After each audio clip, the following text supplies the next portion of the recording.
So, a semi-final, and whoever wins here will of course move forward to fight in the finals. And you can hear behind me the support from the team members.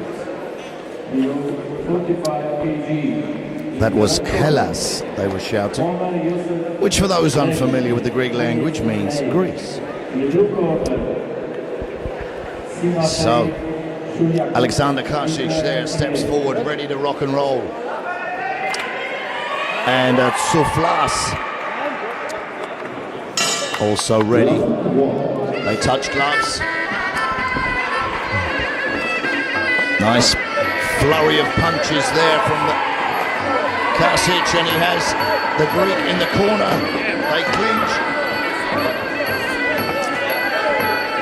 And that was a wise tactic there for Tsouflas.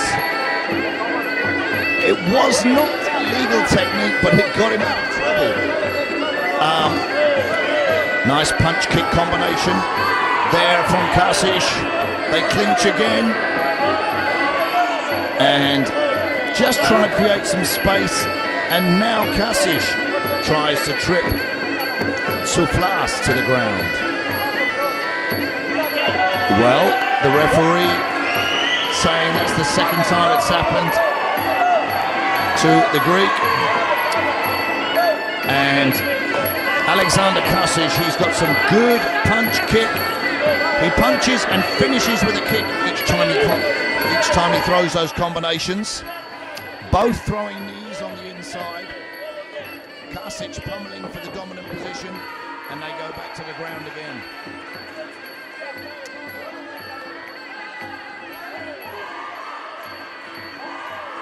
And Kasich with a slight reach advantage. A steady pace here in this opening round. Oof, that was a stiff left hand from Kasich as Tsouflas came moving in. They go to the ground again, and this is tiring, guys. When they go down and keep having to pick themselves up, it can take the gas out of you. Last 10 seconds of this first round. And we're going to hear the closing bell. There it is. And Tsouflas just taking a count from the referee. If he's okay to fight, then the round will finish. You can't be saved by the bell. The referee will have to finish the count and make sure you're able to continue before you can go back to your corner.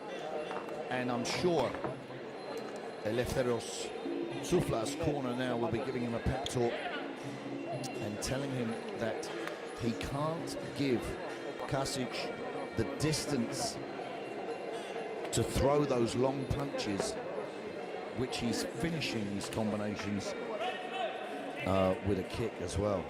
A little flurry, and I'm sure we're going to see a 10-9 there in this first round to the Russian Muay Thai Federation fighter there in the blue corner.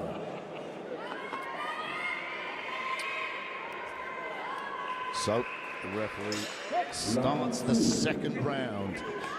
Nice long kick there from Kasich. He's got the Greek fighter in the corner. It's a nice right hand followed by a left body kick. And there you see Tsouflas out of range. And that right hand, left kick and an elbow.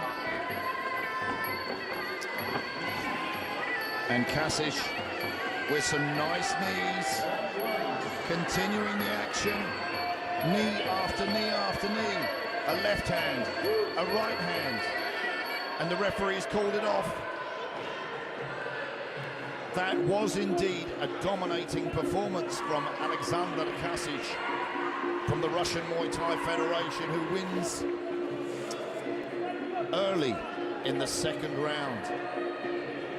Eleftherios Tsouflas outgunned there, but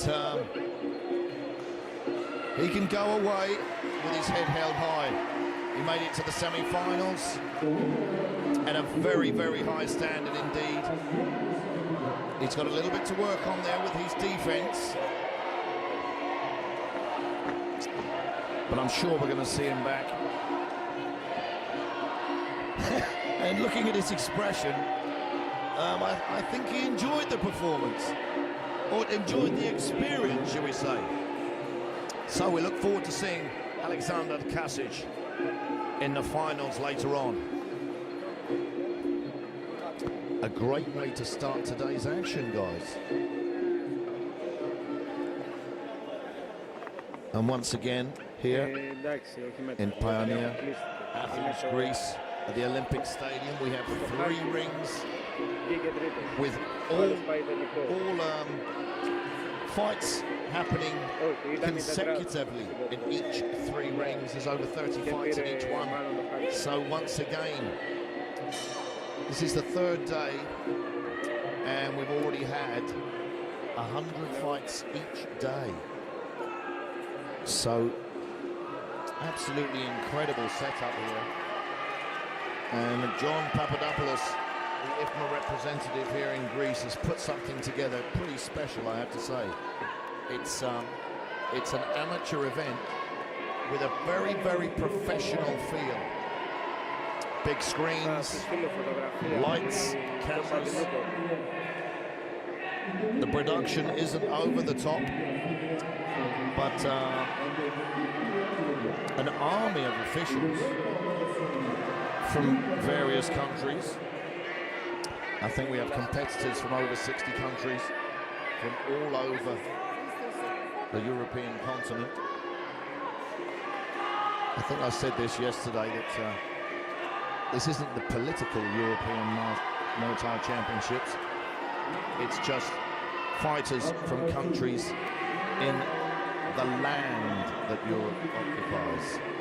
So we move forward to a female contest here. 14 to 15-year-old female youth contest fought at under 51 kilograms. Serbia facing the Belarus Kickboxing and Muay Thai Federation. Nadia Rutanic faces Yauheniya Koran. Not Koran, Koran. Let's not get that. Let's not get that mixed up.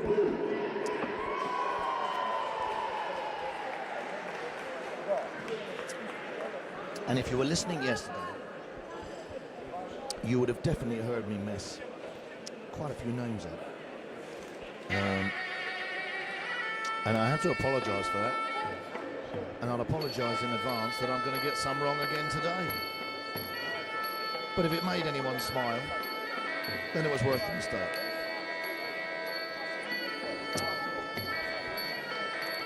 So as they perform their white crew, an important part of the Muay Thai tradition, showing their respect. Serbia there in the red corner. Nadia Rutanic. And over there in the blue corner from Belarus, Yauheniya Koran.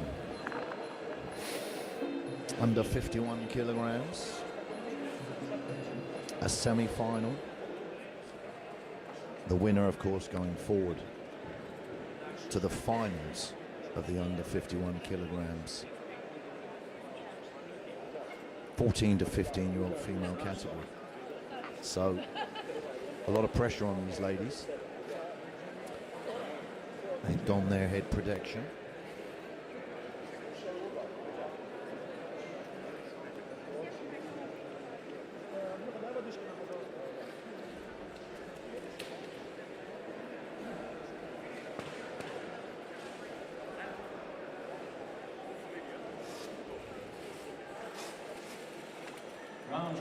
Gum shields in.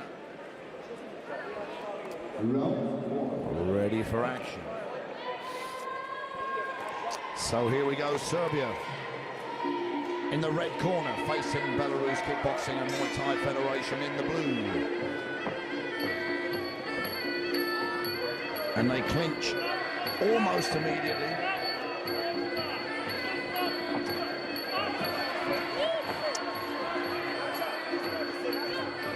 And Koran there, possibly with a bit more strength in the clinch, but nothing particularly dominating. Both fighters a bit out of range there with kicks and punches.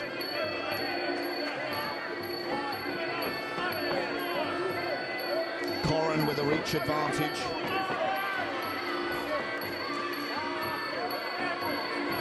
And actually, the Belarusian fighter looks very relaxed. She's throwing some good knees there in that clinch, and the referee deciding to give Rutanic a count. So the Serbian fighter takes a count early on here in the first round. Now, against a rangier fighter, she doesn't want to give her too much distance. But you see there, Koran, very, very strong in that clinch. Nice high kick. They're making it uncomfortable, putting her gloves in the face of Rutanic and throwing knees at the same time. Fight on, the referee says.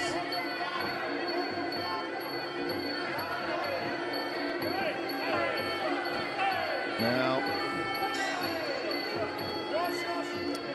Rutanic there, she's trying to find her range with those knees, but it's difficult.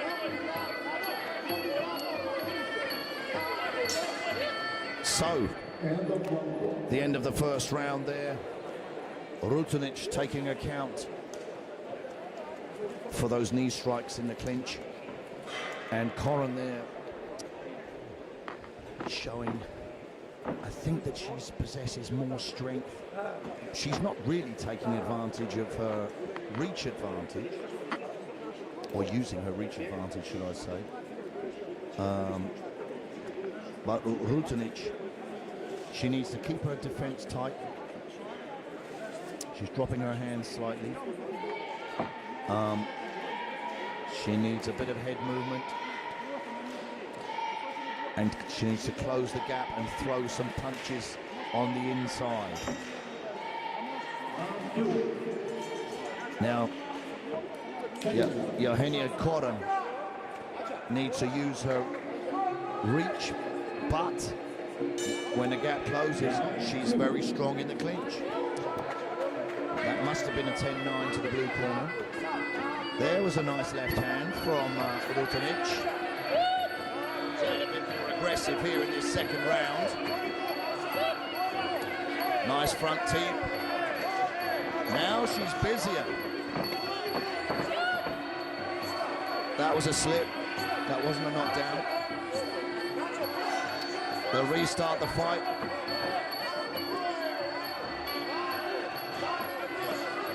Yes, Rutanic busier and better movement, although Koran there comes back with some kicks, sorry, some punches of her own. The clinch gets a bit untidy.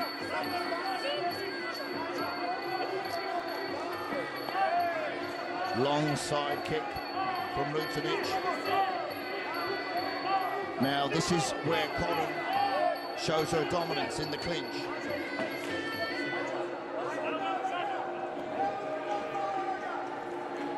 But she's taking, Rutanic taking another count.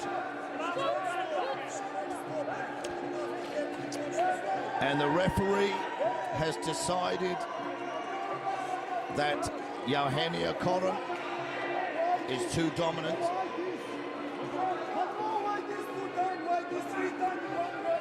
And the corner over there, the Serbian coach not happy at all.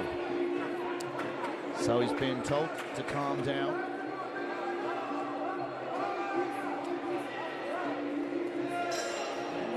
A little bit of a discussion going on. We know that the emotions run high, the pitches get very passionate here. And yeah, a bit showing his frustration.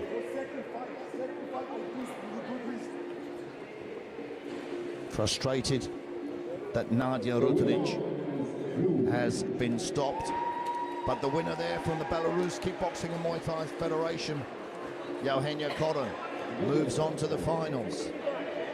And I have to say that that was unfortunate for the Serbian, Nadia Rutanic.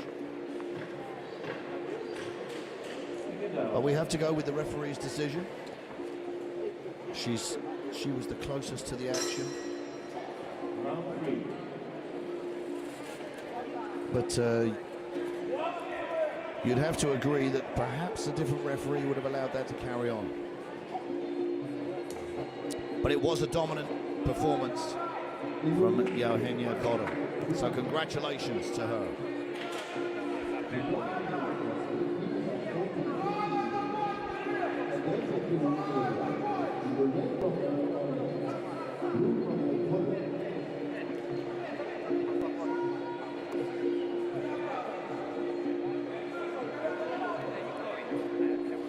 So next up, another semi-final between our 14 to 15-year-old females, again at under 51 kilograms. The Russian Muay Thai Federation against Poland. Over there in the red corner, Victoria Kirova. And she faces Mariia Zbiezek from Poland.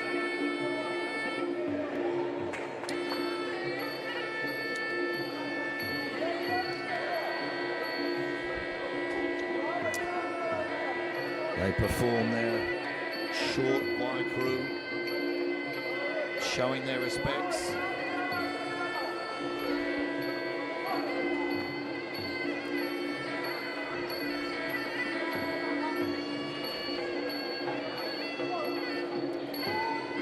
And that composes them, focuses them, and gets them ready for battle.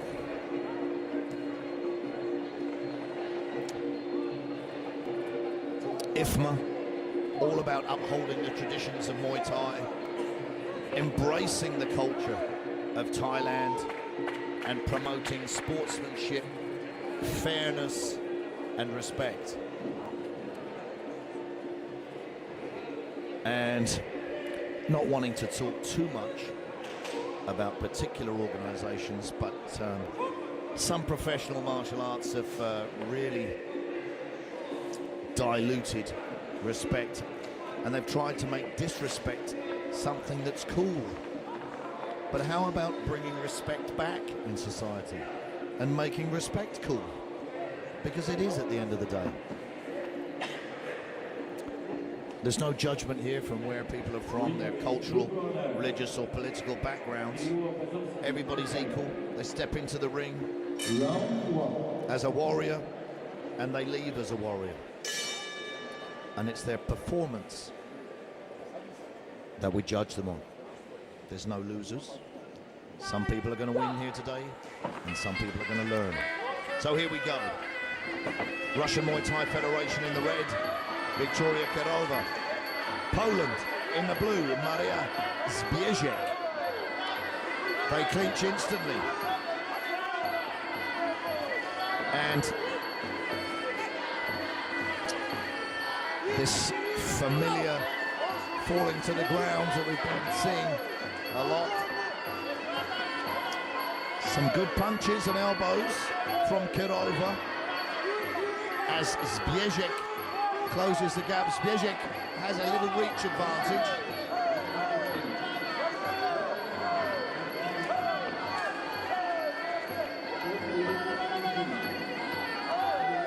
And Kirova very effective with elbows and punches when that distance is closed.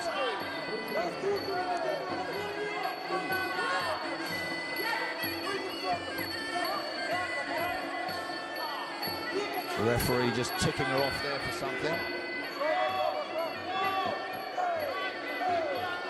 And although Zbiezek has got the reach advantage, she was out of range there with those punches.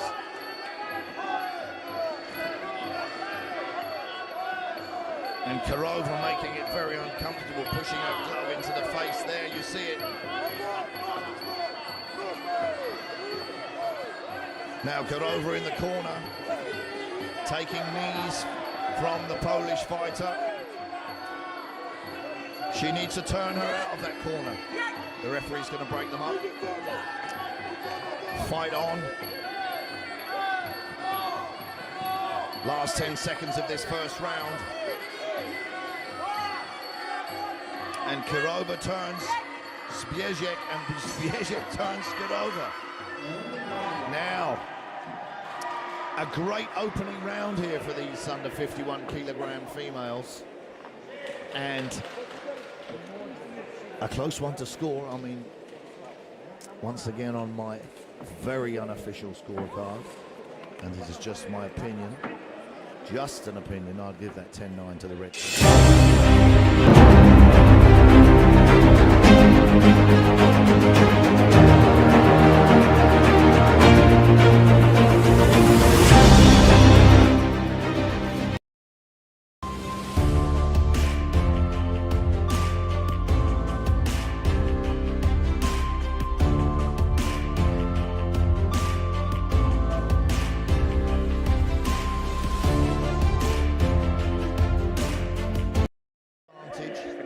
But she hasn't found her range yet with her punches. Kirova is very good when the distance closes, throwing short punches and elbows. There, you see it. And again, and again.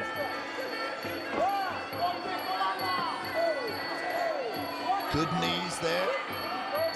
Good knees from Zbiezek. They fight on. Nice punch, flurry, and a front kick from the Russian Muay Thai Federation.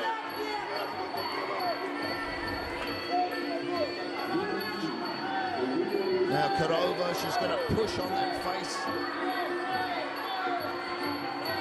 No, throws an elbow on the inside.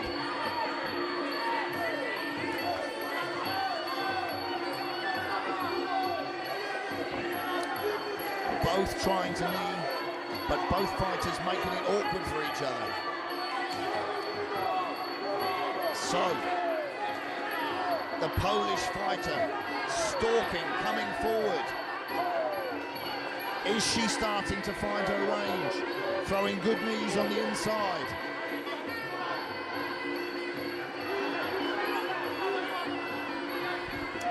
Kirova still on her toes.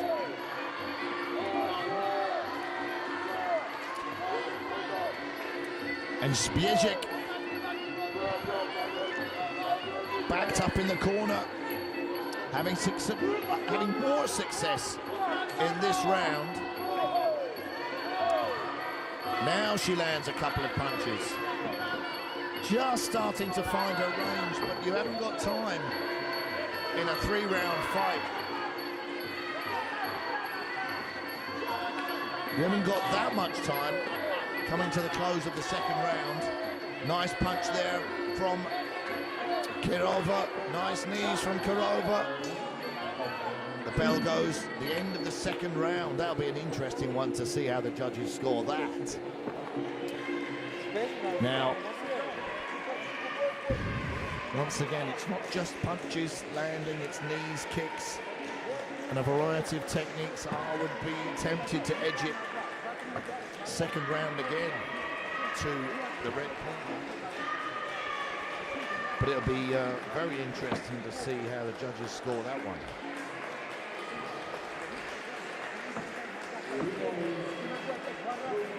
And they've scored that second round to the blue corner. So Mariia, Zbiezek wins the second round. That means it's a round apiece. So the fight, everything is on this last round. Kirova coming out with a nice flurry of punches and knees. Her corner have told her to get busy.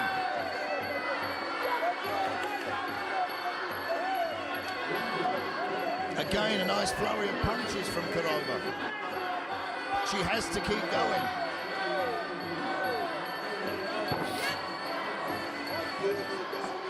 Both girls tired now. It's been a fast pace.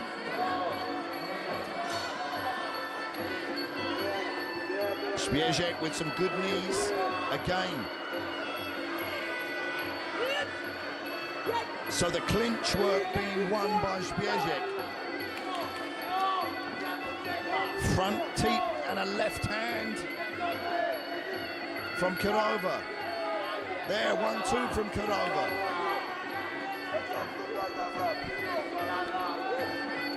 If I was to give a criticism to Kirova's work, she's moving backwards in a straight line. She needs to circle or use some lateral movement.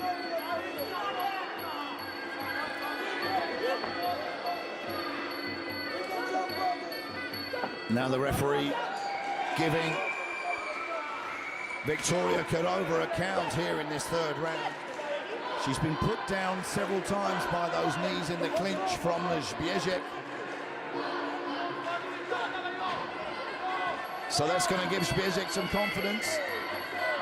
She's going to clinch again, I feel. The referee separates them. We're coming up to the closing seconds. There we go, the last 10 seconds of this third and final round. And Kirova goes down again. So the bell's going to go. Well, a fascinating final round. Now that count doesn't necessarily sway the scoring, but the judges have to take into account the dominance in the clinch from Mariia Zbiezek, and I think it could go to the blue corner. Let's see. There we go. And Victoria Kirova there dominated that first round. But Mariia Zbiezek from Poland, she had a better second round and came out in that final round. And the work that won her the fight was the knees in the clinch. And the judges are obviously scoring highly on that. So Poland goes forward to the finals of the female under 51 kilograms at 14 to 15-year-olds. As we wait for our next contest.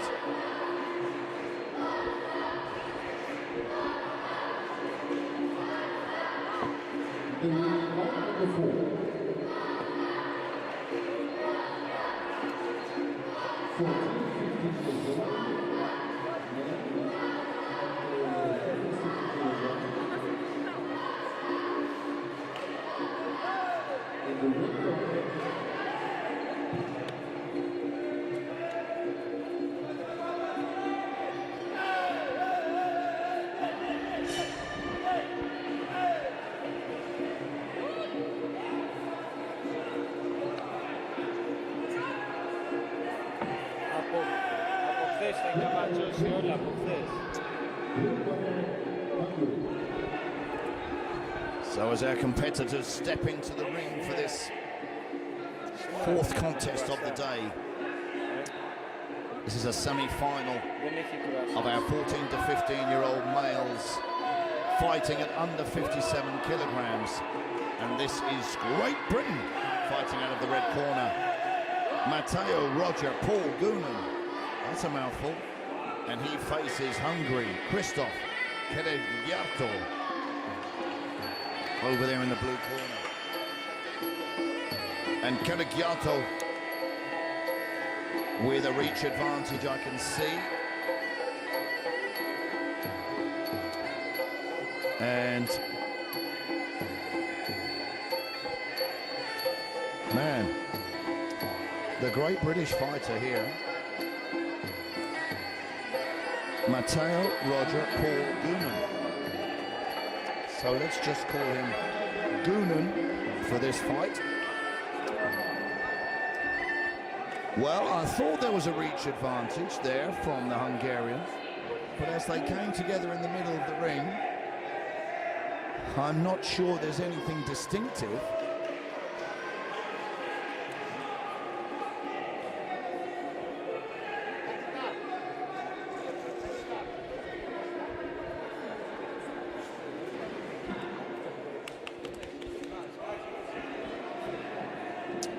So as they get their head protection ready.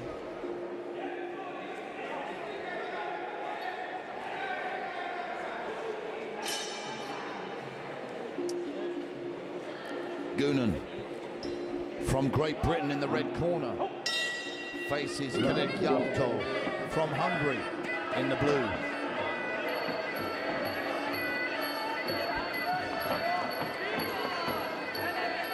And some crisp work from the Hungarian in the opening seconds.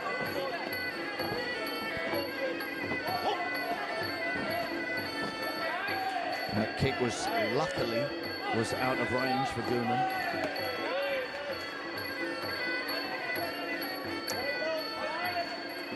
Low kick checked by the Hungarian. They clinch. And a frantic exchange in the clinch there. Gunan circling, which is a good idea. Throwing a punch and kick combination. Still to find his range.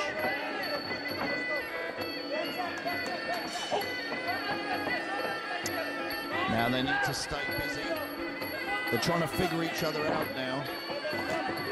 The Hungarian's trying to find his range with that left high kick, which could be dangerous. Very focused. Nice punch kick combination there from Gunan. But he needs to throw it and circle away.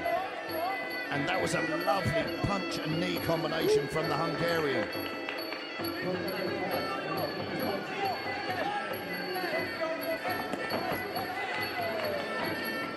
So a very calculated performance from both fighters at the moment. Last 10 seconds of this first round. Nice low kick from the British fighter. He needs to just finish strong, just finish with something else. So, Kristoff Kato holds his hand up as he goes back to his corner, signalling that he feels he won that round. Now, he did have some success when they clinched with a few knees, but Gunan, although slightly off target, was throwing a 1-2 and kick combination. There you see it in the replay. And the Hungarian followed up with that high kick. But it's 10-9 to the blue corner. So, this is going to turn into a fascinating fight. Gunan there getting a right talking to from his coach.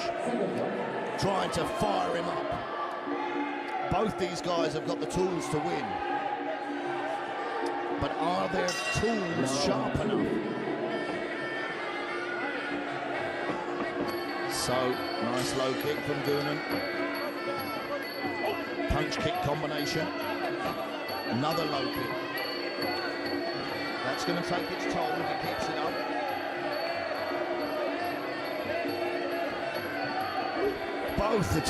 Both trying to land knees, but off target. Inside low kick from Gunan. Nice long range punch. A long punch there from Kristoff Kato.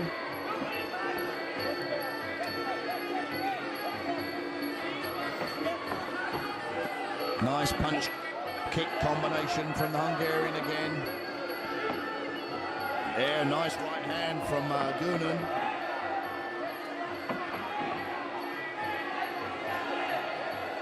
He needs to get out of the corner, which he has. Stalking each other. Get out of the corner, Gunan. You don't want to be stuck in there. He takes a punch from the Hungarian. Circling away. Low kick. Spinning back fist. Attempt from Kristoff Kato. Nice punch from Kristoff Kato lands. Now Gunan needs to get busy. He started in this round very well, and he's slowed down, he's stepping back, seems to be waiting. He's waiting for the Hungarian to throw something. But it's the last 10 seconds of the second round, you can't wait. That's better work. And a flurry at the end of the second round from both fighters. Wow. I mean, Goonan from Great Britain, fighting out of the red corner. He started that second round very, very well. But then he stepped back.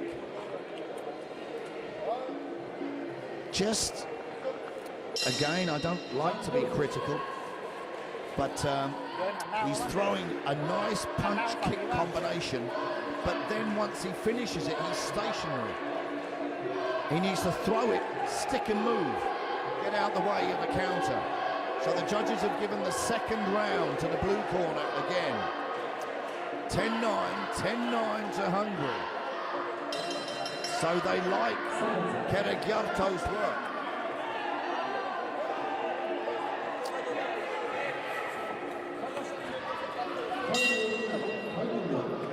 So, if Goonan from Great Britain wants to win this, he needs to do something drastic. He could get a stoppage, but if he wants it, he's got to work. He's got to commit.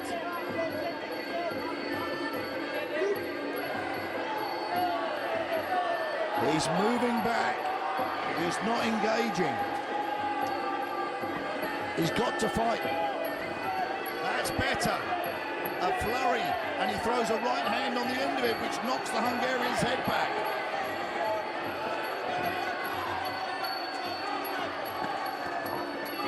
He can't wait. He's on the back foot.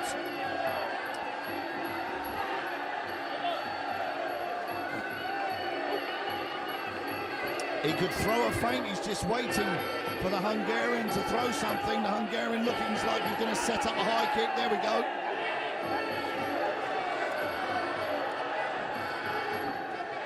That's better from Goonan. That's what they should do. It's a third and final round. Let's go, guys. Get in there and fight. It's the European Championships. You need to lay everything on the line. Kato stalking but not doing anything.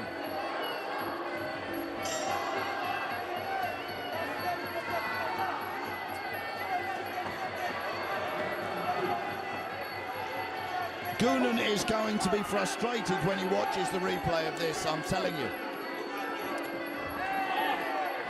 He took a punch there on from the Hungarian. The Hungarian waiting for Goonan to do something.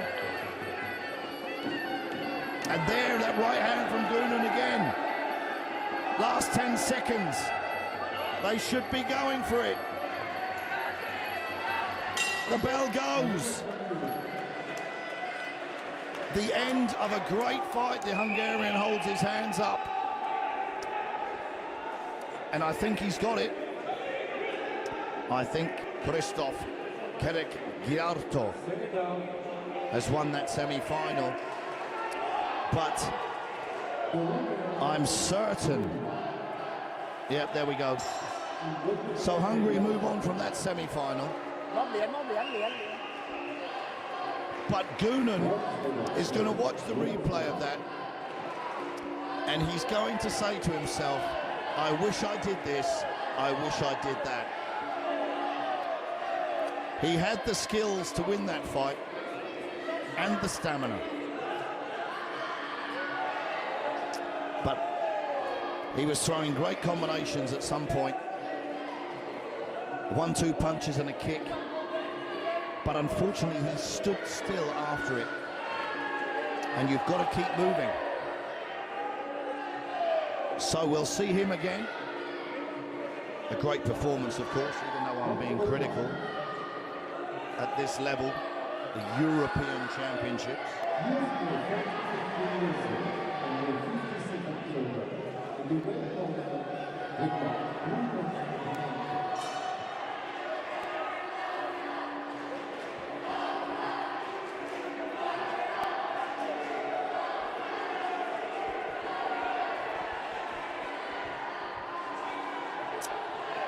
So we move on to our next contest, another semi-final here. 14 to 15-year-old male category, fighting at under 57 kilograms. Denmark facing the Belarusian Kickboxing and Muay Thai Federation.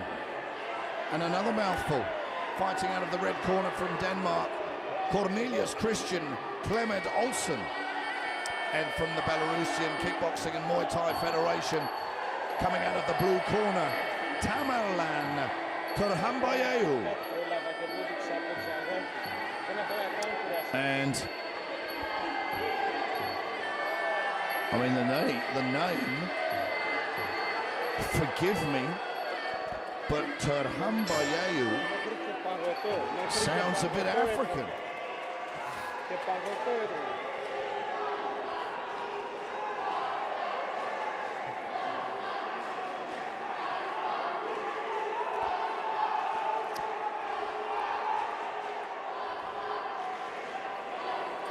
But he doesn't look African.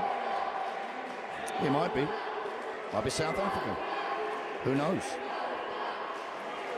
But representing the Belarus Kickboxing and Muay Thai Federation, Denmark in the red corner, Tamerlan Turhambayeu, fighting out of the blue corner.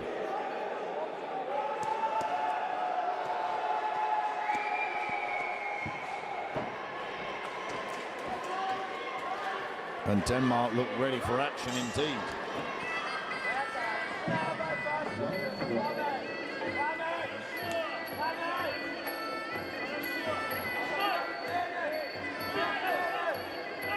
A struggle for dominance in the clinch in the middle of the ring. An exchange of low kicks.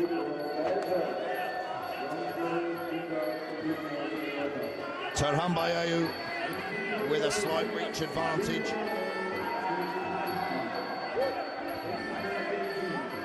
Or has he? They exchange kicks and punches.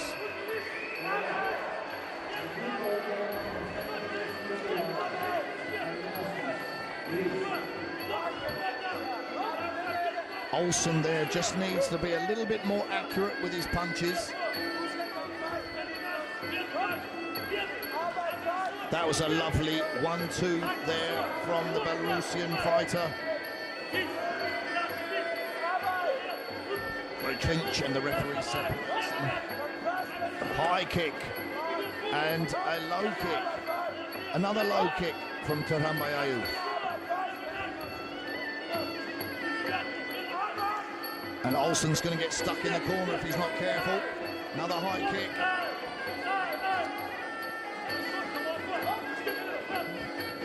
Olsen with his back against the ropes.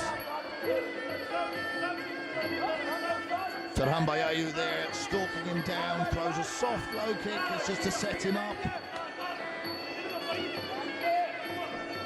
And I think if this punishment carries on, the referee's going to give Olsen a count. Last 10 seconds of this round.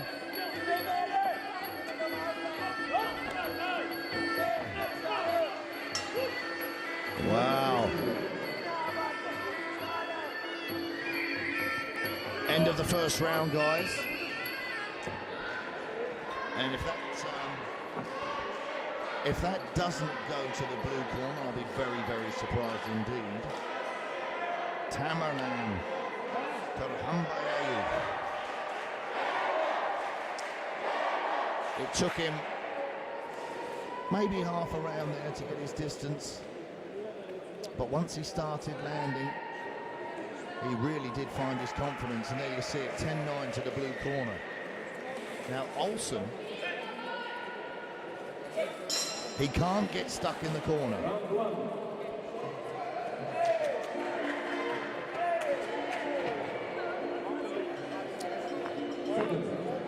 He did land a few nice low kicks.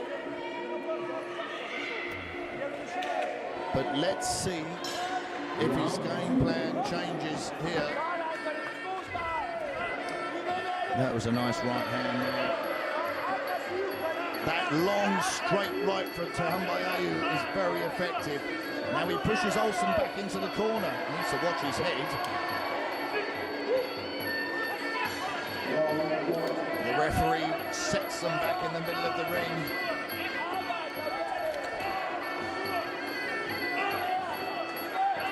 And there's that right hand again.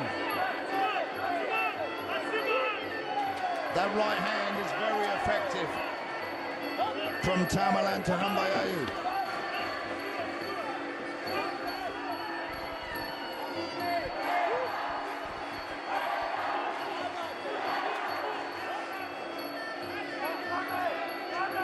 Olsen back in the corner again.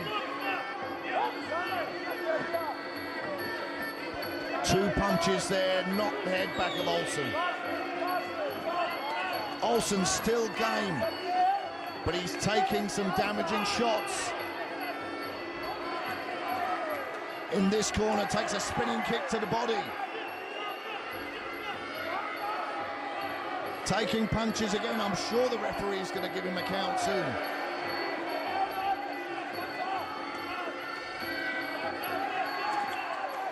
Nice high kick.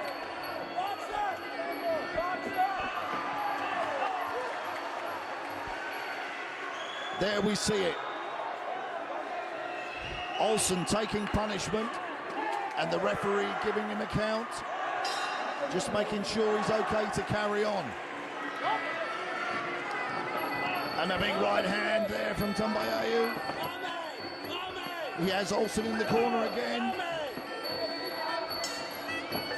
And the end of the second round. Well, a frustrated Cornelius Olsen.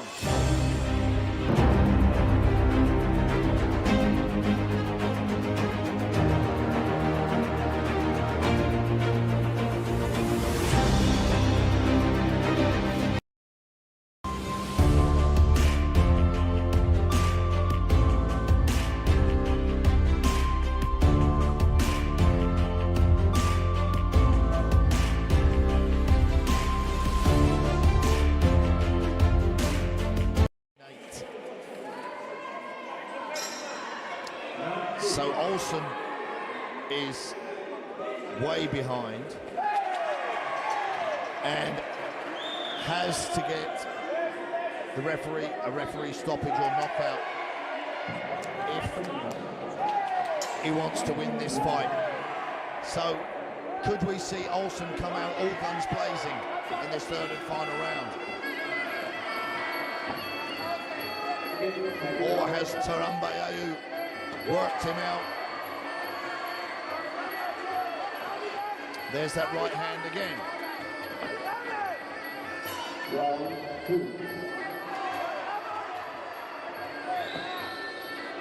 Combination followed by a low kick. A low kick from Olsen. And Olsen just out of range with his punches.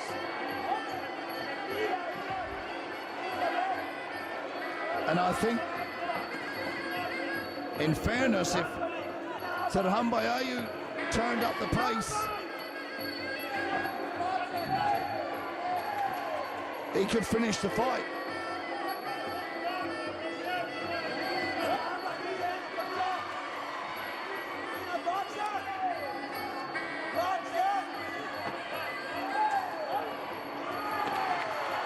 Nice body kick from Olsen.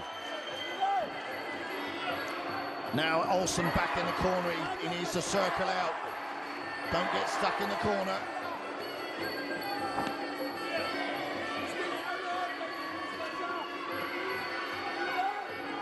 Olsen still in the fight. Don't get stuck in the corner. Turhambayeu fighting with his hands down, a nice high kick. Oops, he's going to take a count for that one. That was a lovely knee.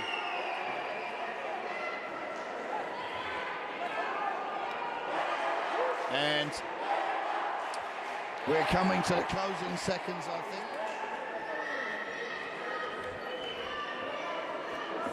No. It's over. 8 seconds left of that third and final round. And Olsen taking too much punishment, giving the victory to the Belarusian Kickboxing and Muay Thai Federation fighter Tamerlan Turhambayeu. And look at the sportsmanship as they hug in the middle.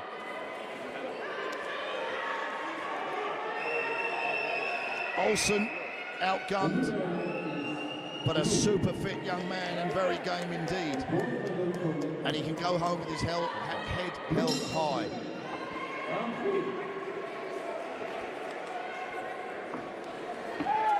Great performance for Turhambayeu, who we'll see in the finals later on.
So here we have our semi-final of the 14 to 15-year-old females in the under 71 kilogram category.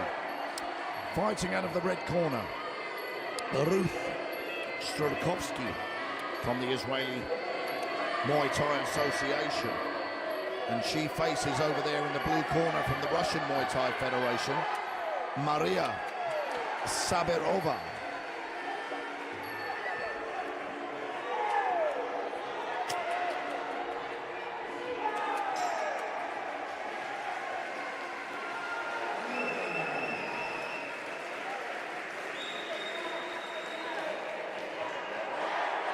Now, under 71 kilograms is, without wanting to sound too cheeky, is heavy for females of this age. But they're tall, fit, and actually lean. Lean, mean fighting machines at under 71 kilograms. Come on, ladies. Let's get underway with this contest. And the first round begins. Sabirova with a nice front kick with both legs. A nice 1-2 combination.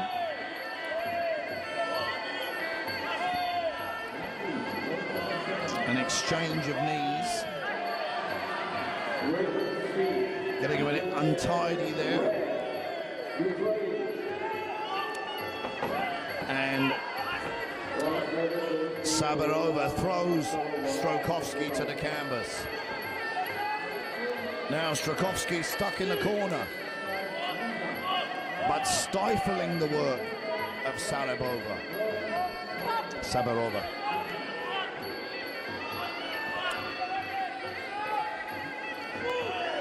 Both of those kicks there from Sabirova were way out of range.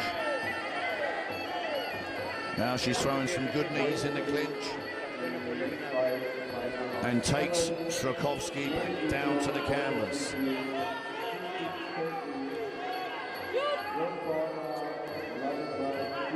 Referee just adjusting the elbow pads of Strokovsky. Oh, high front kick from Sabirova. And now Strokovsky comes back with punches of her own.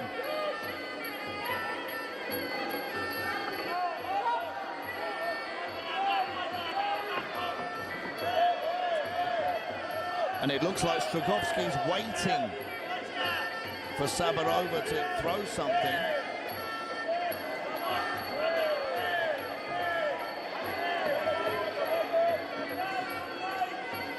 Nothing particularly damaging being thrown here.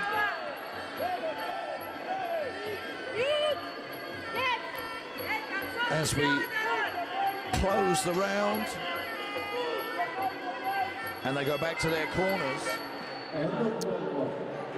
Well,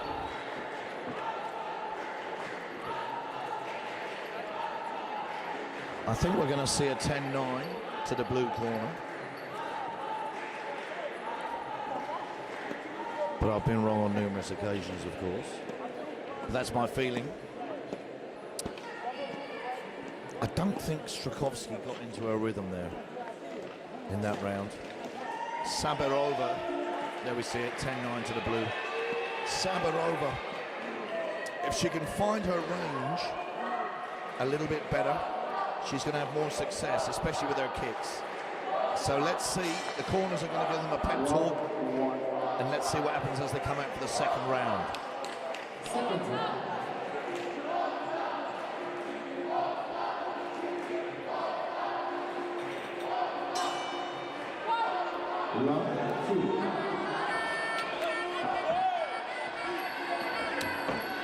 They clinch straight away. They separate. And Strokovsky definitely more aggressive in the opening of this second round.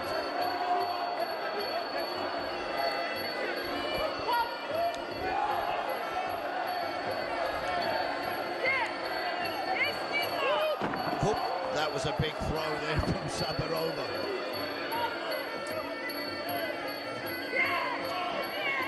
And she's going to do a similar thing. I mean, they have to be careful with these throws. You can't use anything on the hip.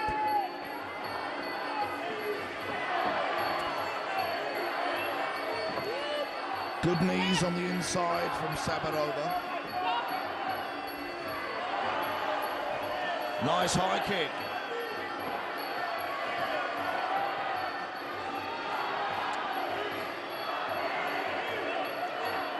Some punches, elbows from Strokovsky. Sabirova there showing her strength as they hold on.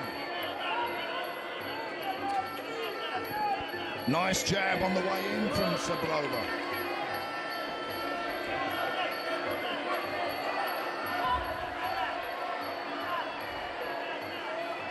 Nice 1-2 again from Sabirova. She's landing knees in that clinch as they separate. Sabirova's best weapon here is a 1-2 on the way in. As the distance closes. End of the second round.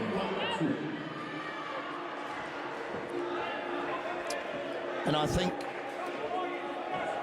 you'd have to agree, a 10-9 again to the blue corner. Mariia Sabirova, who's on her stool, breathing extremely heavy. She's working hard, yes, but there's still a round to go. 10-9 again on the scorecards for the blue corner. So the Russian Muay Thai Federation, Mariia Sabirova, 2 rounds ahead as we go to the third and final round with Ruth Strokovsky with it all to do. She needs to get a finish. A referee stoppage or a knockout if she wants to win this semi-final.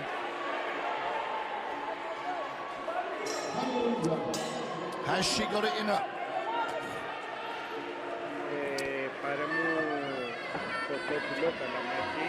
She starts off far more aggressive. There's that left hand from Sabirova as the distance closes.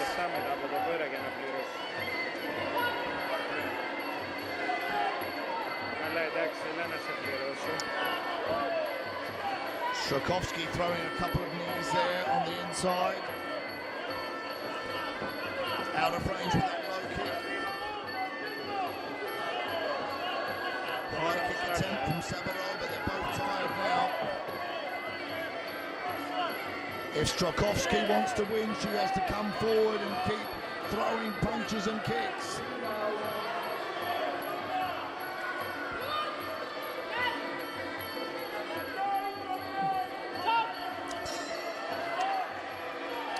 Nice front teep from Sabirova. They're both tired.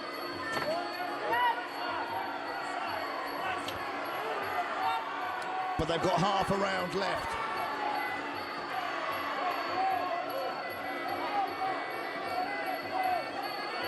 And this is the semi-finals of the European Championships.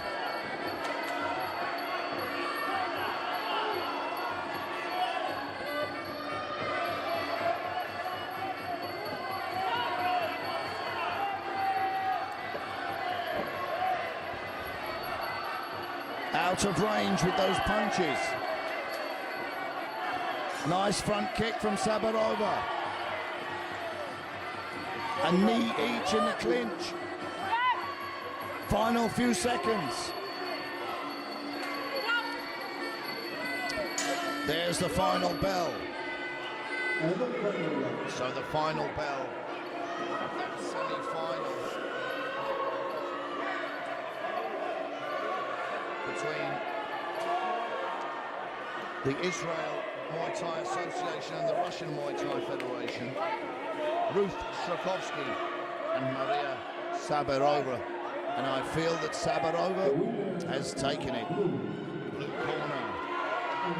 Mariia Sabirova moves forward to the final.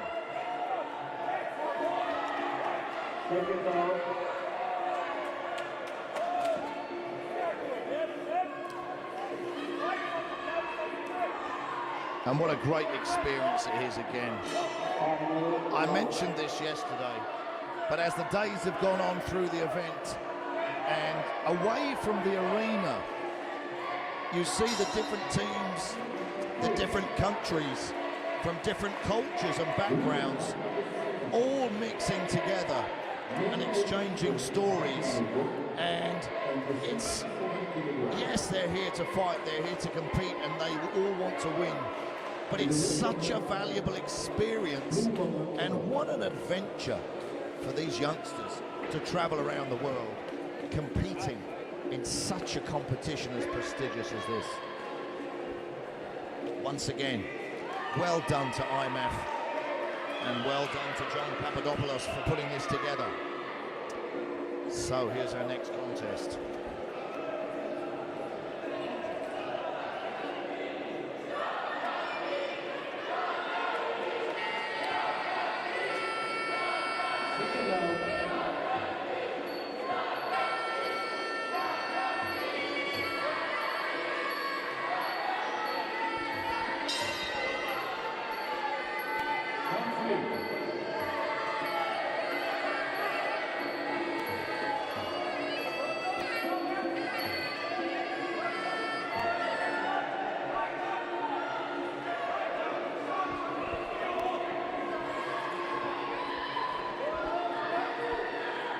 So this is a semi-final, 14 to 15-year-old male youth fighting at under 67 kilograms.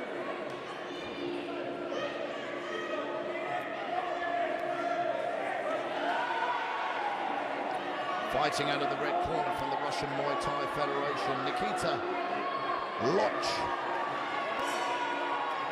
And he faces from Moldova, Razan Bolan.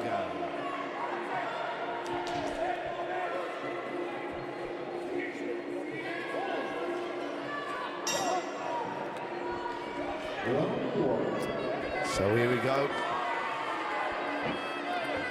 Round one. Both fighters deciding to keep distance and strike.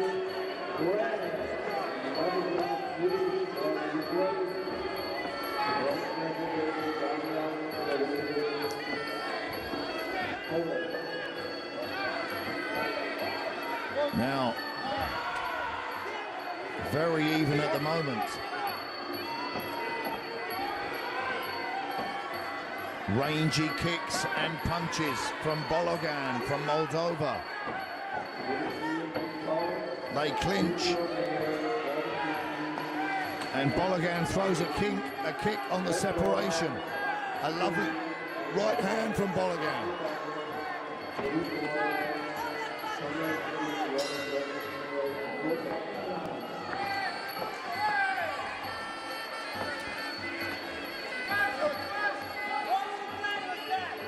I don't think anyone really dominated that clinch. But Razvan Bolan's dangerous with that long right hand he throws. He went downstairs to the body there. And Nikita Ayach.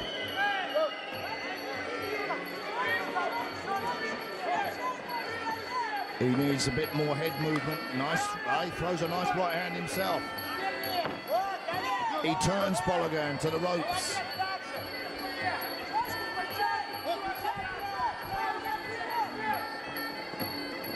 Overhand right from Bolan from Moldova.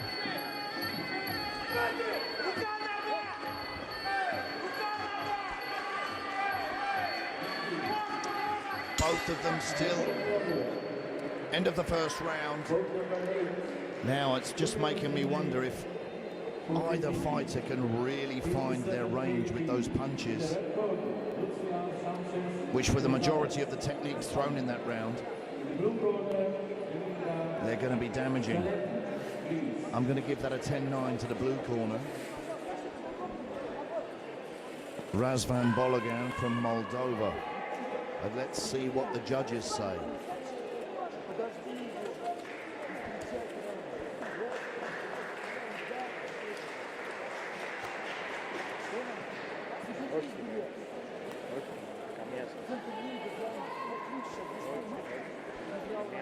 There we go, 10-9 to the blue corner. Seconds out. Let's see what happens.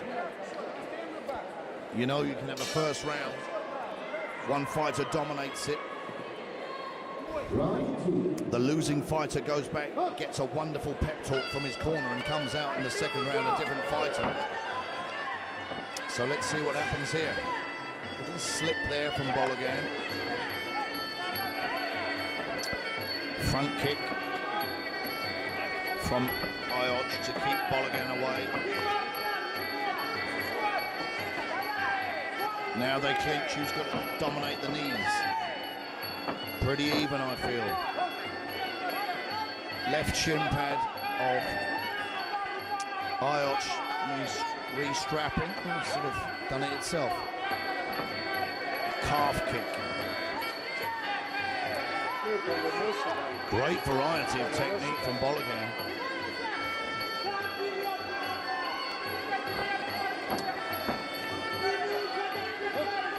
And a good pace for this fight as well.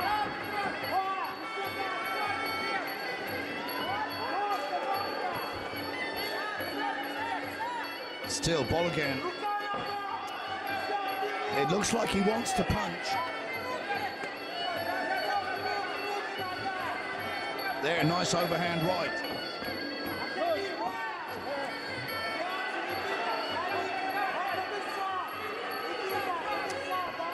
So they can't wait, they've got to stay busy.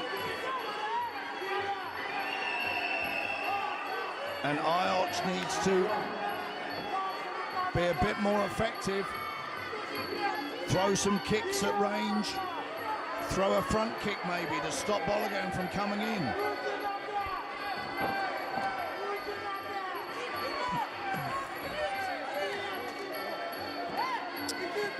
Last 10 seconds of the second round. And Nikita, Ayach's corner are shouting at him to come forward. And he does, and has some success. Well, in the closing seconds of the second round, Nikita Ayach had some success with those punches after his corner were telling him to move forward, move forward. And I've said it before, sometimes you have to be willing to take 1, 2, or 3 punches from your opponent to land a big bomb of your own. But you've got to have the confidence and courage to do it. That second round goes to the red corner, and I think it was the final seconds that won him that round. Yep, there was some good clinch work.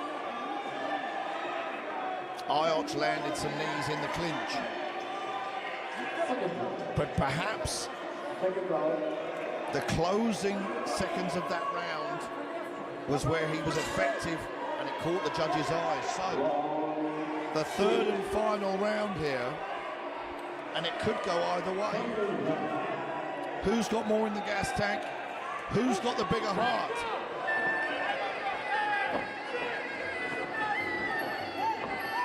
Now they must know that they've got a round apiece.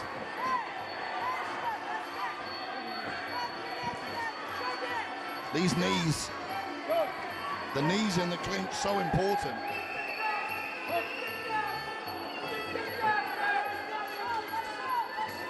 That's the idea. Nikita Ayach there throws a front kick to keep Bolan away. Bolan still effective with that right hand.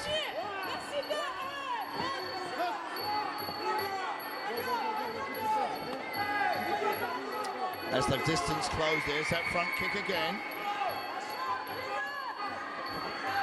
A nice right hand from Ayach. Nice knees from Ayach. Ayach turning the fight around now. Nikita Ayach coming back.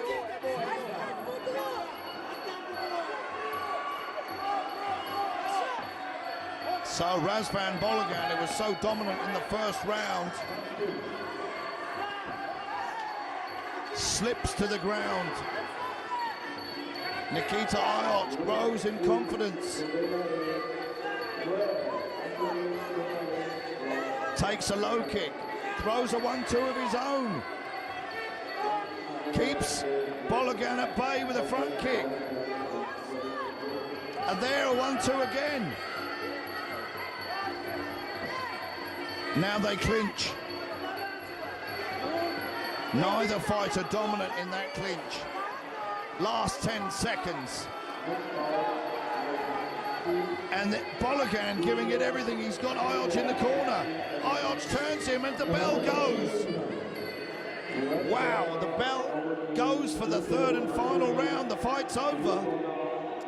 And if I was to call it, I would say that the red corner has got that, winning that final round, and he came on strong in the later rounds. Well, Bolan was definitely dominant in the first round. The red corner gets it. And I think that middle round was pretty even, to be fair. Could have gone either way. But Nikita Ayach came on strong. His confidence grew and he got busy in that third and final round and took the victory and moves on to the finals.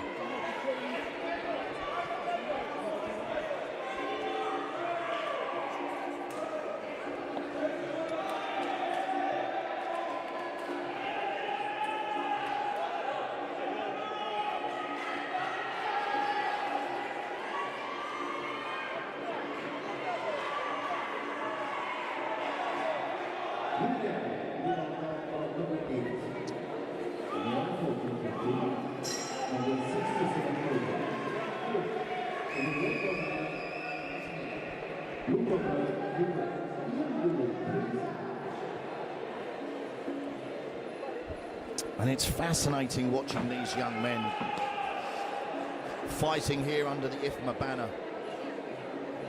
And I don't have a list, but there is a long one of superstars who started their journey to stardom in competitions like this.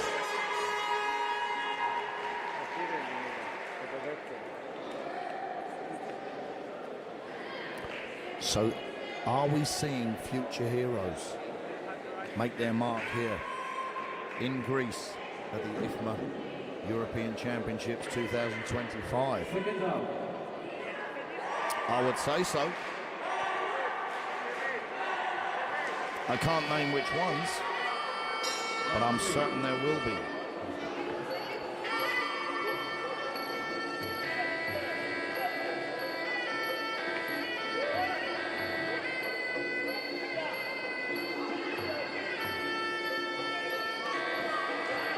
And just as we watch these guys give their white crew and prepare to fight, I mean, it's amazing.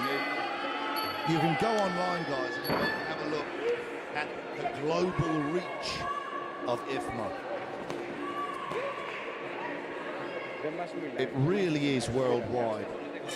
And it's just amazing to see how many countries and how many thousands and thousands of participants there are practicing Muay Thai around the world. And it's not just Muay Thai. We're biased here because that's what we're focusing on. But there's a fair amount of martial arts out there that don't get the recognition that they should do for the positive contribution they make to youngsters and their future. So here we go. A ferocious start to this contest. This is Noam Jana from the Israel Muay Thai Association. He's fighting out of the red corner. And he's fighting David Skilaruk from the Ukraine.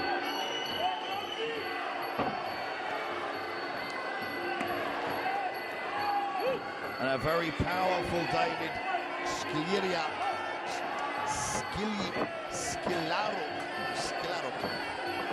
There we go, the first mess up today of the names. Skilaruk.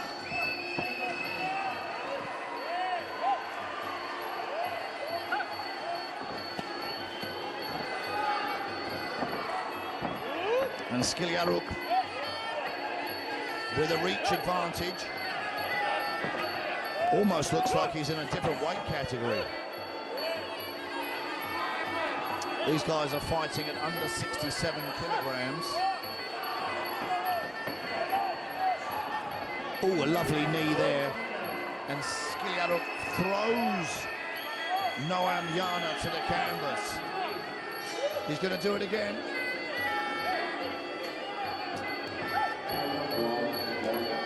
Lovely straight body shot and a body kick.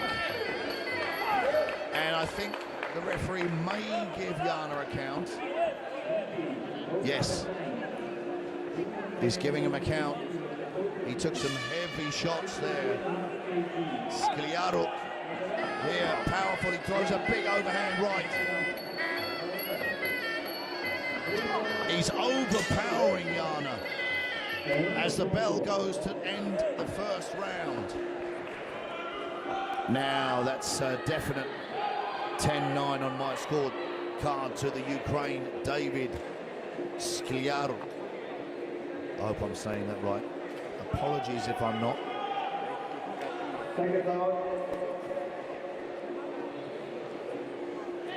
But Noam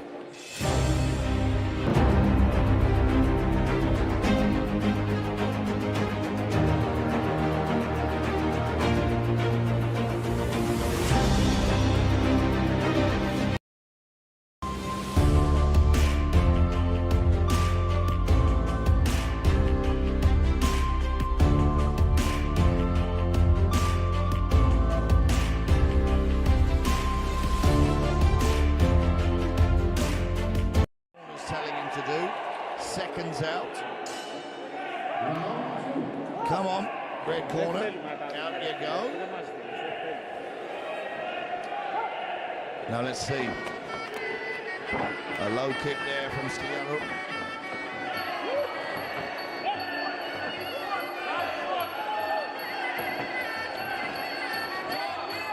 Punches. Oh, a nice big left hand there, which forces our referee to give Jana a second count.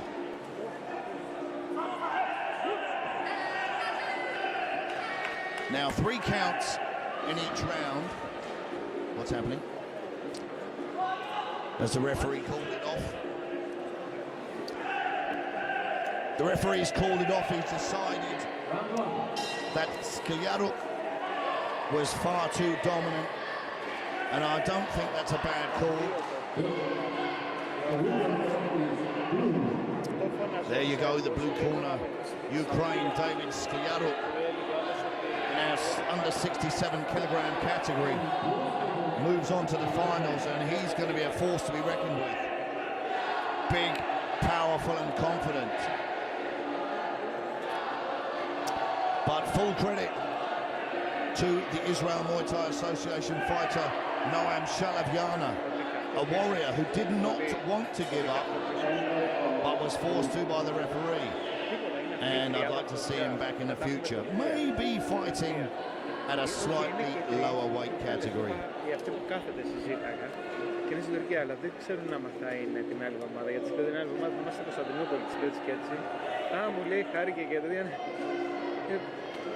Να πάρω τηλέφωνο γιατί άμα αλλάξω Facebook.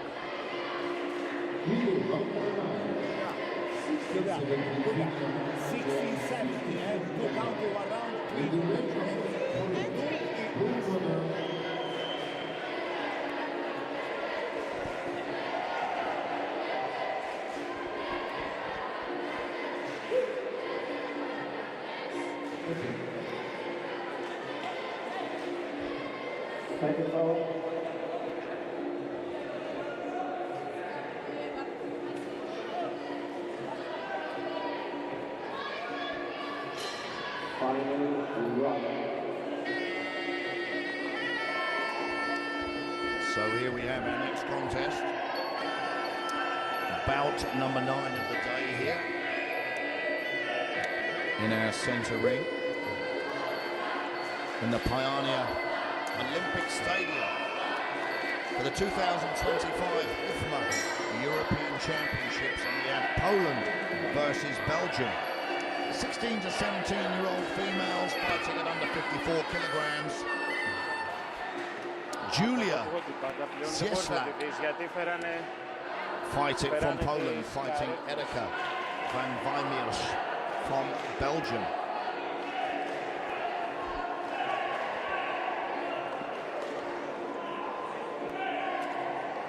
Now, again, I'm struggling with the name. Is it Cieślak or Cieślak? Cieślak. Sounds better. So, Cieślak from Poland, fighting out of the red corner, looking very serious and focused. Erika van Wijmers from Belgium. Belgium's always an interesting one because it's got a sort of a French side and a German side and a Dutch side. And Wijmers is, well, Erika van Wijmers is sort of Dutch-German. But what do I know? Here we go, Poland versus Belgium. And Wijmers rushes forward with a flurry of punches and knees.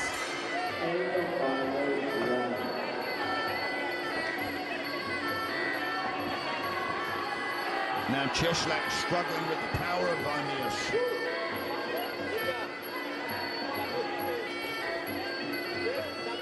But it's the opening seconds of this first round.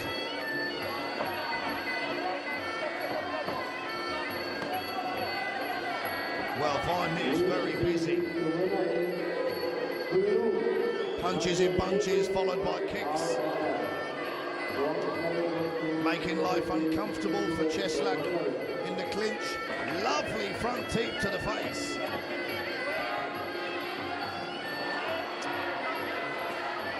They exchange a few punches in the clinch there. A little elbow from Wijmers.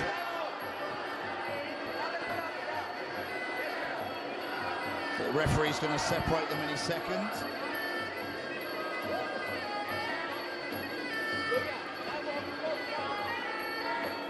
Nice low kick, front kick from Vaimish, outside low kick, punches. Now, Cieślak, what does she need to do?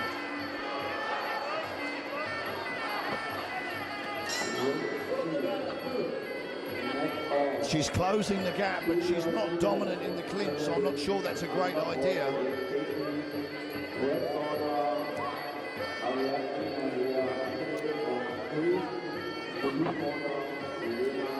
The one thing that appears that people are just not using, all the fighters here, is a powerful low kick. And I might be missing something, but I don't know why that is. So they go back to their corners, and Julia Cieślak from Poland marked up on the face, and Erika van Vaimiers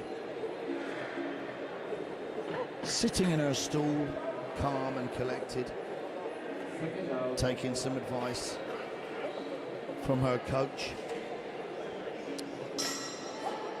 She's got the range, and I think she just needs to carry on doing what she's doing. But if she can do what she's doing, even better than she's doing it, she'll get an even better result. But I'm sure she won that round 10-9.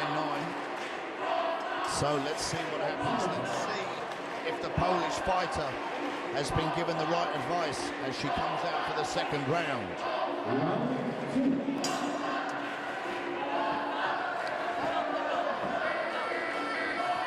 An aggressive opening again from the Belgian fighter.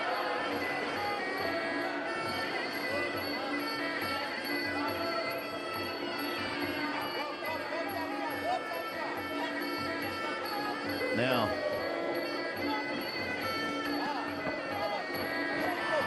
well, Cieślak had some success there with a body kick, but she's getting thrown around in that clinch.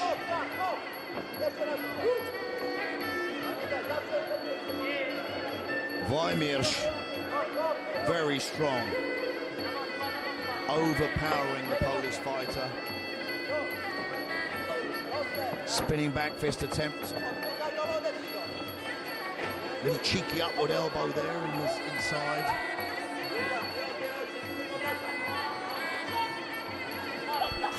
Oh, lovely combination there. 1, 2, 3.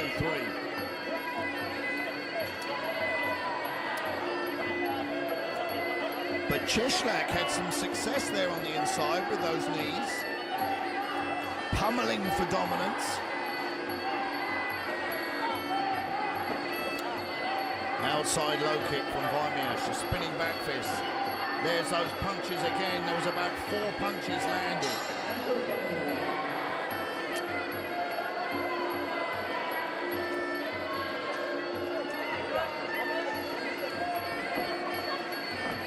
Oh, a nice high kick as well.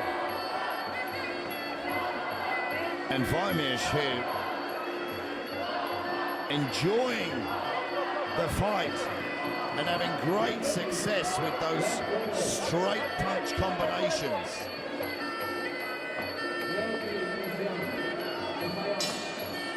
Now, end of the second round. Cieślak goes back to her corner. Still in the fight, looking a little bit frustrated. She's got the skills, but she hasn't got the range. And that's a major factor here. Erika van Vaimiers from Belgium has got a superior range, and she's landing long, straight punches, which means that Julia Cieślak cannot get into her rhythm. So, has to be 2 rounds to 1, 2 rounds to none. 10-9, 10-9. 10-9, 10-9 to the Belgian fighter. No, 10-9, 10-8.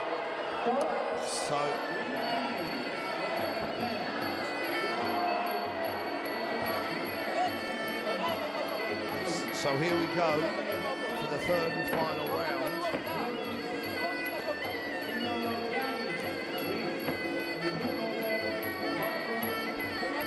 And the judges decided that that second round was so dominant that it was a 10-8, not just a 10-9.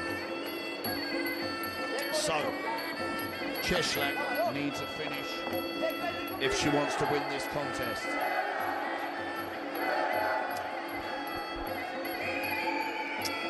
And I'm not sure she can do it. The long, straight, accurate punches from Vaimirs have been a deciding factor in this fight.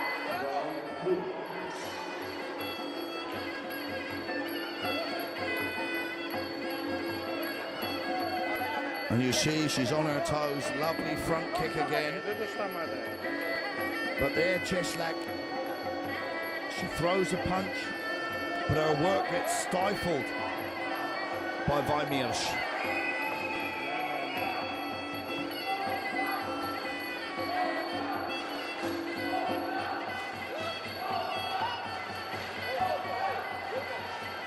And the crowd behind Julia Cieślak shouting, Polska, Polska.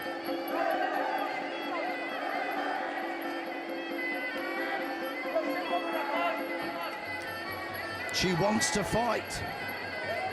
She keeps coming forward and her work gets stifled by Vaimirs. Spinning back elbow doesn't land. There's that front kick again. And the fight finishes. But it goes the distance. And full credit to Julia Cieślak for surviving that, because Erika van Vaimirs is a force to be reckoned with. I'm sure that's going to be 3 rounds unanimously to the blue corner, Belgium there, who moves forward to the finals. The winner is blue corner. There you go.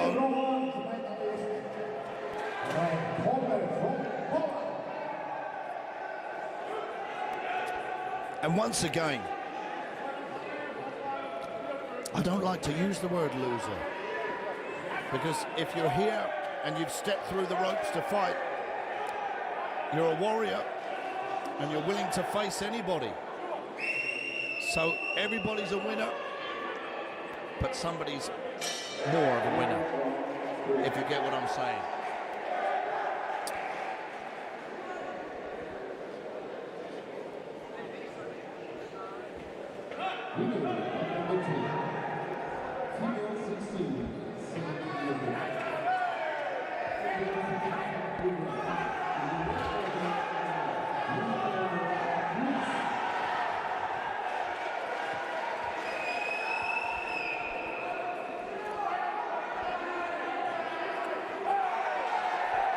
So here we have our next contest. The Russian Muay Thai Federation, Sofia Bessonova, and she faces her local Greek fighter, Evdokia Vadasi.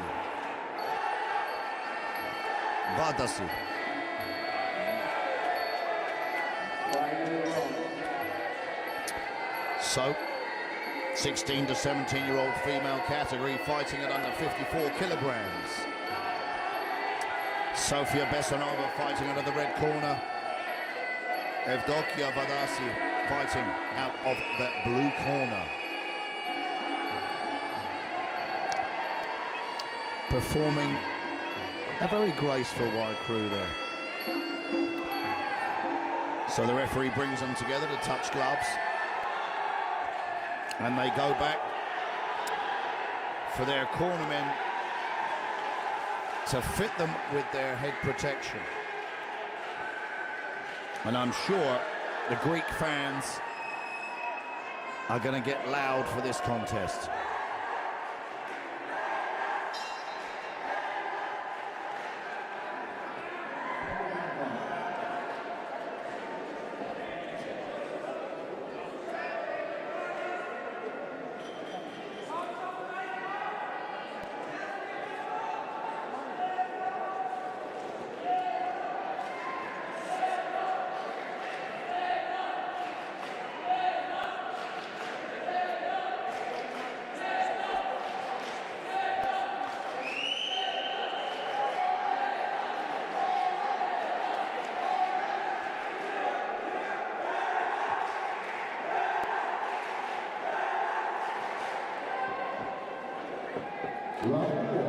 So here we go, the first round of this under 54 kilogram female contest. Another semi-final.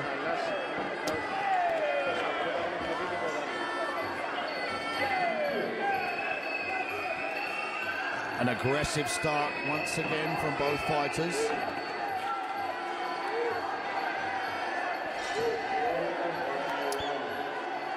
And Eleftherios, the shorter of the two fighters, but she looks very, very strong. Both swinging punches.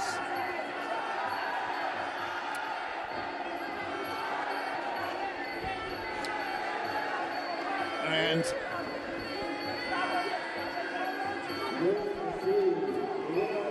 it's an interesting one for me, because IFMA want to uphold respect, tradition, and they want to see clean strikes and good technique. But of course, we all like to see two fighters really going for it at the same time.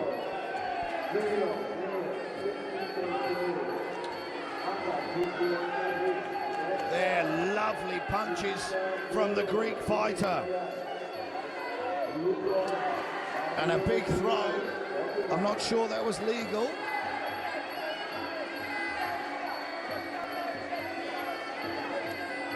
So the referee ticking off Vadasi there for that throw.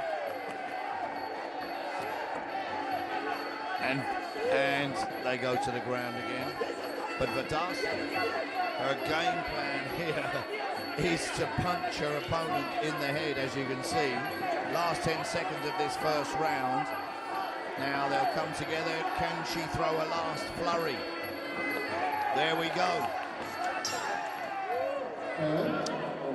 Now that is going to be a fascinating one to see how the judges score that round. And a little bit of a naughty hip throw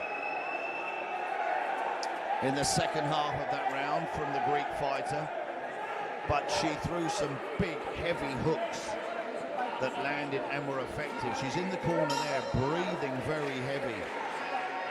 I hope she hasn't punched herself out. There we see in the replay, big punches being thrown. But at the same time, Sofia Bessanova returning punches of her own.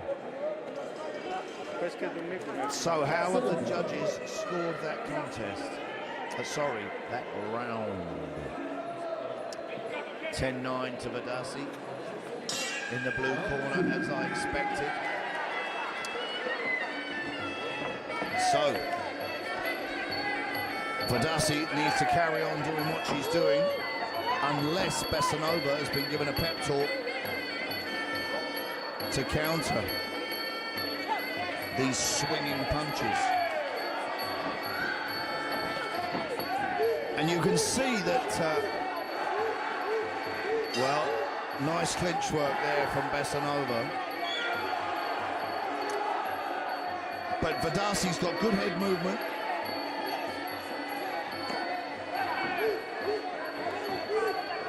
And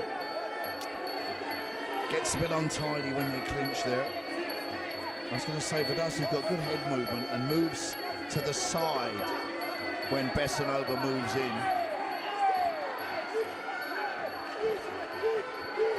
She's tired now, though.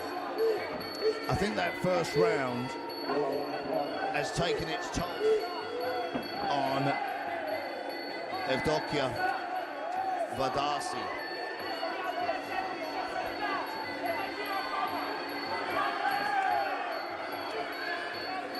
But is Bessanova going to get more aggressive and come forward?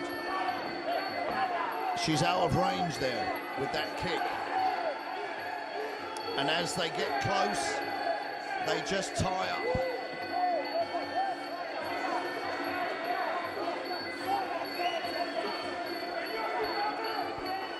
So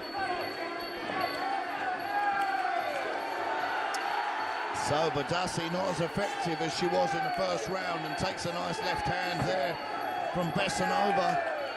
Besanova having more success. She throws a right hand and a left hand.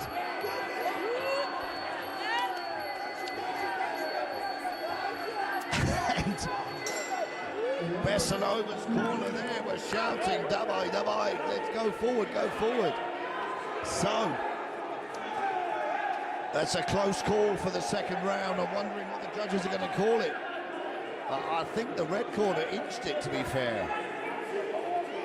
Could we see a round apiece? 10-9 to the blue corner in the first round, 10-9 to the red corner in the second round. Let's wait and see what the judges give it.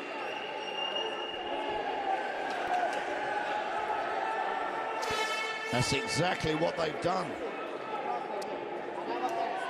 They've given it 10-9, 10-9. So it's a round apiece. So as we move to the third and final round, this is going to be the deciding factor of who moves forward to the finals. Is it going to be the Russian Muay Thai Federation, or is it going to be Greece?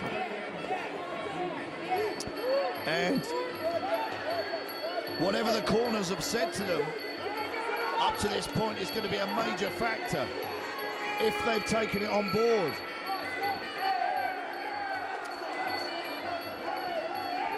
Nice left hook at the end of that combination from Vadasi.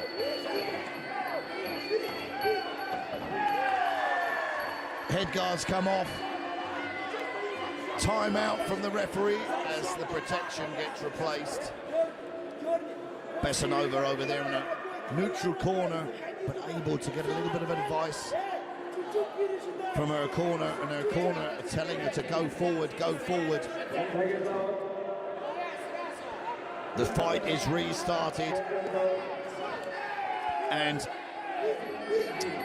well, Besanova there getting the better of her opponent, and I think Besanova can smell victory, but she needs to keep coming forward. Vadasi needs to pull something out of the bag there, she does, but she needs to come forward herself, keep throwing techniques. There's no time to rest. It's the third and final round of the semi-finals.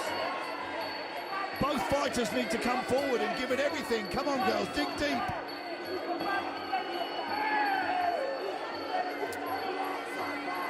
Well, Vadasi had such a dominating first round, but did she punch herself out?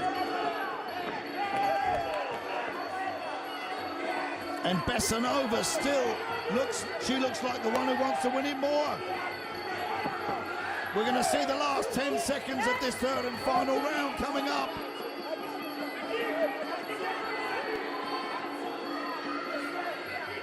It's going to be close, a lovely kick, punches from Vadasi. Here we go, last 10 seconds, what's going to happen? They can't stand off like this. Oh my God. Well, what a fascinating fight. Because in my eyes, Vadasi, if she carried on fighting as she did in the first round, she would have dominated that fight. But I think we're going to see the red corner go away with the victory. I could be wrong, I could be wrong. The blue corner's got it. Okay, Vadasi did get the fight. Wow, that was so close, guys. That was so close. Besanova gave it everything in that third round. And full credit to Evdokia Vadasi, who must have won that final round by the skin of her teeth. That could have gone either way. That really could have gone either way.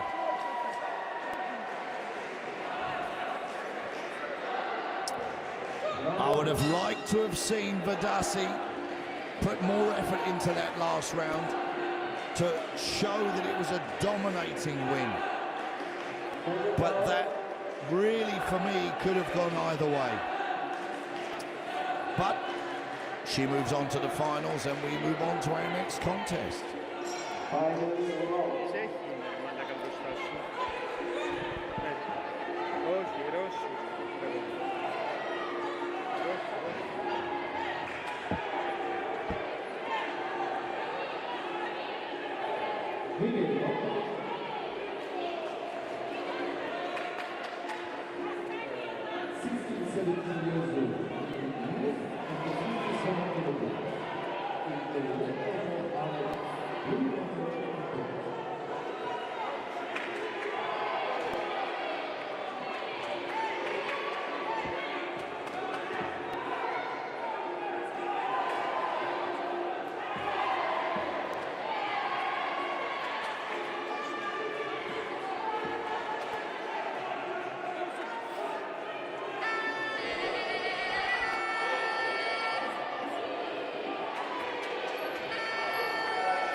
So as we move on to our next contest, I think it's worth pointing out that when I'm giving my opinion on the winners of each round, that's exactly what it is, just my opinion. I am not one of the judges, so, you know, it's just an opinion. But here we move on to our next contest. 16 to 17-year-old males fighting at under 57 kilograms. The Russian Muay Thai Federation fighting out of the red corner. Aleksandr Bamatov faces over there in the blue corner from the Czech Republic, Sasha Nita.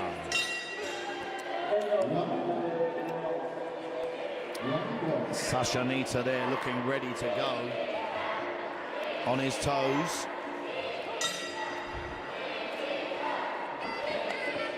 Again, this is a semi-final, so whoever moves forward to the finals.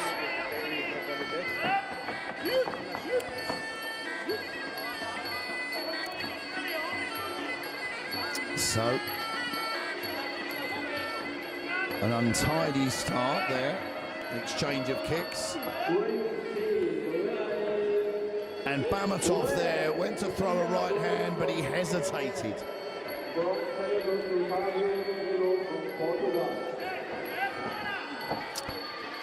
Now, who's the taller of the two? I think Bamatov's got a slight reach advantage.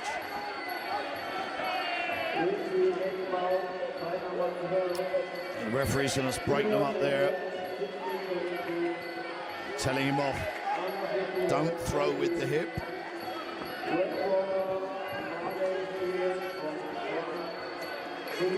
And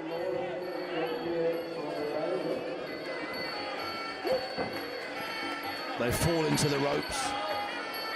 The referee's going to have to pick them up, tell them off.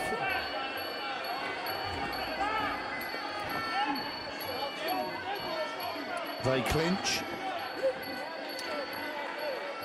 And Bamatov there with a little bit more success with the knees. Low kick from Nita.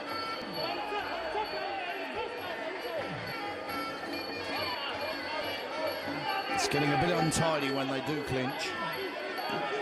Last 10 seconds of this round.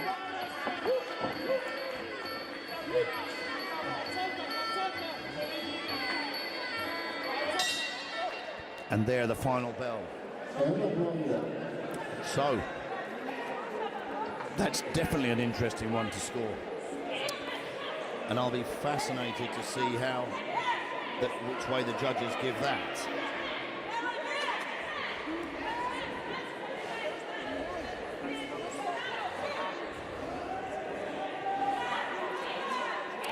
Because I don't want it to sound like the judges are getting it wrong, because it's not them that's getting it wrong, it's me.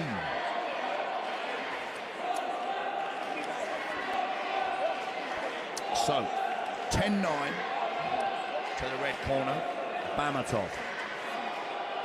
The Russian Muay Thai Federation takes the first round. And there we have it, seconds out. That rest period goes very, very quickly indeed. Round 2. Second round.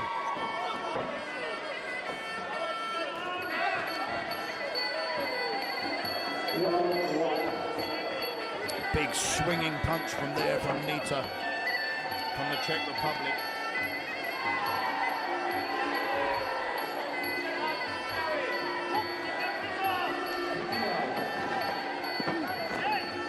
And Nita more aggressive in this second round.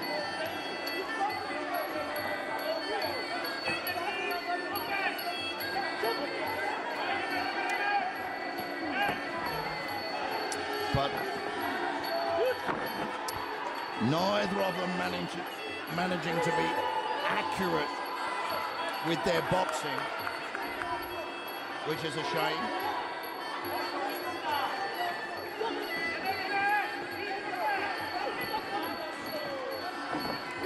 You can see there both of them missing with a punch, and they end up getting into a clinch, which gets a little bit untidy.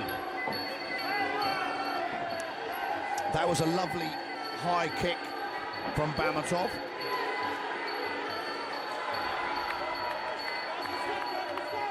And I think Nita from the Czech Republic is getting a little bit frustrated.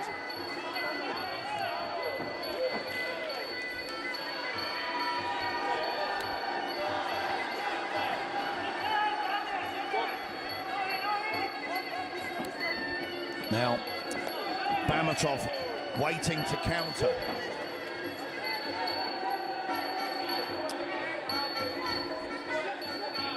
And it's difficult in a 3-round fight. Last 10 seconds. In a 3-round fight, it's so difficult. You haven't got time to work your opponent out.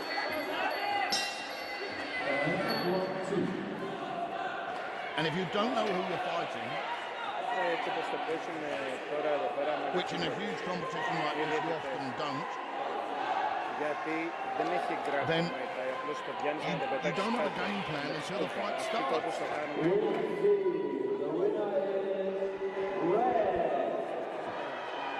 So, how have the judges scored that second round? Let's have a look.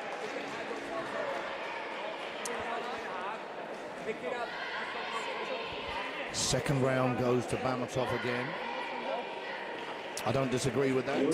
So it's 10-9, 10-9 to all three judges scoring that second round in favor of Bamatov.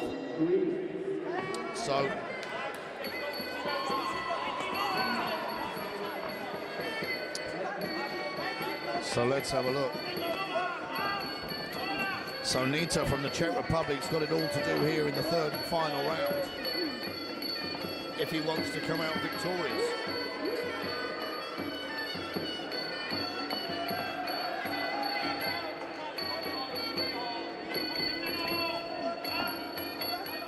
The pace has slowed down a little bit, which is understandable.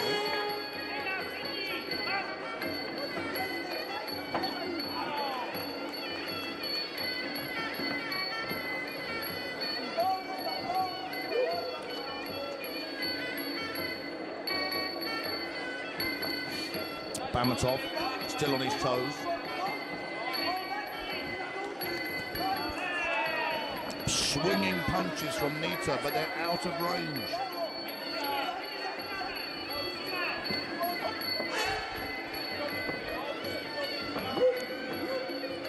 Now, the referee breaks them.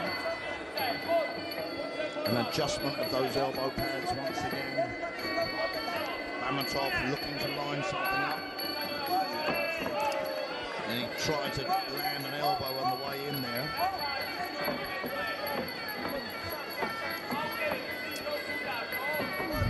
Nice front kick from Bamatov. Uppercut and a big right hand attempted there from Nikita, but neither of them found the target. And perhaps he needs to throw a feint just to draw. Oh, nice spinning back fist attempt. Well, that's the end of the third and final round, and I think Ayach Kebab. Sorry, I just said Ayach Kebab. Ayach Bamatov. Maybe I've just given him a new nickname. I think he's got that. 3 rounds to none to Ayach Bamatov. I'm sorry, Mr. Bamatov, for calling you Ayach Kebab.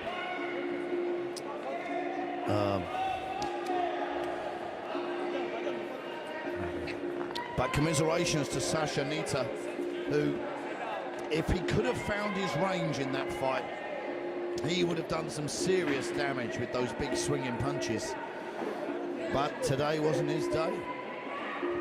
And the Russian Muay Thai Federation goes home and gets ready for the finals.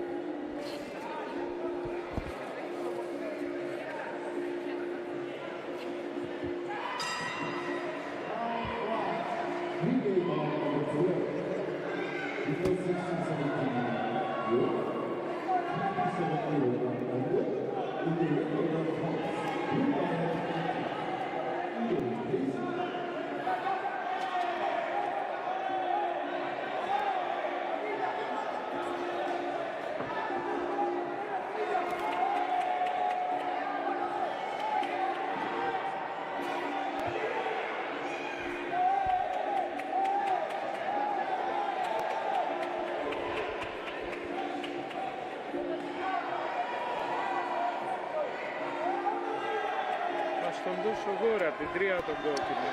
Ας το φώτε ένα γενικό. So guys, what do we have here? 16 to 17-year-old males fighting at under 57 kilograms, another semi-final. From France, Kais Pidouche.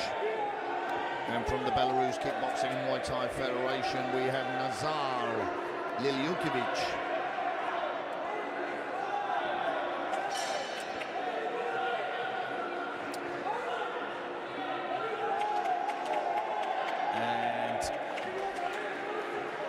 I can't quite see who's got the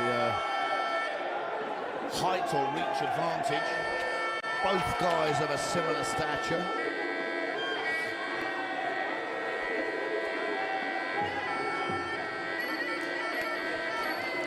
But another semi-final. And both of these fighters are going to want to make it to the final. So a very short white crew, the referee brings them together. And they go back to have their head protection fitted.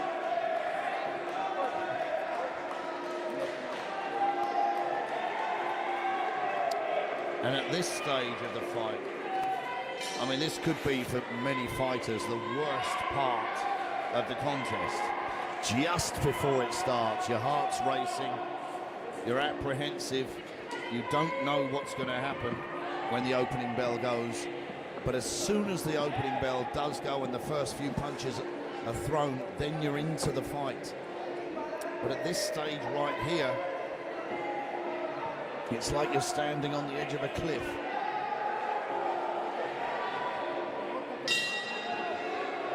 Round 1.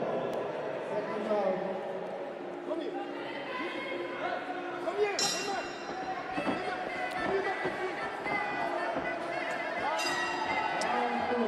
So a ferocious start to this contest.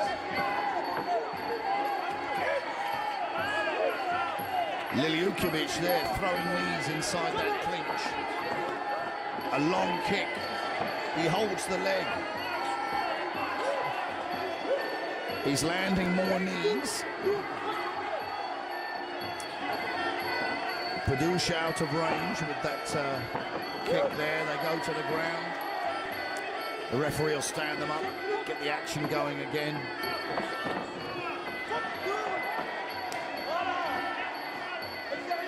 And Liliukovic changes from southpaw to orthodox. Nice jab from Pedush.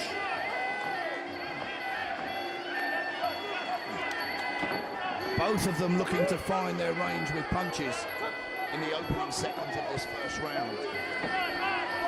Straight right from Liliukovic.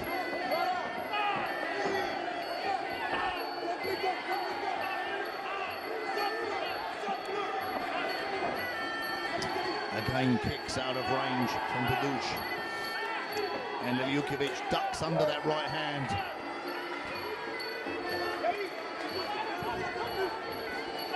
Now, Pedush finding his range with his kicks. Nice knee as Pedush comes in. And his corner are shouting, throw knees.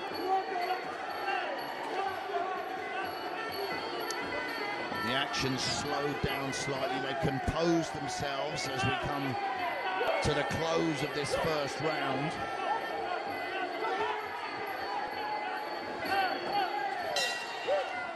Well,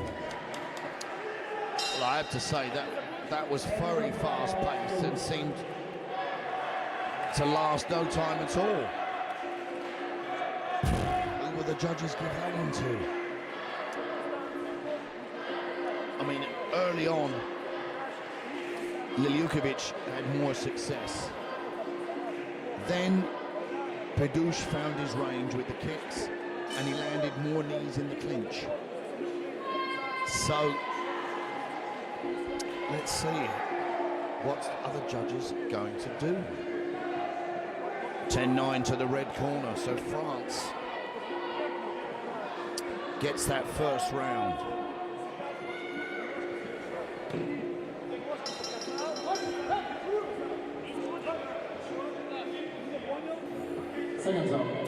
So,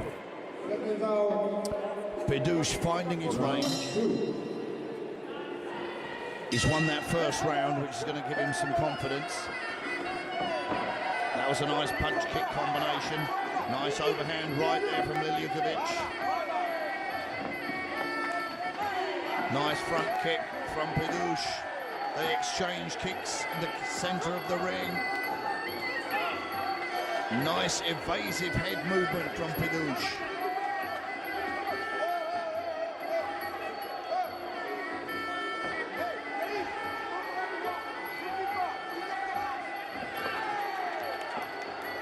And Pedush, if he can time that high kick, it's going to be very effective. They clinch, and just a couple of knees being thrown. There's that high kick again. Nice front kick from Liliukovic. 1-2 from Liliukovic.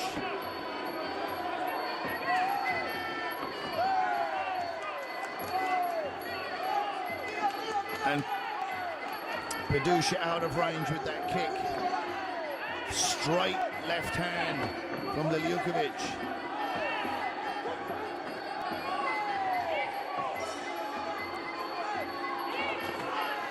And I like Pedush's head movement. But a low blow there. Liliukovic is going to be given some time to recover. But Pedush needs to go to a neutral corner.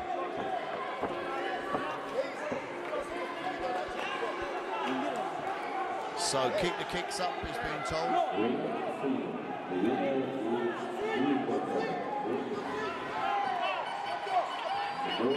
Well, I don't think that was an inside low kick there. Good combinations here at the end of the second round. And a good second round. God, they both landed. Well, I don't know how the judges are going to separate that. For me, I think Liliukovic worked harder. He landed some great punches, but then Pedush was finding range with that high kick, but it was being blocked. So, let's have a look. 10-9 again to the French fighter in the red corner. Well.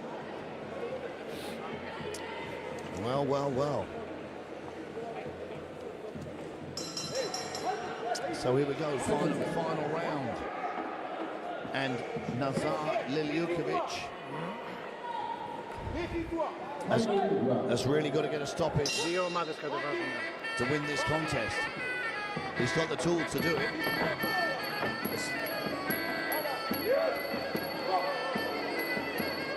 That's uncomfortable for Pedush.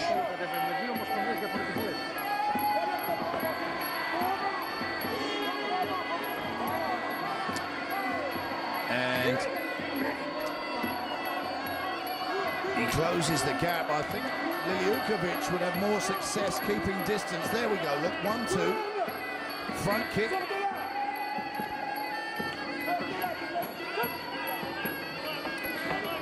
Body kick.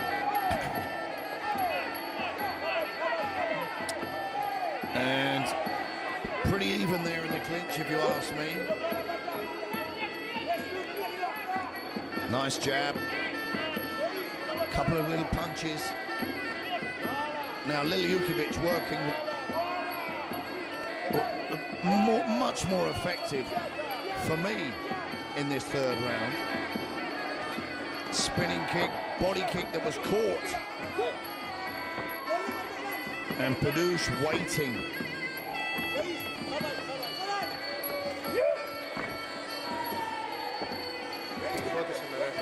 They fall to the ground, they need to get up and work. We've got half a minute left of this third and final round. Inside low kick drops Liliukovic, which will be very... The judges will like that.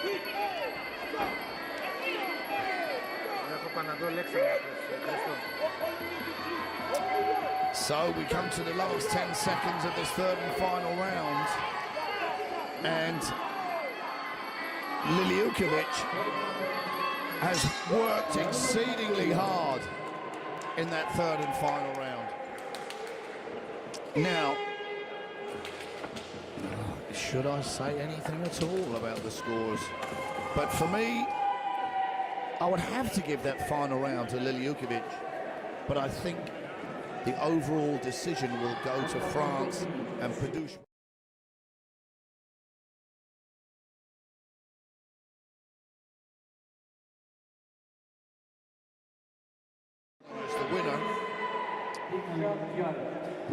And the judges gave the final round to him, which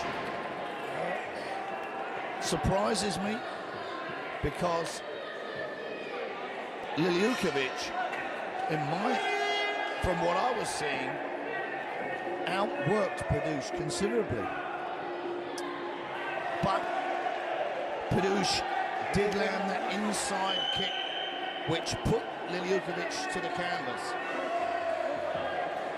So France move on to the finals in that under 57 kilogram category.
So here we have our next contest.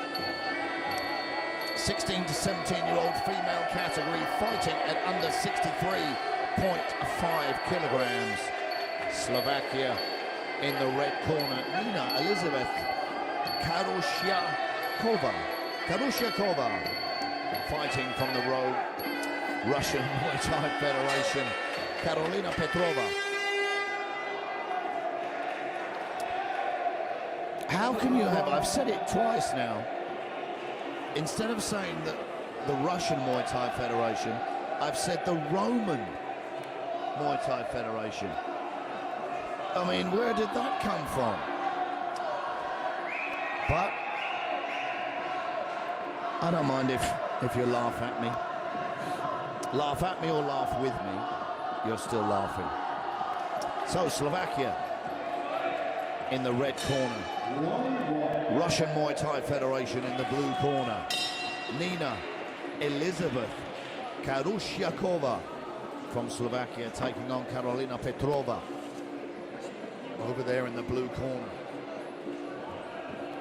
Under 63.5 kilograms, a semi-final. Whoever wins moves forward to the final.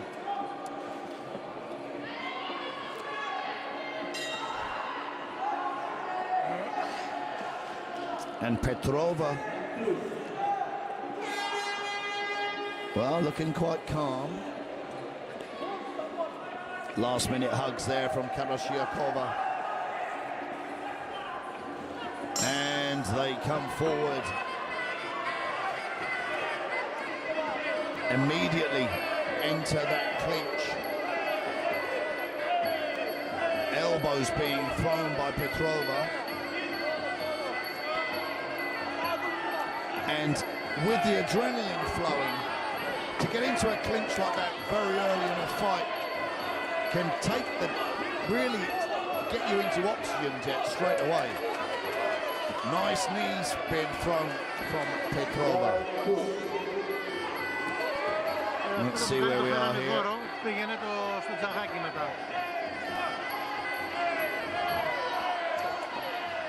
Good punch combinations from Petrova.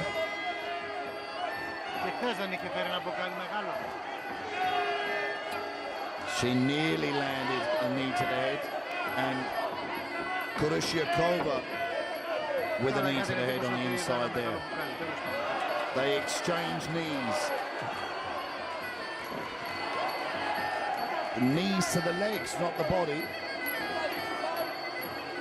The referee just ticking off Petrova there, I'm not sure what for. They exchange low kicks.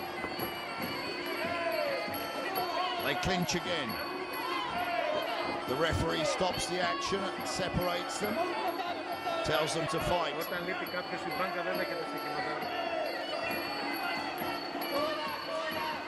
And they're not creating any space to really be able to throw any knees on the inside. Nice punch there from Karushyakova. A body kick and a straight left from Petrova.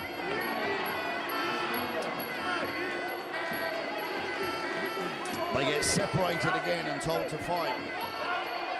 We're going to come to the last 10 seconds very shortly. There it is, 10 seconds left of this first round.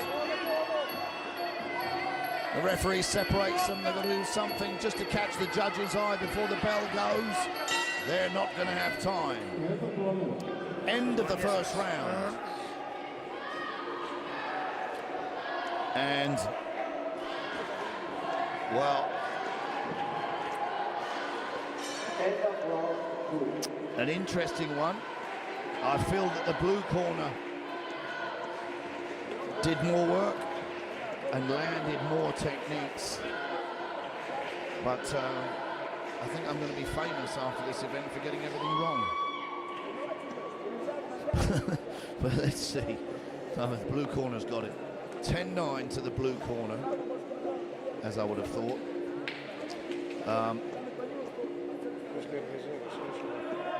So, let's see. It's intriguing when they go back after the first round, which is all, you know, obviously they want to win that first round doing whatever they want to do, but then at the end of the first round is up to the corners to give them a game plan to come out and fight in a way to win that second and third round. So they're both throwing punches and kicks now.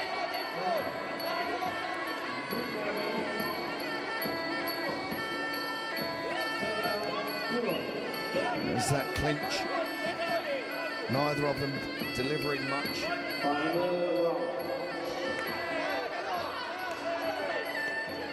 Both of them exchanging equal punches and kicks here. Spinning back elbow there from Karyushnikova.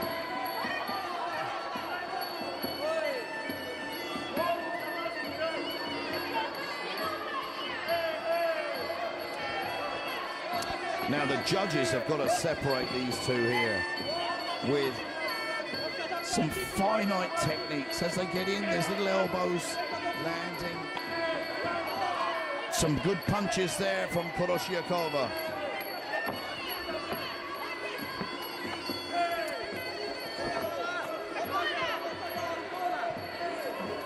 Now, I think Petrova needs to step back and create a bit of distance and use her boxing to do some damage.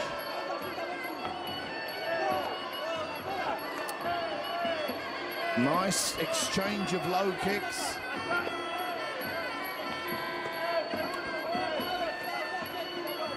And Karyushnikova comes forward, they clinch. Who's going to dominate with the knees?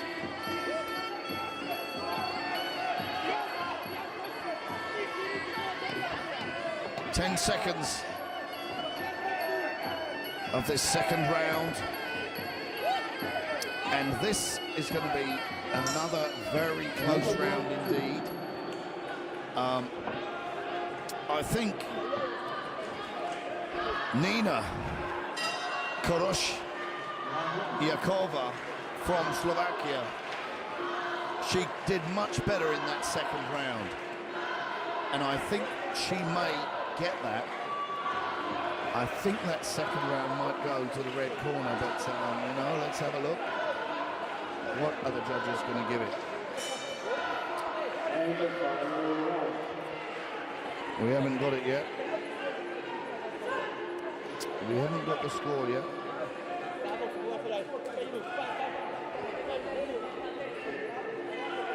Nope. The judges have given the second round also to the blue corner. So, Karolina Petrova now 2 rounds ahead. But Karyushnikova was coming back very strong in that second round indeed. Now an aggressive start from Petrova in this third and final round. Neither fighter slowing down at all.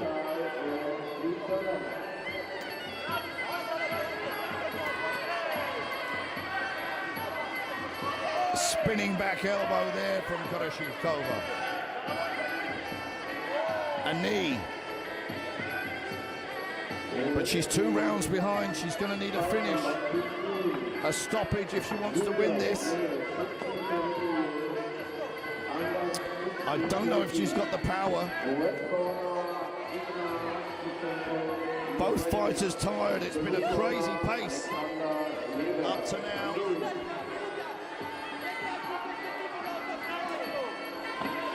But Karyushnikova still on her toes. She takes a right hand from Petrova.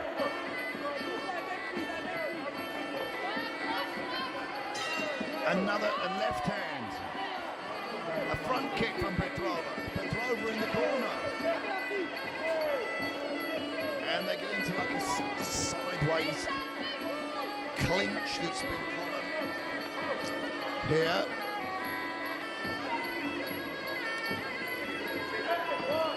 Nice body punch from Karyushnikova. 2 jabs and a knee from Petrova. Another knee from Petrova.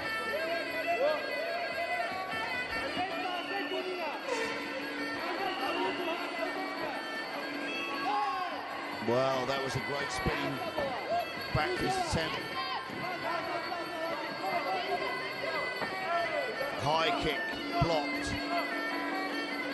Elbow from Kristoff. And the fight comes to a conclusion. And I think that third round is going to go to the blue corner as well. Karolina Petrova.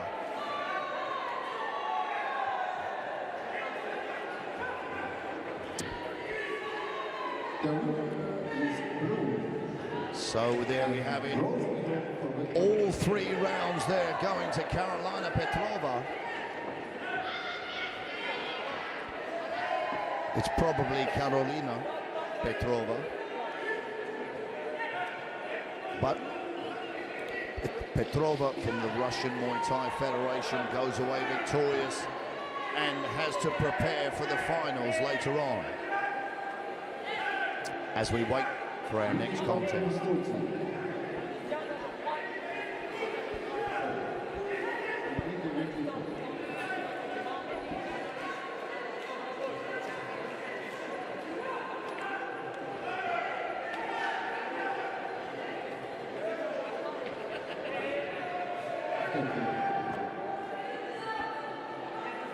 Male 16, 17 years old. Weight category is 67 kg. In the red corner, blue. In the blue corner, Georgia.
So as we wait for our next contest, which will be our 14th fight.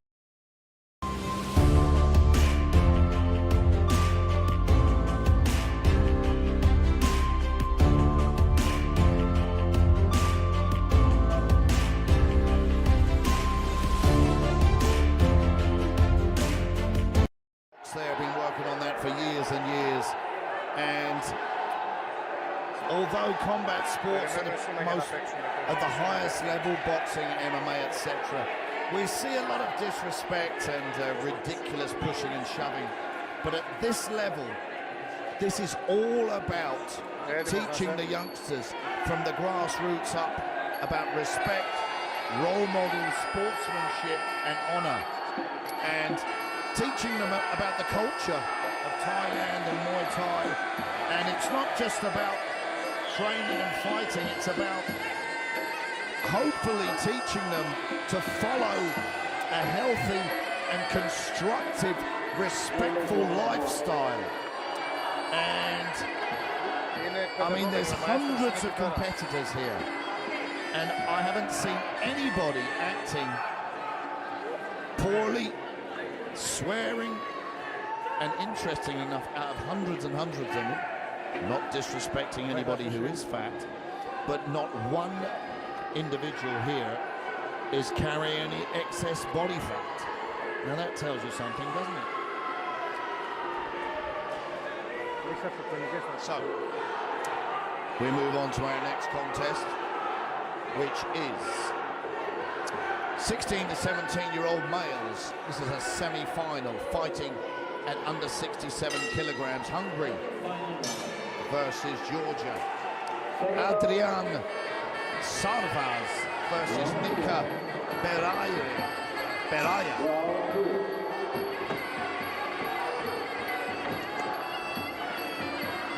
Now, nice double jab straight right there from Peania.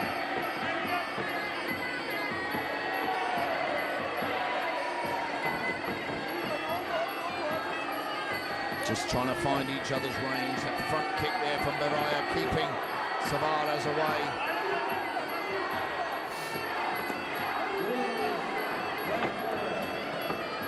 Nice hooks from Mariia.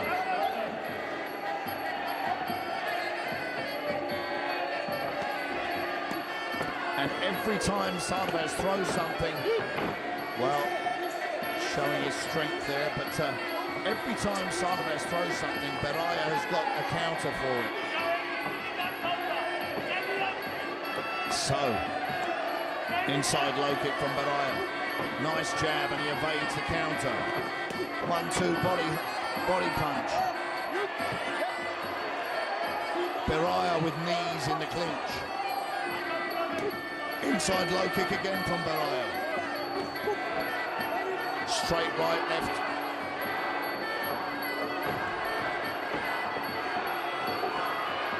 Mariia changing stance from southpaw to orthodox. Throws an elbow. And knocks his opponent down. I think that's over. I think it's a knockout. Wow, what a finish. We'd like to see the doctor in just to check the fighter.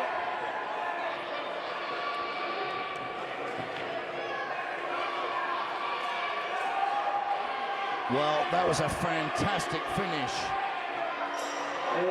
from Nika Peania. He threw a spinning back elbow which missed and followed it up with a punch combination which dropped Adrian Sarvaz to the canvas.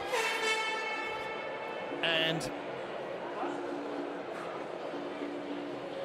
that's the biggest knockout we've seen here in the past few days. And there, Nikita Peania showing that he has got some power. And that sends a message. That sends a message to whoever he's going to fight in the finals. Representing the Georgian Thai Boxing Federation. Very well indeed. A first round finish for Nika Peania. What a performance.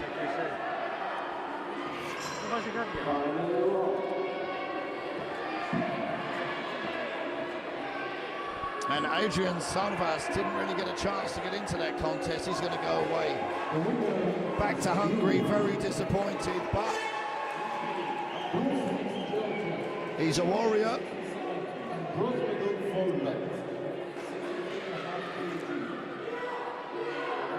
And look at that, Nika Peania opening the ropes for Adrian Sarvaz.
So our next semi-final here, 16 to 17-year-old male youth category fighting at under 67 kilograms. The Russian Muay Thai Federation fighting out of the red corner, Dmitry Karatayev, and he faces from Ukraine, Anatoly Marinesko. Anatoly Marinesko.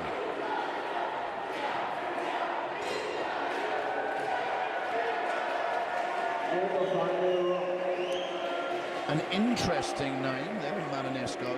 Sounds a little bit Romanian, but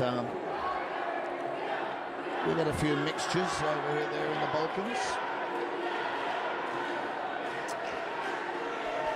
So, Russian Muay Thai Federation faces Ukraine.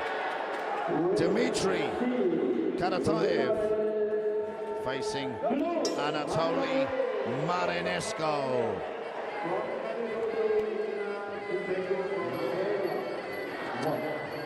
And I'm sure, well, some good punch combination there. They exchange in the middle here, and now they go to the clinch and exchange knees. And after seeing that victory from the previous fight from Mariia, they're going to, whoever wins this is going to want to make a statement.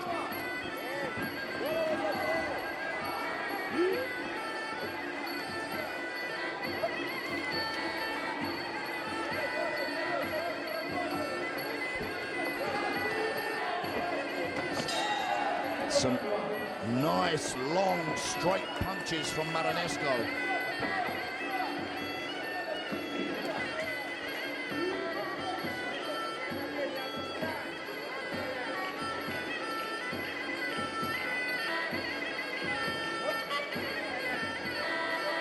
Front kick there from Karatayev.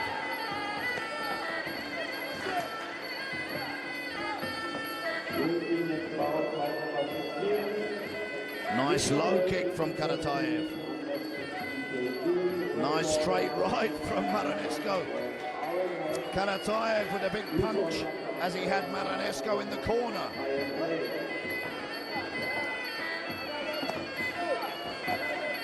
They exchange kicks. They're both looking for a big punch.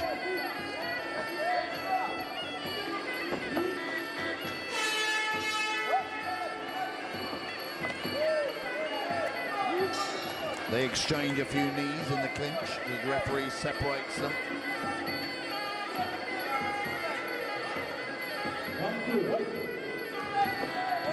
Oh, nice left from Karatayev.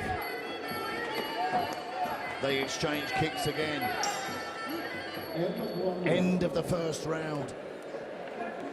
Wow, when the action is fast-paced like this, the rounds just seem to go very, very quickly. Now, how would you separate those two? Because I don't know. I think, wow.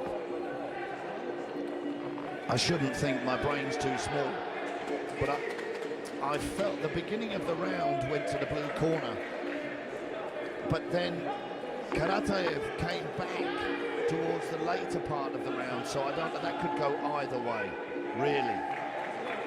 The judges have given it to the red corner, yes. I don't disagree with that at all.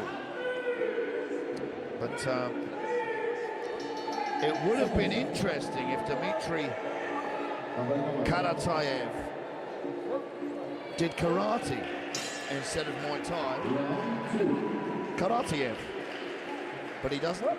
He practices one of the best martial arts on the planet, Muay Thai. Now they come out with a ferocious start to the second round. Both looking to punch again, but they get into this clinch. The judges will be counting those knees on the inside. Oh, nice punches there from Karatayev.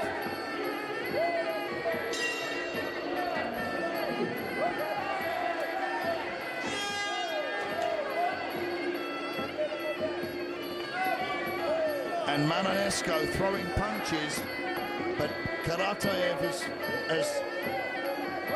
has worked him out a little bit. He's timed him. And there we go, 1-2, straight down the pipe.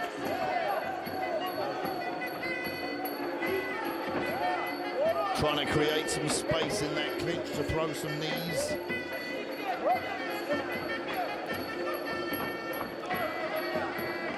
Now let's see that distantly exchange kicks both at the same time. Nice front kick there from Mananesco. Couple of punches from Karatayev. Low kick, 1-2 again.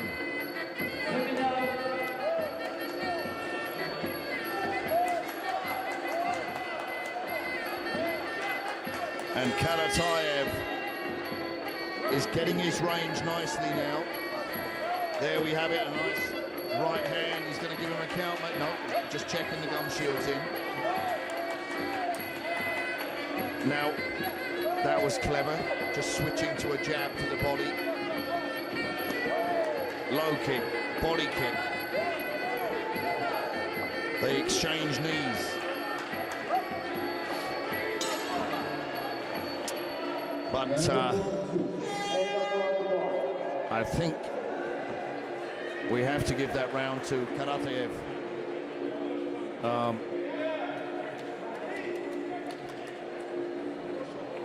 Just for his dominance with the punching. He threw some lovely straight 1-2s. And he's just managed to out-time Anatoly Mananesco. Mananesco needs to parry the jab. He needs a little bit of head movement and counter the 1-2. So it's easier said than done. But I'm sure the judge, let's see how the judges have scored that. Yep, 10-9, 10-9. So both rounds so far to Karatayev.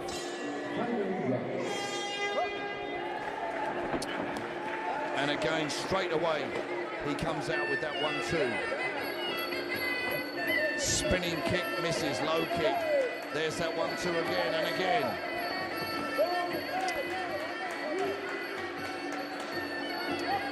So, Anatoly Mananesco,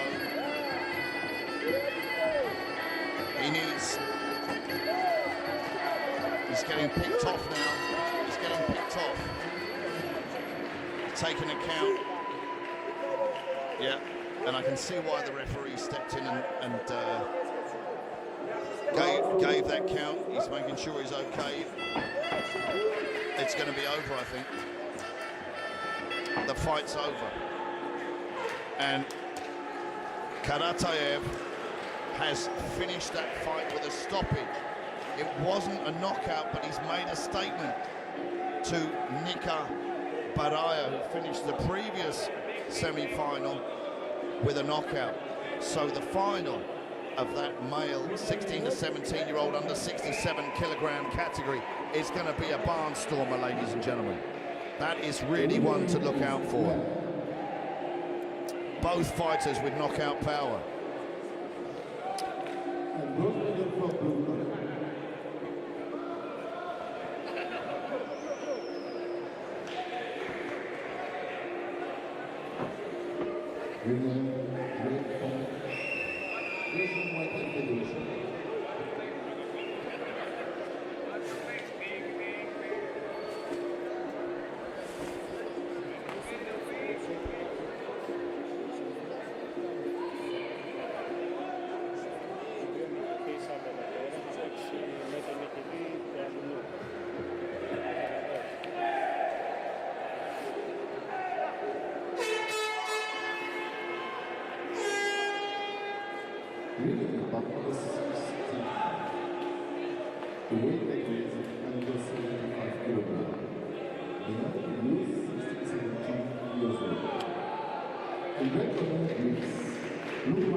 So we move up a weight category here for this semi-final. 16 to 17-year-old males once again, but fighting at under 75 kilograms. Greece faces Lithuania.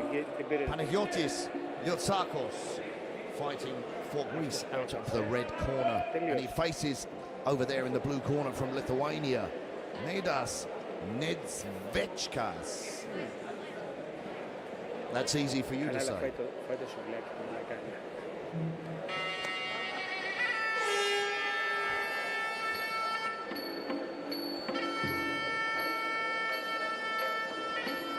Now, while they do their Y crew, I could try and practice the name a little bit better. As I said yesterday, it's a shame we haven't got some live comments, so the Lithuanians can chime in and tell me where I'm going wrong. Nedzvechkas, that's how I'm going to say it. And for the Greek, Liotsakos.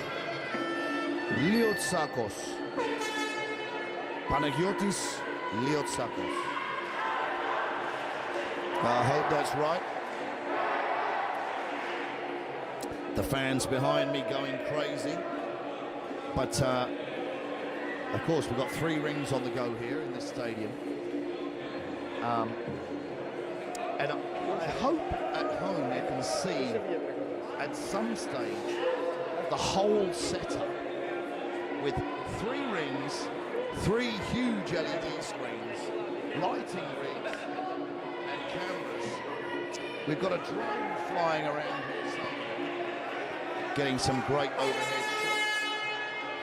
And behind me, a stadium seating setup which gives everyone a great view of it, either of the 3 rings. So here we go, Greece versus Lithuania. Nice jab there from Nedzvechkas.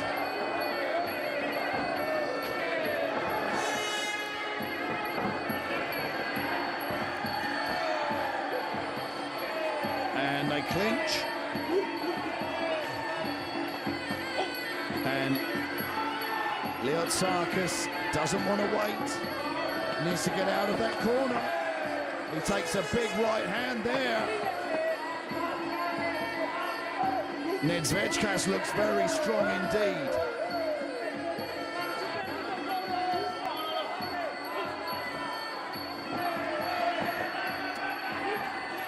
Oh, that was a nice... Just as the referee stepped in, Liotsakos threw a very nice spinning back elbow. So, a nice low kick from Liotsakos.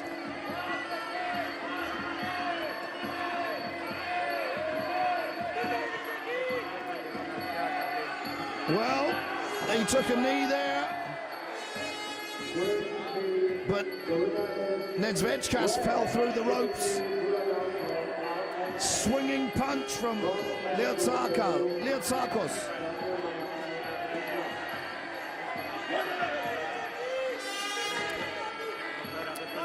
And this could go either way. Liotsakos there with a little bit of blood around his nose.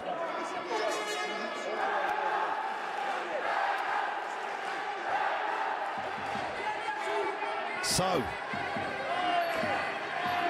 he takes a jab, but Liotsakos shows his strength, tossing Nedzvechkas to the canvas. A lovely low kick, 2 low kicks there from Liotsakos. Big punches from Nedzvechkas.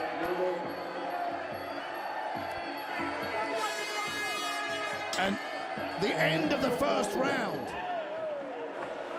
Well,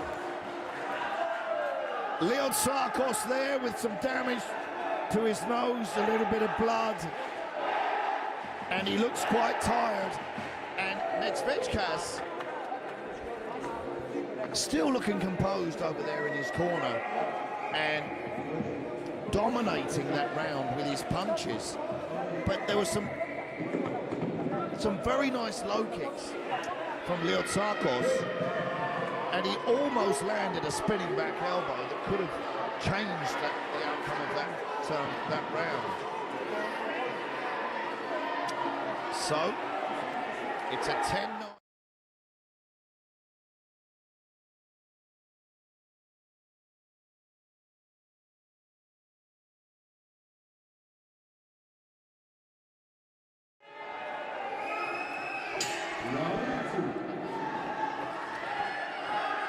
And there's that low kick, which comes back. And heavy bar, big right hand. Sorry, left hand from Zbiezek. And an elbow as he comes inside.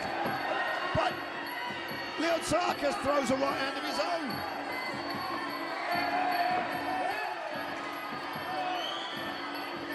Wow. What an extraordinary contest. The referee just going to clean a little bit of blood off the face of Aleksandr.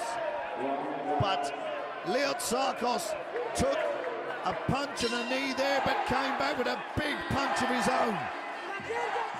He can't wait to get hit. And his low kick is a good weapon, but he takes another right hand. He gets pushed into the corner. There's that low kick. Front kick from Zbiezek, and he throws Zbiezek to the canvas. Aleksandr still in the fight. The fans behind me are going crazy. An elbow from Aleksandr.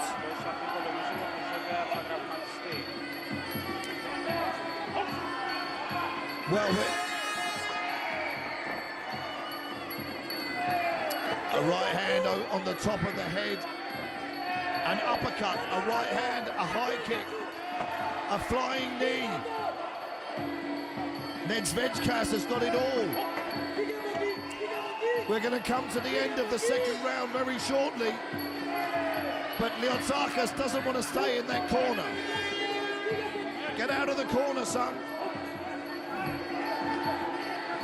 He checks that kick and throws a nice combination.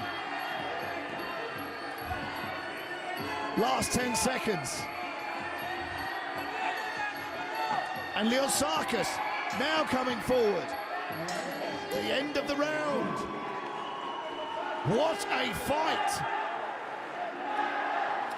Now Zbiezek, I would say clearly the more powerful of the two, but Aleksandr still definitely in the fight.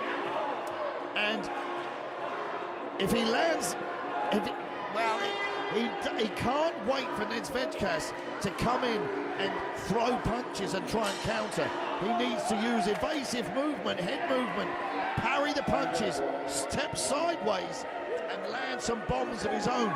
His outside low kick has been effective, but Zbiezek, when he throws that big 1-2 punch combination, it's hard hitting, and you can see it's done some damage with a little bit of blood coming out of the nose of Aleksandr.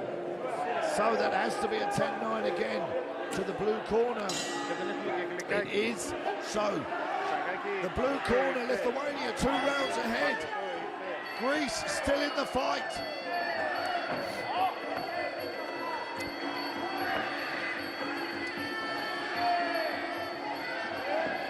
And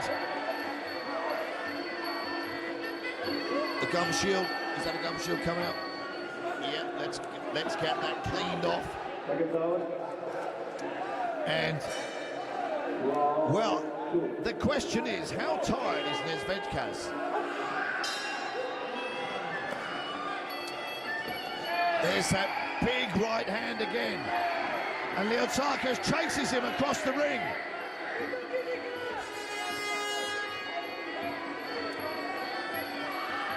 Aleksandr still got the heart to win this fight.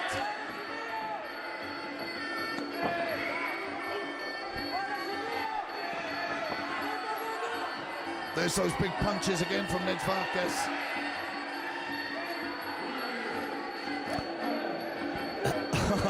I mean, if something extraordinary did happen, and Liotsarkos managed to get the win by a stoppage, the crowd will blow the roof off, but I'm not sure that's going to happen. You can see that Zbiezek is tired.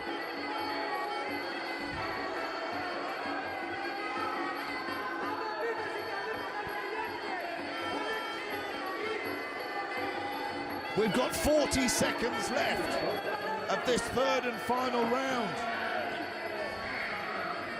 Zbiezek's punches now losing accuracy. They're both tired though. What's Liotsarkos got left? Nice 1-2.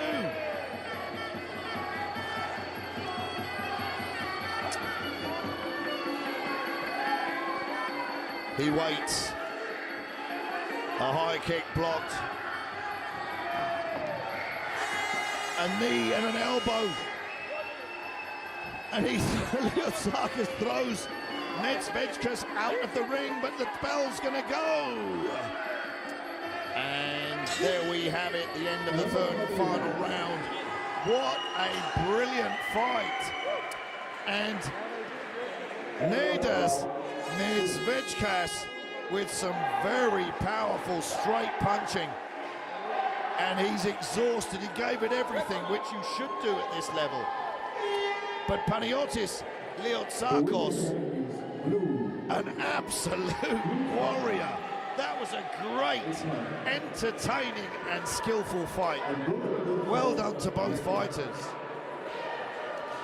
And well done to Lithuania, who move on to the finals of the under 75 kilogram weight division.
So here we have our second semi-final of the 16 to 17-year-old males under 75 kilogram weight division.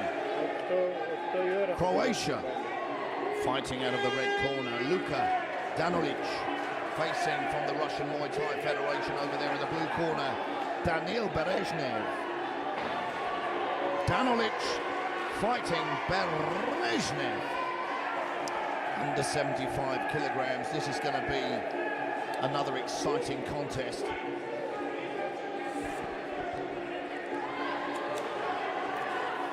So, the officials are ready, the fighters are ready, and here we go in the first round.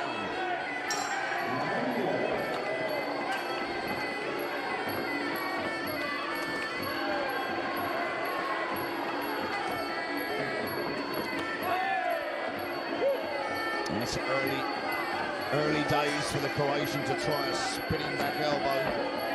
And a big straight punch from Berezhnev. Another spinning back elbow from the Croatian.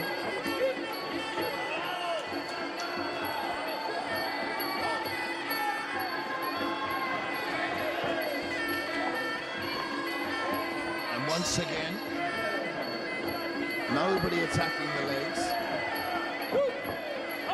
drop to the canvas. The referee will stand them up, restart the fight. And Danilic pushed to the ground with a front kick. And they don't get a chance to engage with punches. They get tied up in that clinch.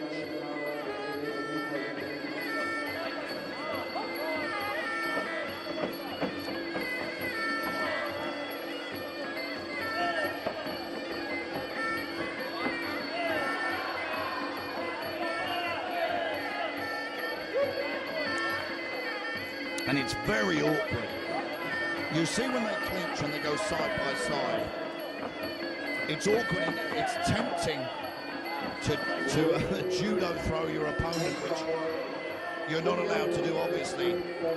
Oh, this was a little bit naughty. The referee giving Danilic a count.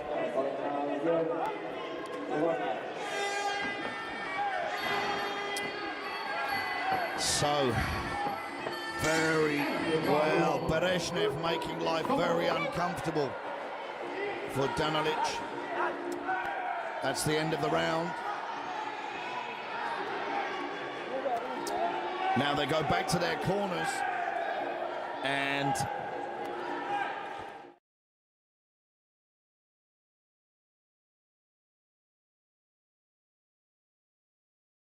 judges have given it.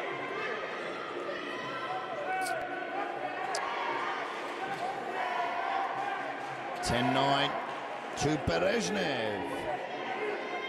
So, blue corner ahead after a single round. And looking over there at Danilic from Croatia, he's blowing quite heavy. He needs to take a breath, get his composure and his confidence. Round 2.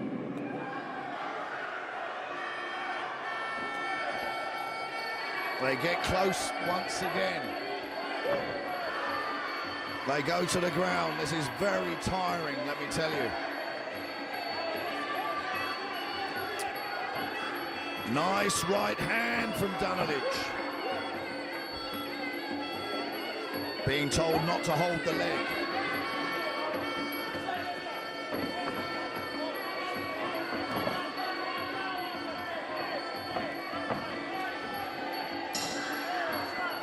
Berezhnev, well, that was a lovely throw, but I'm just not sure it's allowed.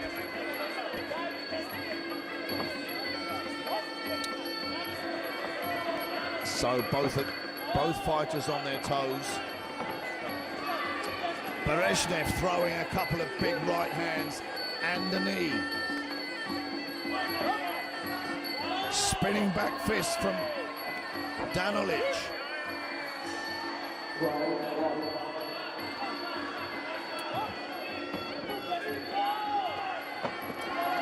They exchange body kicks, a right hand from Berezhnev. Left hand, right hand. The referee separates them.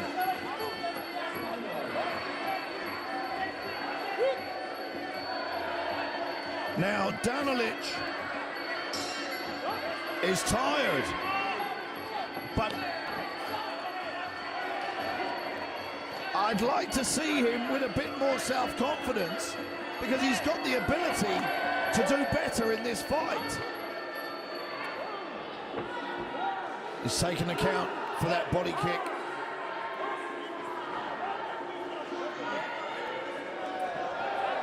I think Danilic could fight a better fight if he just believed in himself a bit more.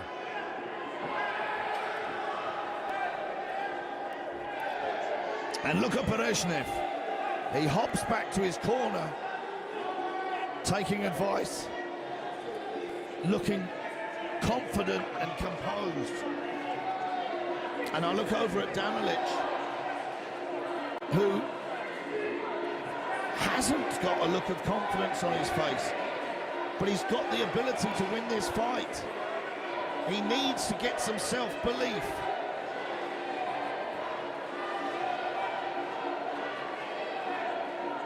So we wait for the third and final round.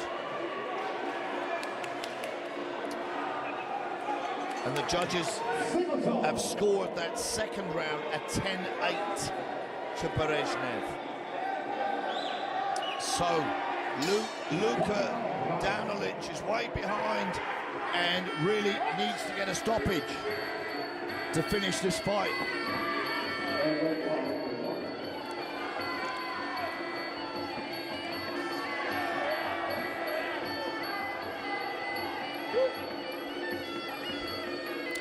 So the referee adjusting those elbow pads once again. Spinning back fist from Danilic, which is way out of range. Another count for Danilic for those knees that Berezhnev was landing. And the fight has been called off. The referee deciding that Berezhnev is too dominant for Luka Danilic, and Daniil Berezhnev goes away winning that semi-final. And the bronze medalist is Luka from Croatia, red corner. And I just feel...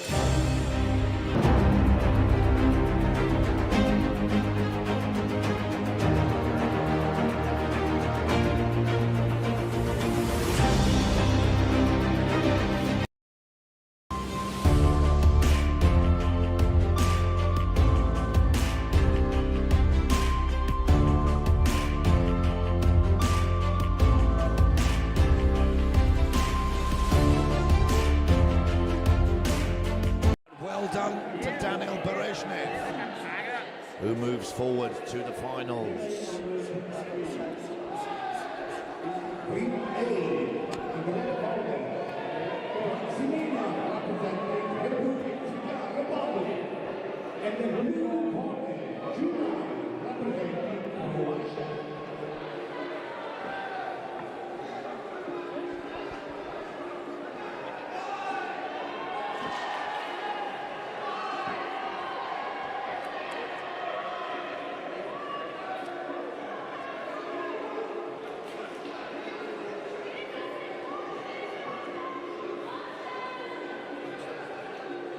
Και από εδώ που ήτανε, Φωτή, και από εδώ που ήτανε, μαλάκα ήταν, εντάξει, αρρώστηκα, δεν υπάρχει.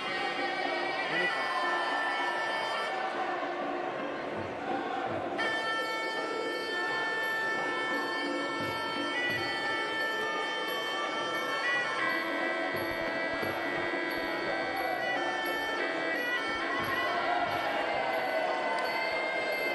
So as we move through the day, we move up in weight. And this semi-final at 16 to 17-year-olds fighting at under 81 kilograms. Czech Republic facing Croatia. Fighting out of the red corner, Maximilian Samuel Hernig from the Czech Republic. Facing in the blue corner from Croatia, Juraj Rupčić Pečnik. Now, Σοκοφρέτες φέρε.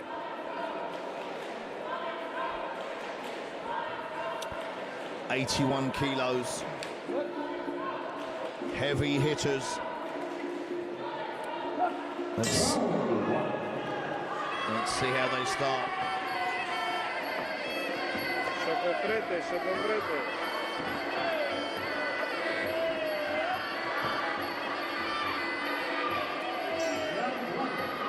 Pečnik looking very strong.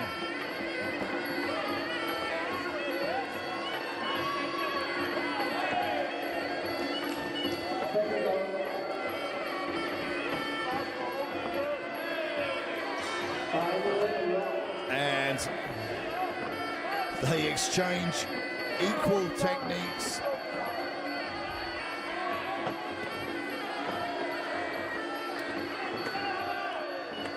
Pečnik coming forward. Now Hernig coming forward. Hernig having some success with those two punches. And again.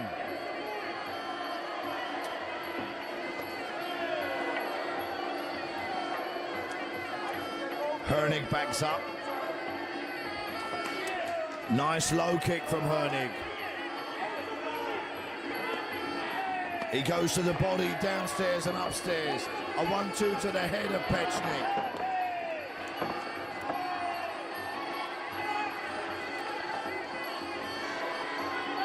Well, Hernig outboxing Pechnik up to now. Stiff low kicks from Pechnik. 1-2 from Hernig, elbow from Pechnik.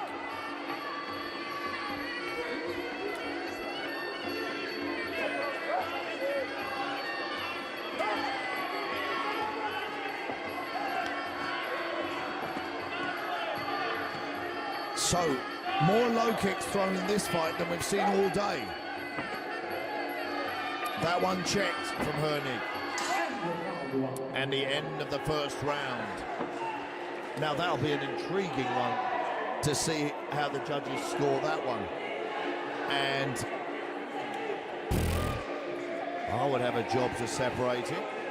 I think if I was to put my neck on the line, I'd give it to the red corner. But if I get it wrong, that would be about the 1,000th time over the past few days. So, let's have a look at how the judges have scored that. 10-9 to Maximilian Hernig, yep, from the red corner. So, he looked like he was on the back foot at the very early stages of that first round, and then got his distance with his punches. He was landing some great 1-2s. They both exchanged low kicks, but those 1-2 punches were landing for Hernig.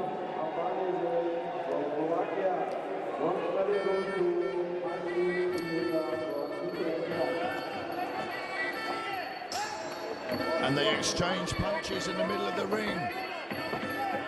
And it's lovely to see them finishing their techniques with a low kick.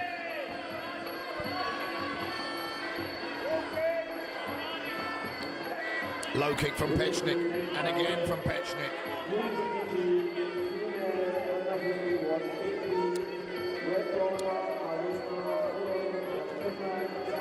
So, oh, a lovely flying knee from Pechnik. And actually, Hernig seems to have slowed down here in this, the opening part of this second round. Inside low kick from Pechnik. Inside low kick from Hernig. 1-2 from Hernig. Outside double low kick from Pechnik. Great action.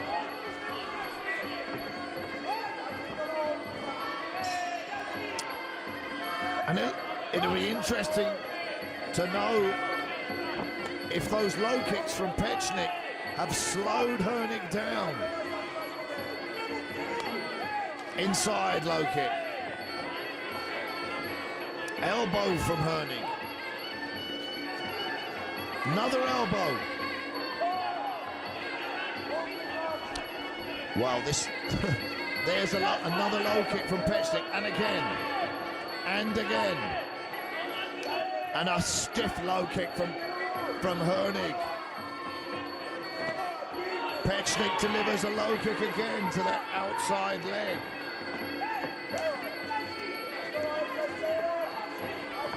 And Hernig delivers to himself. End of the round. Well, how are the judges going to separate that? I mean, I would have given that, I would inch that one to the blue corner. To the young Croatian. Juraj Pechnik. But let's see what the judges have done. Let's see what the judges have done to me.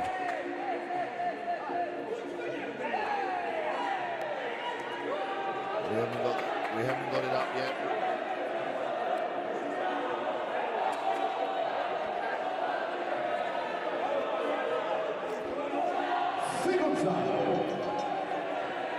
Come on. Where's the score? My screen is very slow. So, second round to the red corner. Okay. So it's 2 rounds to red. So, Croatia with it all to do as we come into this third and final round.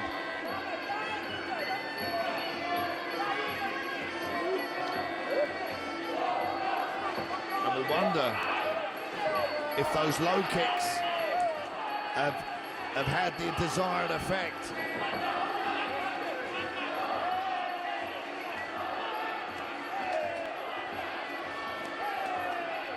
Out of range is Yauheniya. Peania blowing heavy.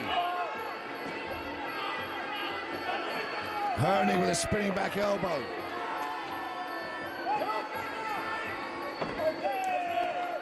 Outside low kick.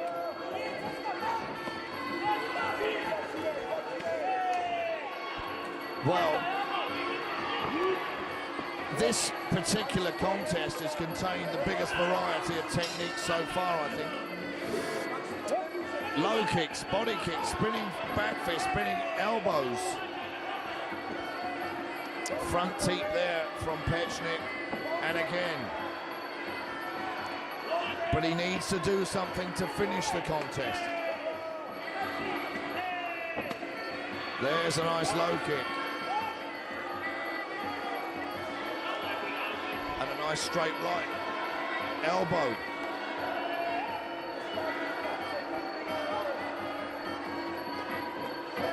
That was nice. Body punch followed by an inside low kick from Yauheniya. Stiff front teep from Peania. Off balances Yauheniya. Both of them fighting on empty now. And the end of the round. Well, it was 2 rounds to the red corner going into that final round. So regardless of the score of the third and final round, the fight is going to go to the Czech Republic, Maximilian Yauheniya. But I'll be interested to see what the judges scored that final round.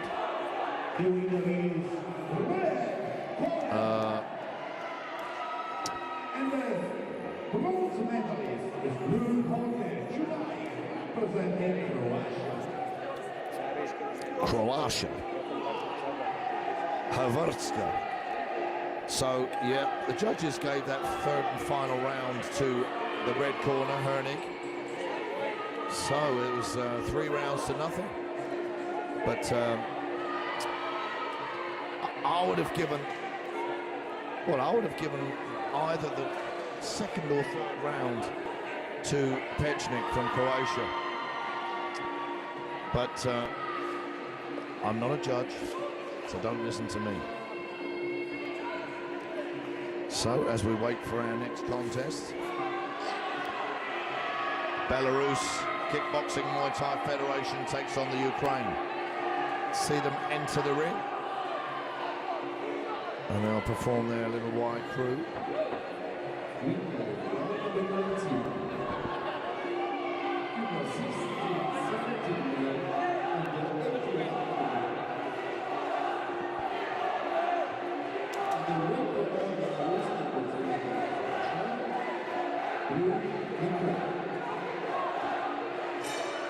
End of round 1.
So,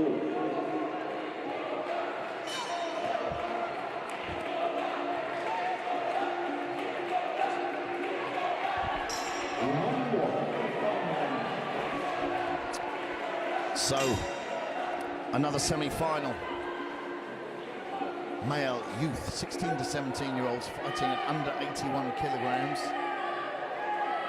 Heavy hitters once again. Belarus Kickboxing and Muay Thai Federation. Yauheniya Zakruski fighting in the red. And from the Ukraine, Vadim Pavlov fighting in blue. He hops back to his feet.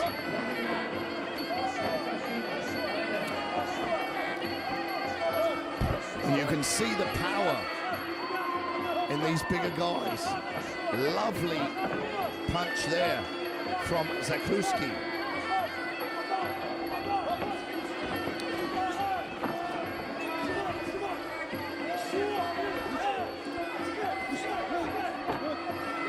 I'm probably going to get that wrong. It's probably Zakruski.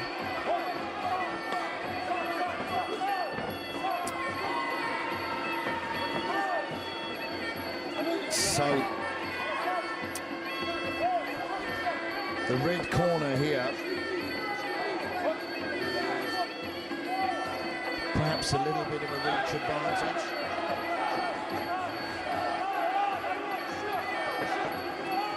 Both of them with heavy punches.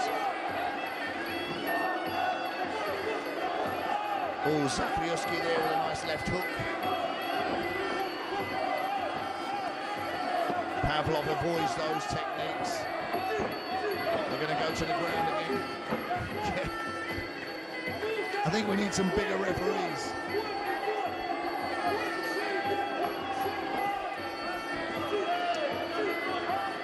Pavlov doing well to avoid those punches from Zakruski.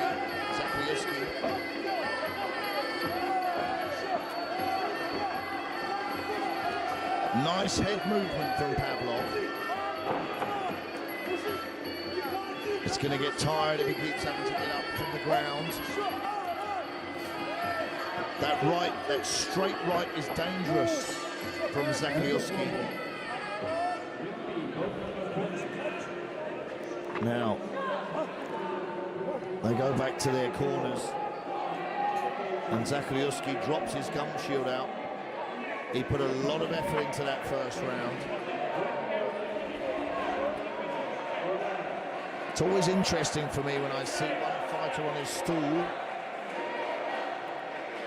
resting his legs, and then the fighter in the opposite corner just staying there, standing up.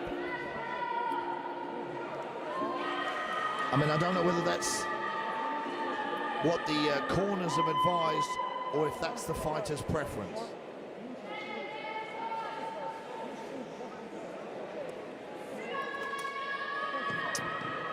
So, seconds out as we go to the second round. And that first round was 10-9 to the red corner. So, Zakruski ahead at the moment.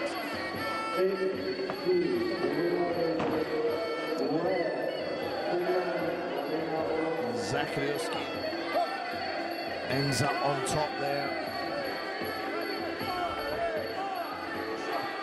Both guys strong and powerful, wrestling for position.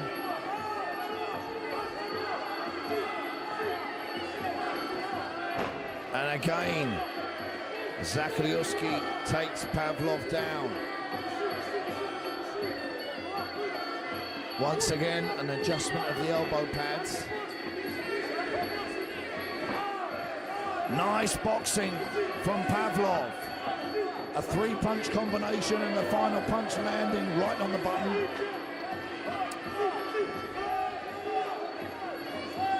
And he lands a right hand there inside.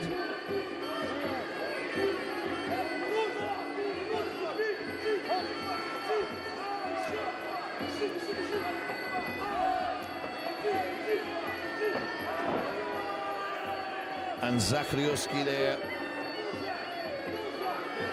being warned for tripping Pavlov to the ground.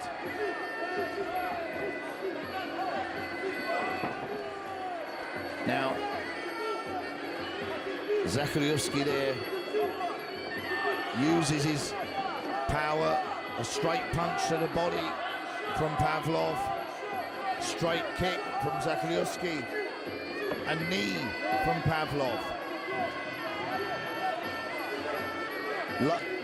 Timeout.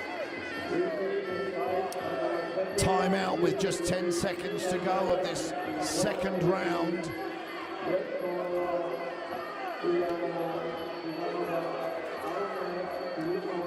And as soon as they restart the fight, we're going to hear the bell go. Pavlov there having a bit more success in the clinch. But I think the judges are going to give that second round to Yauheniya Zbiezek from the Belarus Kickboxing and Muay Thai Federation.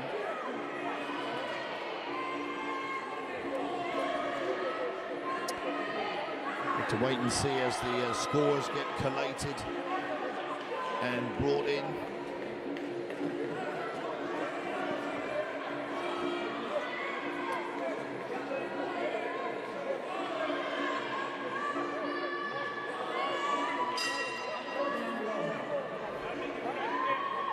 Well,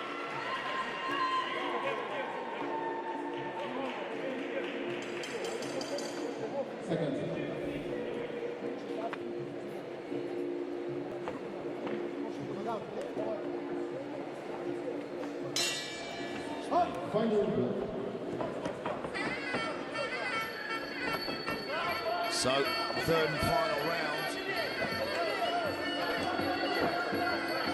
and Pavlov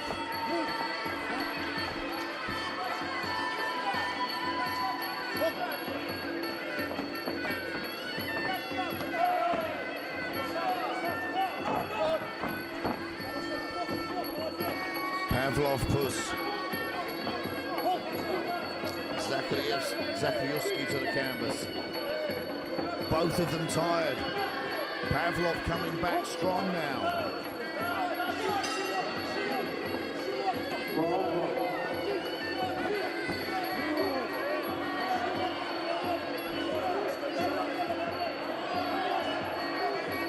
Blood coming from the nose of Zbiezek.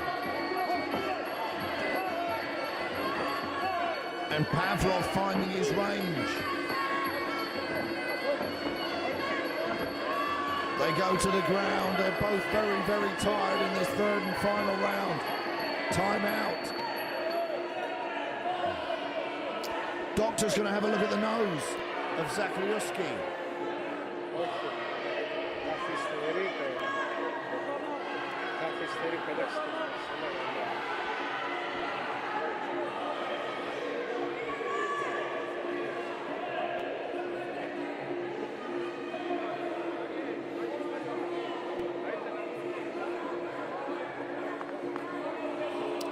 Now, it'll be a terrible shame if the fight is stopped here.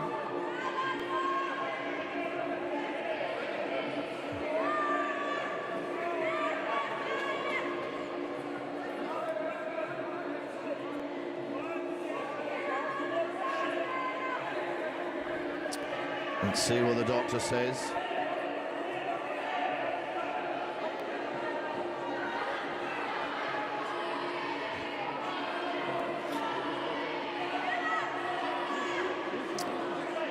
But at the moment, the fight is even. A round apiece.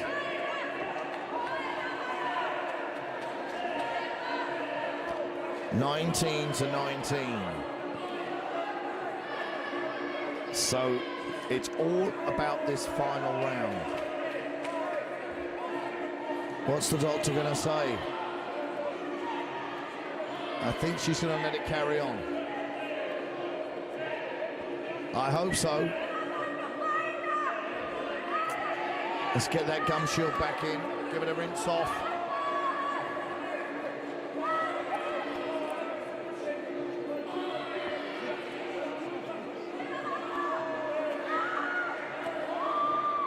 So here we go.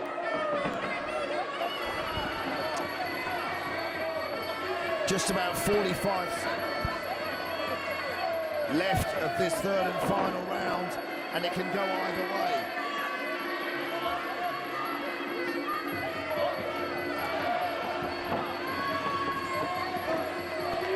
It's a semi-final. Whoever wins goes through to the final. Blood being cleaned off of Aleksandr's nose once again. They're tired.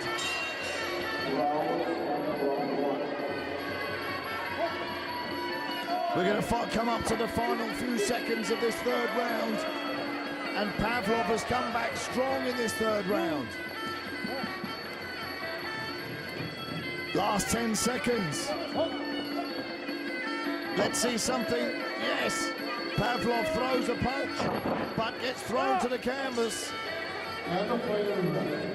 Well, the round is over, and Pavlov raises his arm. And it's going to be intriguing, because I think he did enough to win that third round. Let's see what the judges say. It's the drama unfolds here in Athens. The blue corner takes it. The blue corner, who was dominated in that first round, came back, won the second round by a smidgen, by just a tiny bit, and then came back strong in the third and final round and takes the victory. So Vadim Pavlov wins 29-27 from the Ukraine. Well done to Vadim Pavlov, but a great performance from Yauheniya Zakriosky from the Belarus Kickboxing and Muay Thai Federation. That was a very, very good fight indeed.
Well, here we have under 23 years of age females fighting at under 57 kilograms. We have the Russian Muay Thai Federation, Sofia Chechetkina, and she faces from Slovakia, Lenka Shkundova.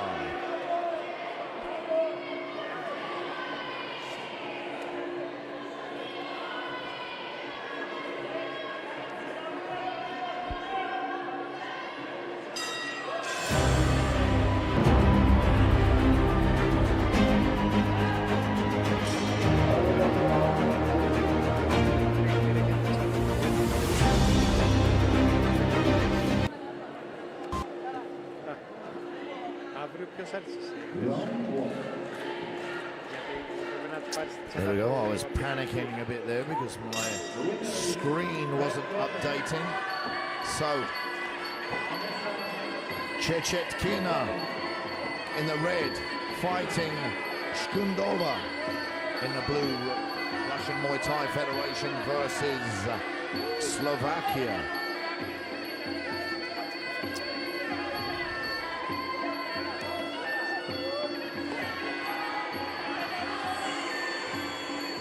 Good boxing there from Chechetkina. And again landing punches.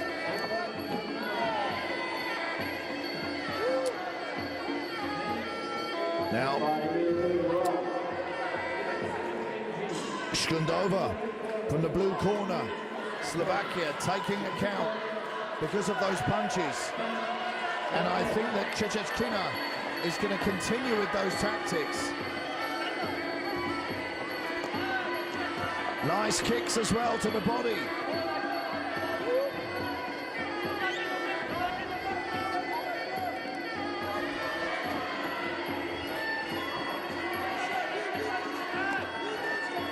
And Chechetkina,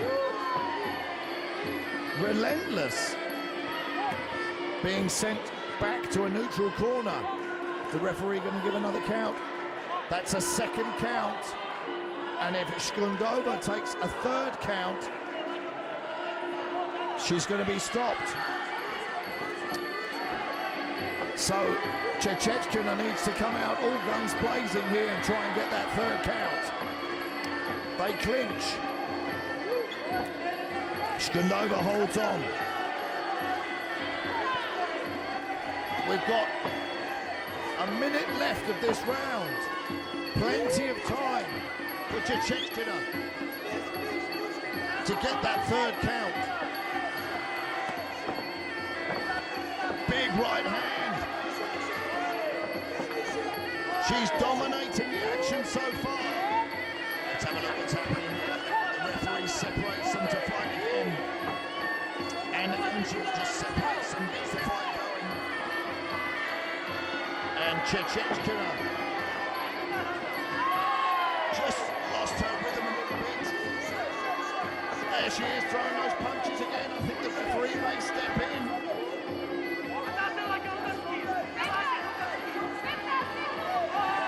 Good evasion there from Shkundova. The referee steps in and gives a third count. I think the fight's going to be over after that. That's 3 counts. 3 counts and the fight is over. A dominating performance from Sofia Chechetkina from the Russian Muay Thai Federation. And listen, Lenka Shkundova, very disappointed, as you can see. She didn't want that fight to stop. She would have carried on, no doubt. A warrior there from Slovakia, but I'm afraid she was outgunned by Sofia Chechetkina from the Russian Muay Thai Federation, who moves on to the finals of the under-23 females fighting at under 57 kilograms.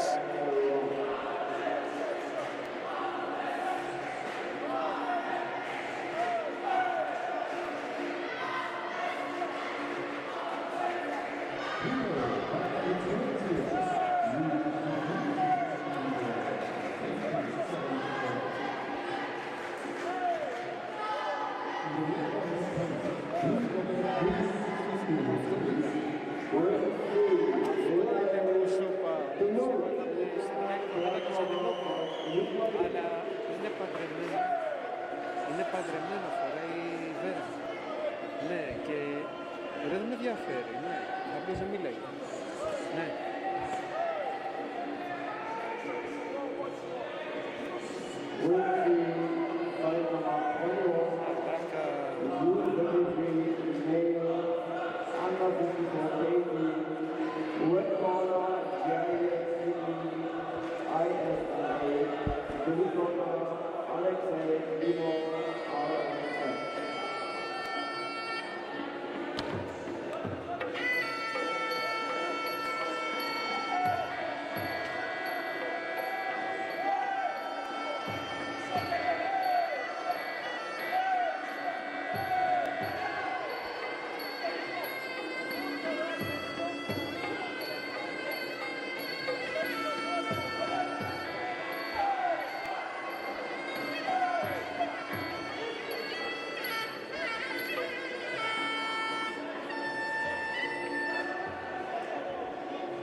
So as these ladies get ready for this second semi-final of our under 23-year-old females fighting at under 57 kilograms, we have from Poland fighting out of the red corner, Natalia Dudek, and she faces from Greece, Kristoff Kato.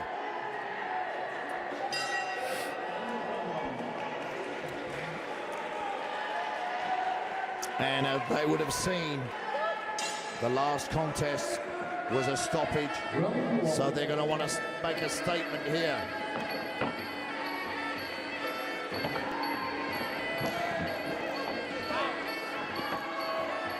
And Dudek coming out very aggressive with her punching, but Kto with a reach advantage and looking very composed is the Greek fighter.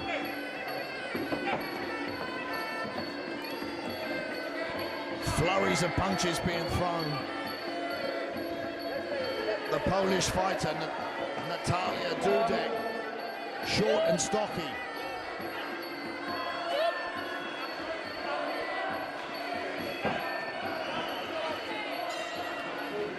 And she's going to expend a lot of energy if she keeps this pace up.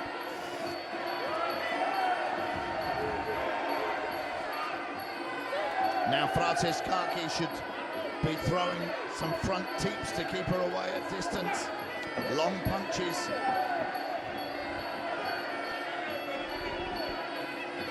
Using her range. Oh, that was a lovely low kick, high kick there from Natalia Dudek. Whoops. Keep them in the ring, ref. They nearly went for a little wander there outside the ring. Nice jab there from Franceschi.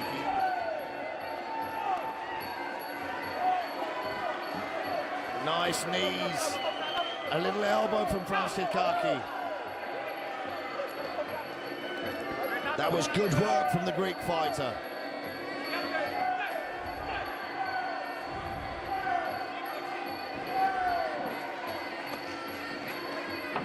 And Dudek, surprisingly, has got some great flexibility. Good knees. Referee breaking them up. Both exchanging punches and kicks.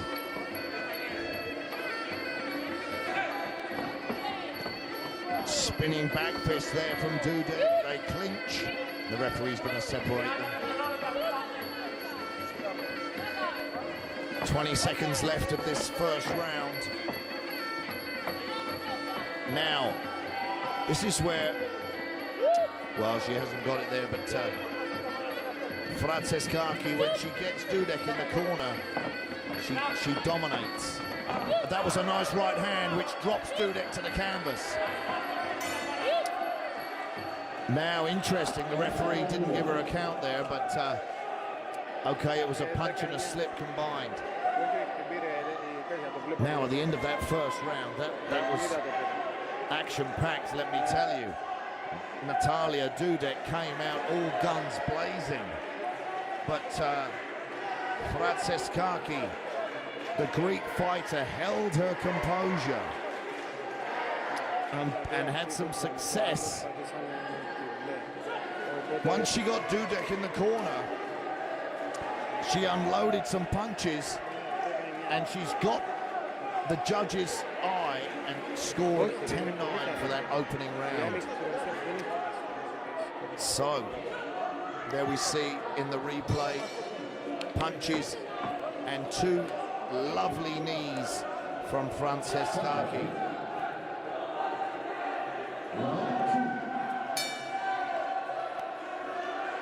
So, second round.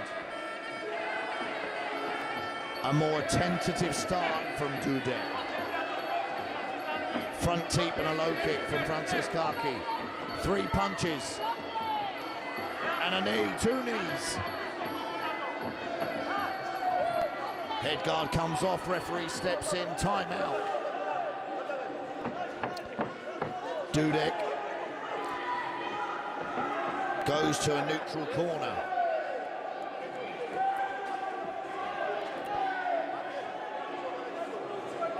I mean, she's not blowing heavy. Her work rate in the opening round was incredible. So she's obviously super fit. Francescaki. She needs to use her range. Lovely spinning high kick from Dudek, misses.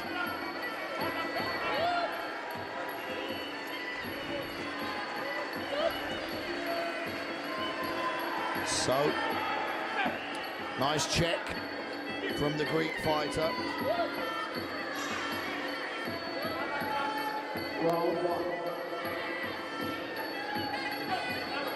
They clinch. Who's going to be so a near piece there on the inside.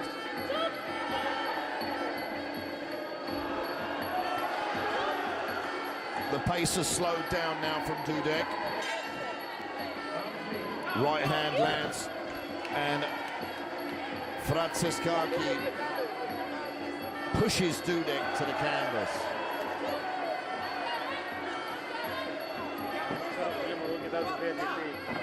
A barrage of punches gets thrown. More landing from the Greek fighter. I think she's got her range now.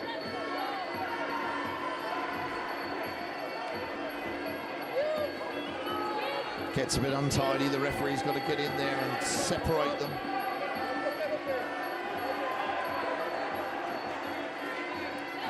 And Francescaki waiting for Dudek to throw something so she can counter.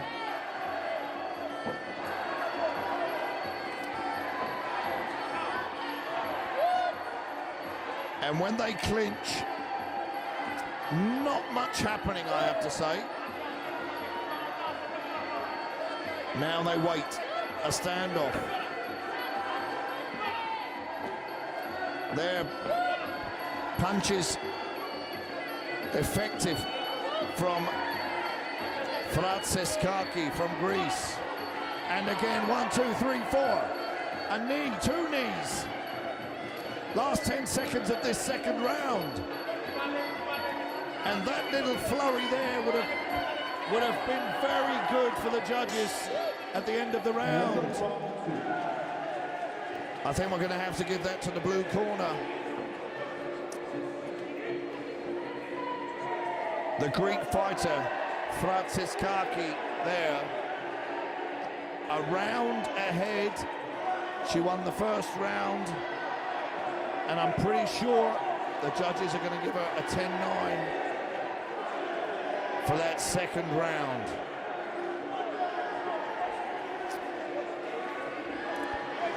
Let's see.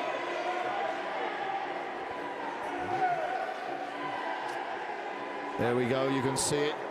It's not a 10-9, ladies and gentlemen, it's a 10-8. So the judges are seeing Chrysanthi Francescaki dominate Natalia Dudek there in that second round.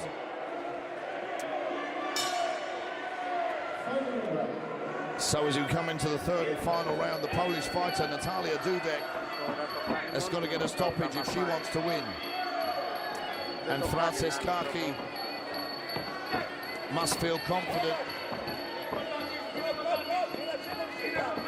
She's great in that clinch at creating space and then landing knees. So the referee separates them, gives them some space. Dudek with a very high guard, trying a spinning technique, but she hasn't got the range. She closes the distance. But if she's going to get in close, she needs to throw some short punches and maybe some uppercuts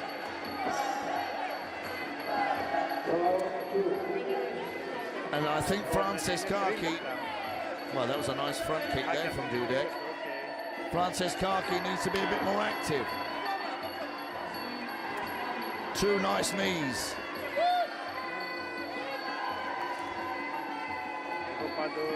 They just go under the ropes. The referee restarts the action. And I think Dudek now could be frustrated. She spins and then gets caught with a body kick from Kaki.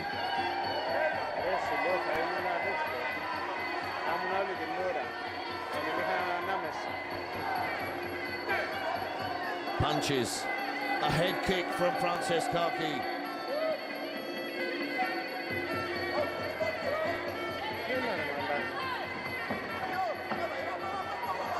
More punches landed.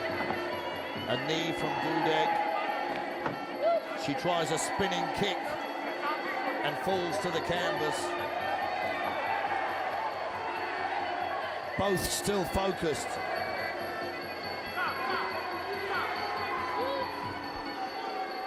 Still 40 seconds left in this third round.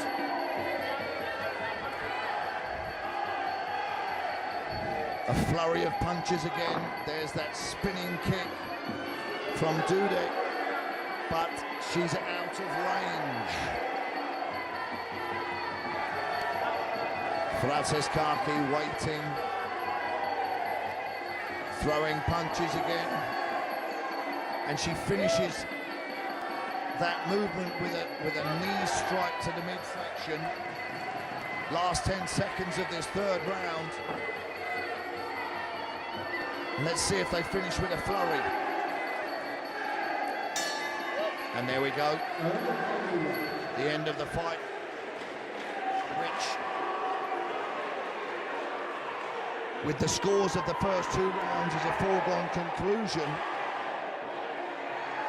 I mean, that was a great effort from Natalia Dudek from Poland. She came out in that first round, all guns blazing, but the extra reach of Kaki and composure meant that she goes away with the win. Great respect being shown from both fighters, not just to their opponents, but to each other's coaches. And a good win there from Kaki from Greece.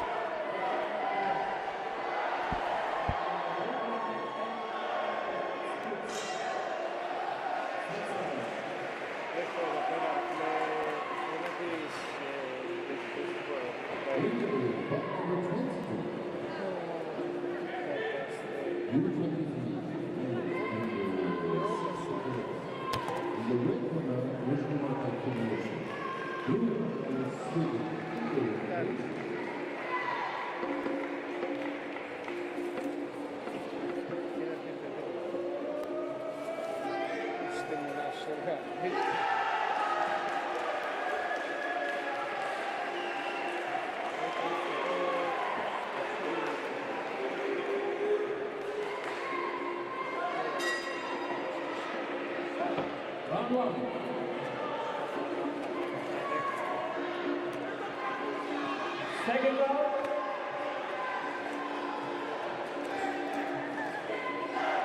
Final round.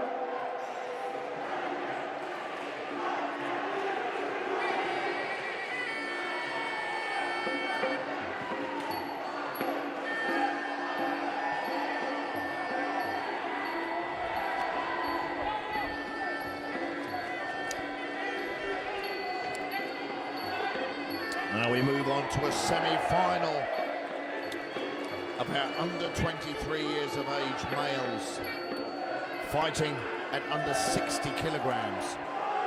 The Russian Muay Thai Federation with Kirill Mamakin facing from Sweden, Lukas Kano.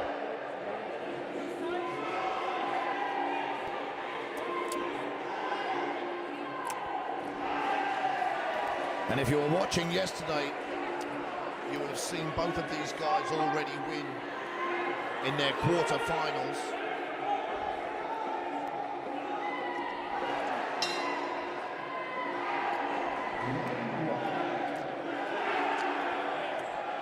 And Lucas Kano from Sweden is a heavy hitter.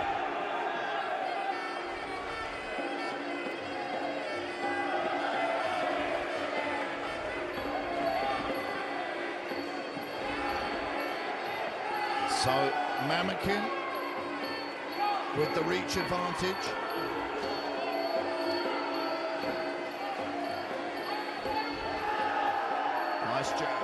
Nice jab from Mamakin.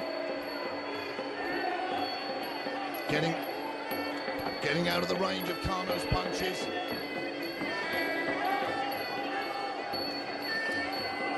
And Kano's dangerous when he gets inside. Mamakin, well, he threw a lovely long jab then. And then got tied up when he got inside. Oh, that was nice. 1-2 followed by a head kick. So Mamakin is on fire.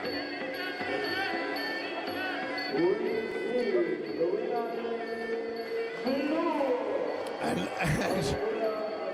there's that jab, double jab, followed by a right hand and a knee. Jab to the body from Mamakin. And there he is again with a 1-2 and a head kick. They clinch. They exchange knees. Now Lucas Kano is going to get frustrated because range is playing a big factor here.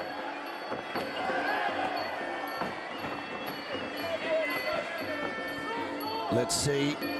Oof, that was a big knee from Mamakin.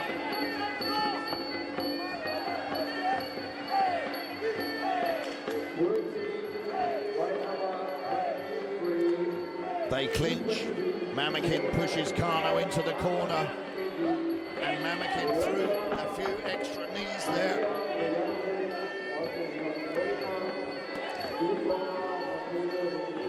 Still the first round, but Mamakin's range playing a huge factor in this fight.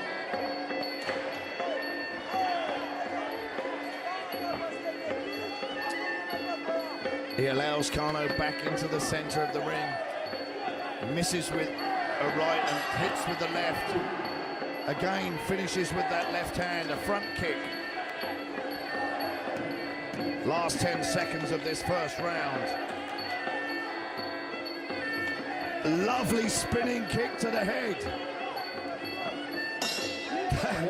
A great way for Mamakin to finish that first round with that jumping, spinning back kick, which landed to the head of Lucas Kano. Now, I wonder what Kano's corner are saying to him in between this round to be able to stop Kirill Mamakin fighting from range. It's going to be an intriguing start to the second round indeed.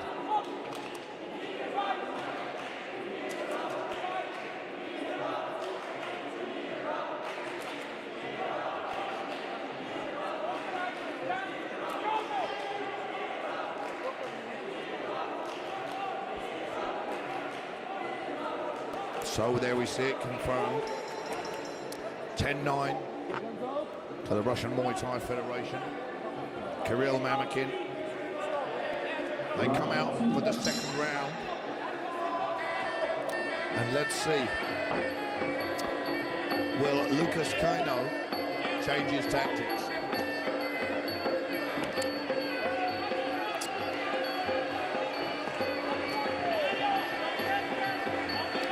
Or will Kirill Mamakin change up again?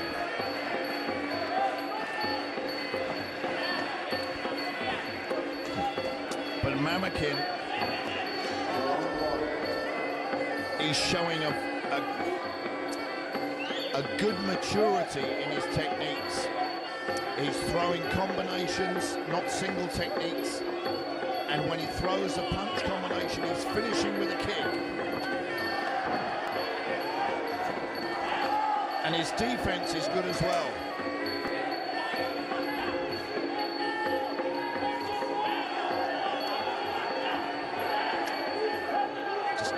catches Kato with the left hand there.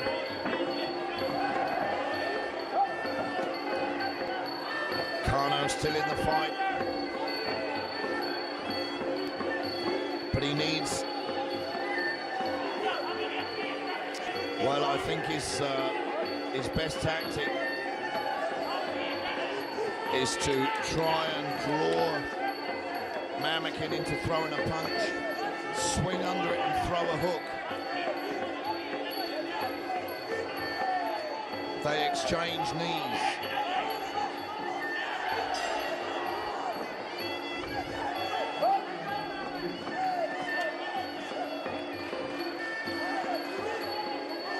Mamikin staying out of range.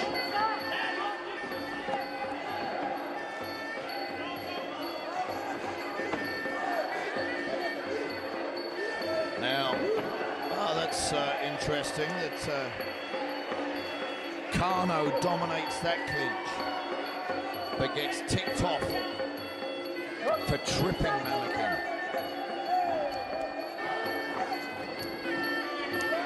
But Mamikin has slowed down. He was throwing those flurries of punches in the first round, which he's not doing so much now. Nice high kick. Now he's trying to throw a punch combination finish with an elbow.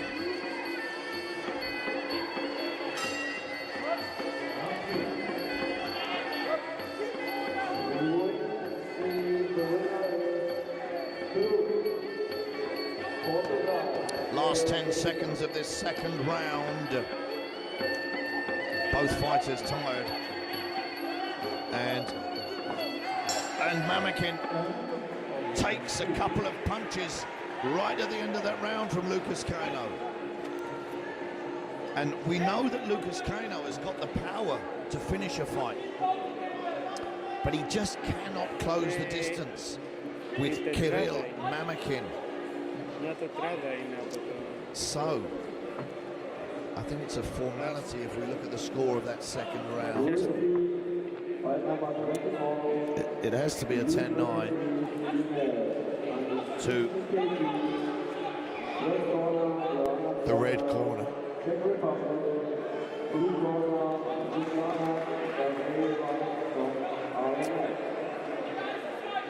Let's see. 10-9 to Kirill Mamikin so far. So if Lucas Kato wants to finish this fight, he has to do it by stoppage. But I'd like to see, I mean, it's difficult, guys, because whoever wins this contest has to move on to the finals tomorrow. And they don't want to risk injury, and they don't want to burn themselves out. So there is a tactic when you're fighting over several days like this.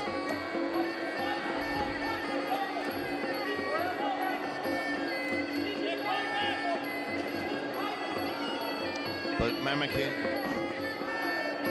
good defense. And he throws a punch and finishes with an inside low kick.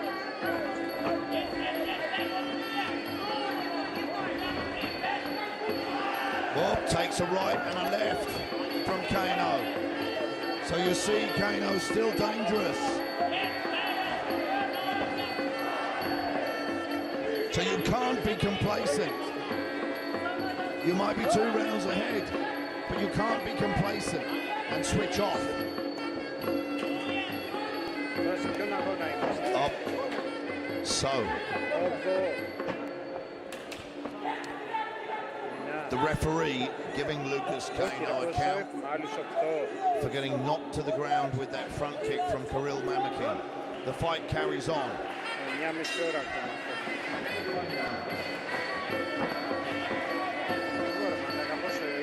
And there we see some punches, finished with a couple of knees. A body kick from Mamikin. An elbow on the inside.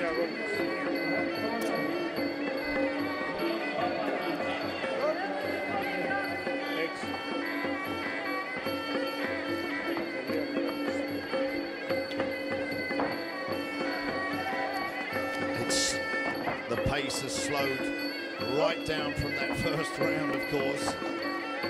Spinning back elbow, nowhere near connecting from Mamakin.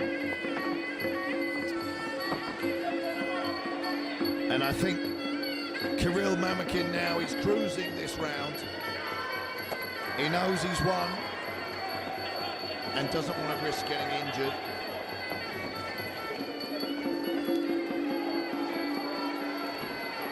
He was going to try a jumping knee there and thought twice about it.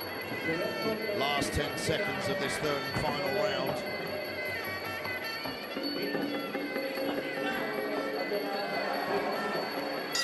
And the final bell goes. 3 rounds of action there at under 60 kilograms, that semi-final. And I think we can safely say that Kirill Mamakin is going to have his hand raised. The winner is Red corner from the Russian Muay Thai Federation. But the Swedish fighter Lucas Kato can go home with his head held high. He made it to the semi-finals and gave a great performance. But the reach advantage there was just too much for him.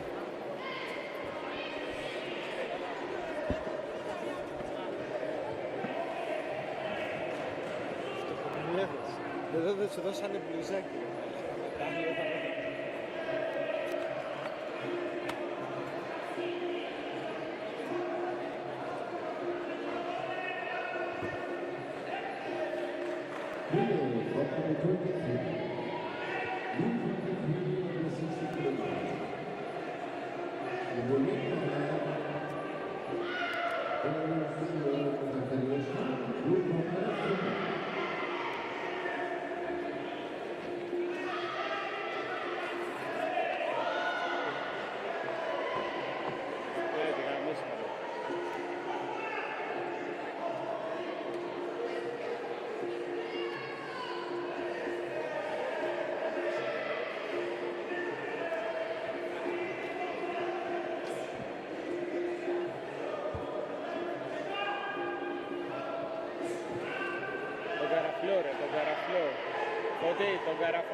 Τον καραφλό, Φώτη μπροστά σου ρε, που έχει το μικρόφωνο μας.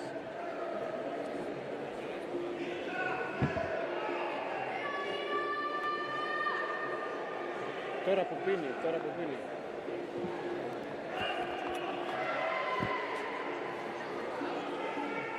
Έχει λιώσει, δώσουν τώρα που και έχει πεθάνει. Έτοιμος να κυβερνήσει.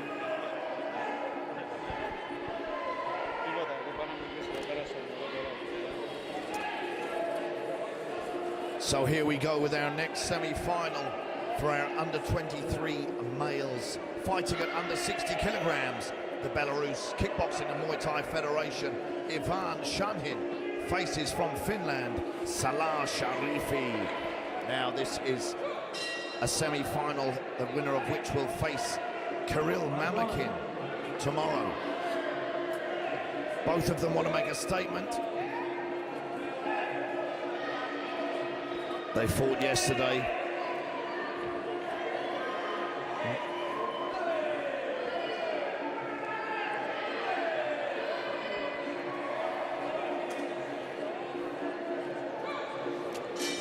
End of round 1.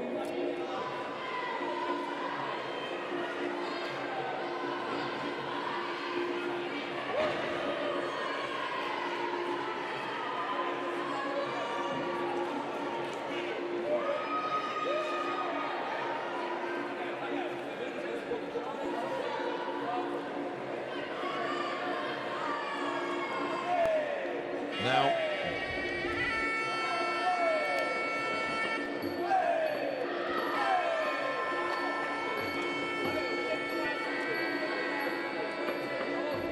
as they perform their white crew, showing their respects, My only criticism at the moment would be the referee's ponytail.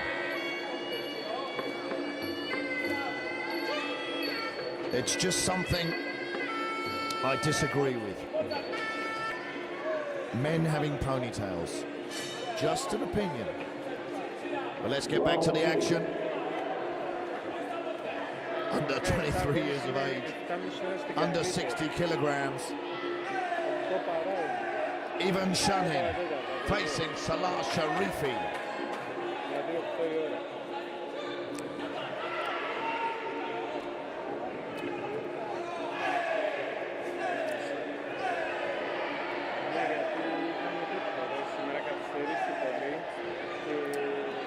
And I'm just looking around at the other two rings, guys, and there's some crazy action going on here.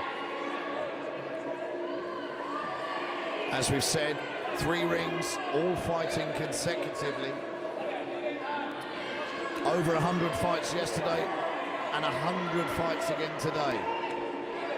And apparently even more tomorrow. So these guys come together. Ivan Shanin in the red corner. Salah Sharifi from Finland in the blue corner. Sharifi with a low kick. Front teep caught by Shanin.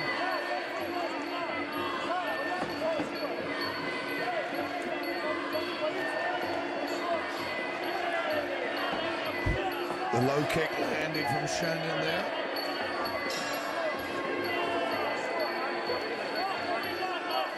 And this looks to be a bit of a technical feeling out stage of the fight. And Sharifi's missed that low kick several times so far.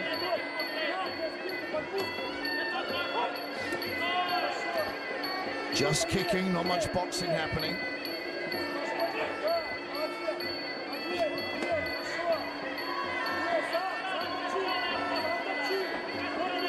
And it looks like one of these fights where it's going to explode any second.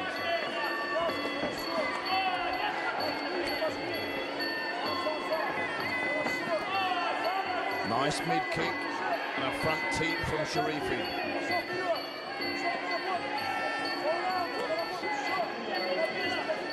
Both low kick, they both check. There's that front teep again from Sharifi.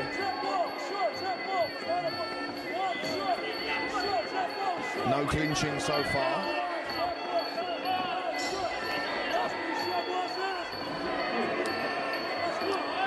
Now they do. Sharifi landing more knees.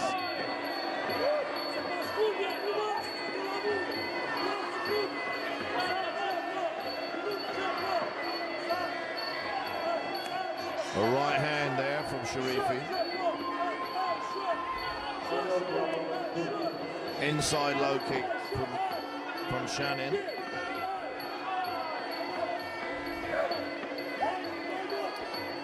The referee separates them. Nice jab from Shanin.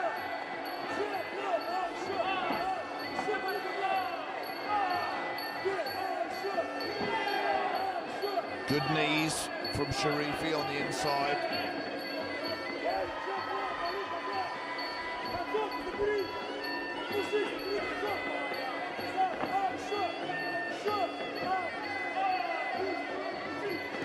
Last 10 seconds of this first round, which has been a bit of a feeling out round.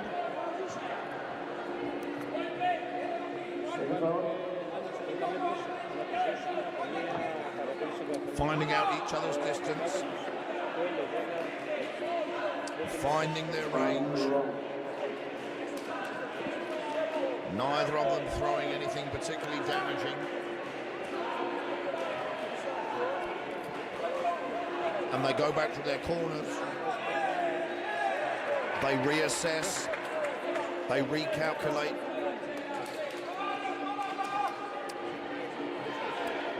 They have a look and if there was any weaknesses in their opponent, they can capitalise on as they come out for the second round. Now the judges have given that first round to Finland in the blue corner. Salah Sharifi,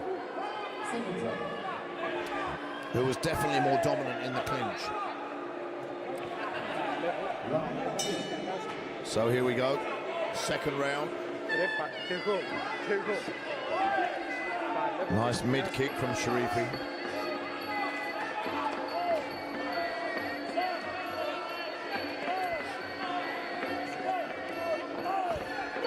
Shannon caught the leg.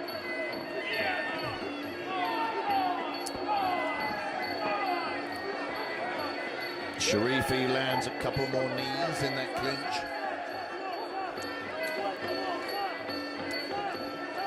I was expecting the pace to be quicker in this second round.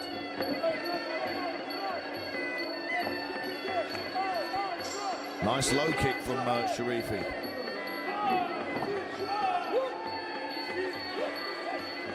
The referee separates them.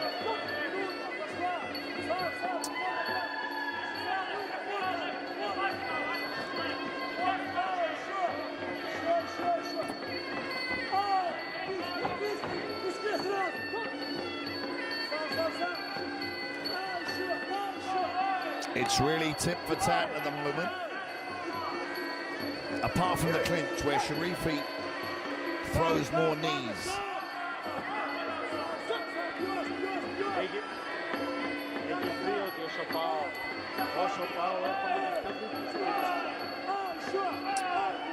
As you see,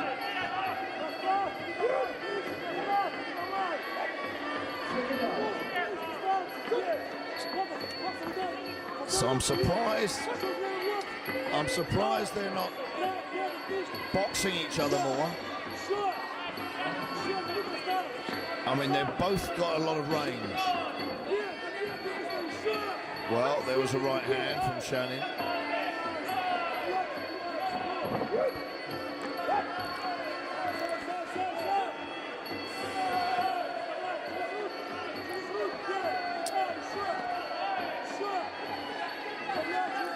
If I was to be openly critical, I'd like to see a faster pace and more work from both fighters.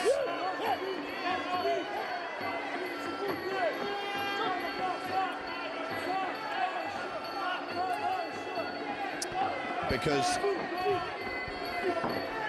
if either of these guys face Kirill Mamakin tomorrow, they're going to have their work cut out, let me tell you. So we come up to the last 10 seconds of this second round. Will we see a little flurry from either fighter? No. Well, interesting. I think we're going to see that second round go 10-9 again to blue corner, Salah Sharifi from Finland. But I wouldn't say it's a dominating performance.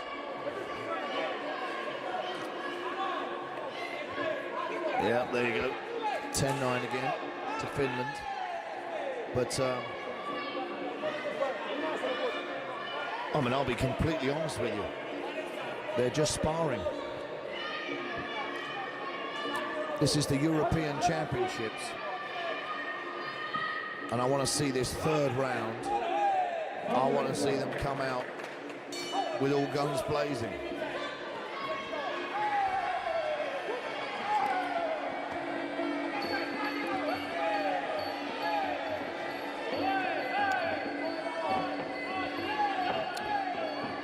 Nice knees from Sharifi.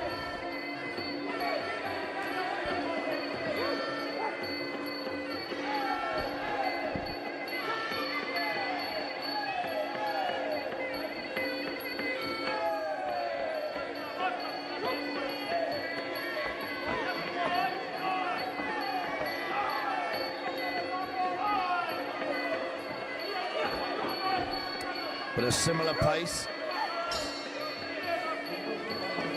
Nothing explosive.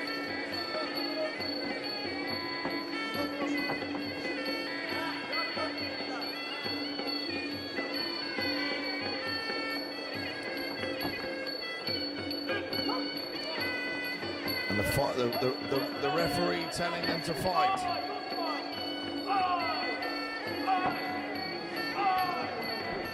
Now,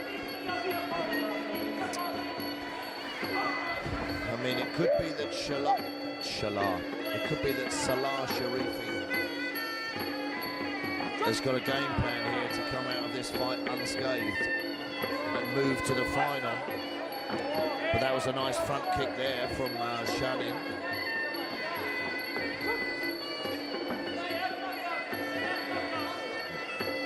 But neither of them, well, as soon as they get close enough to engage in their boxing, it becomes clinch work.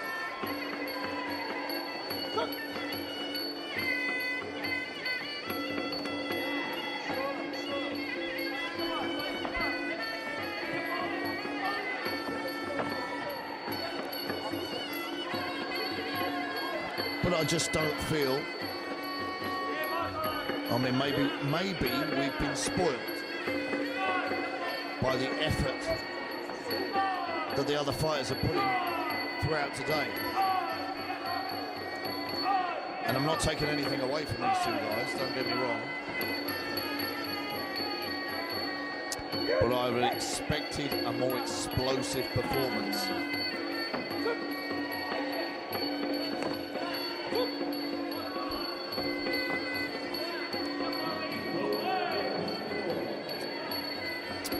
And actually, that's what everybody likes to see. We're gonna come up to the last few seconds of this third round, and there it is, the final bell.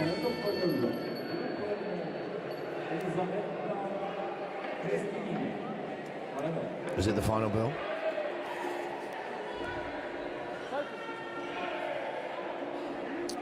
It is the final bell. And I think we're going to see the blue corner have his hand raised. So, there we go. So Finland, Salah Sharifi moves forward to the final of the under 23, under 60 kilogram male category. And he's going to have to work harder than that if he wants to win the final, let me tell you.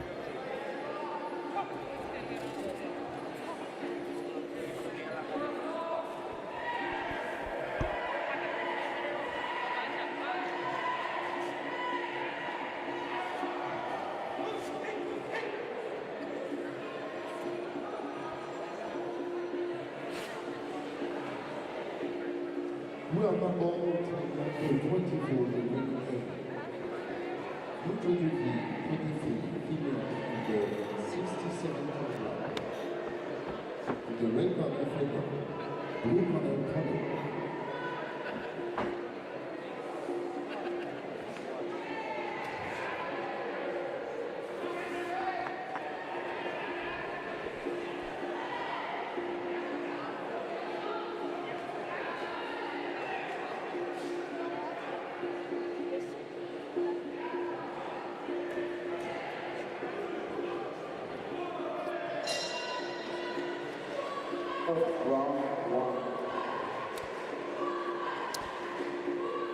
So here we have another semi-final.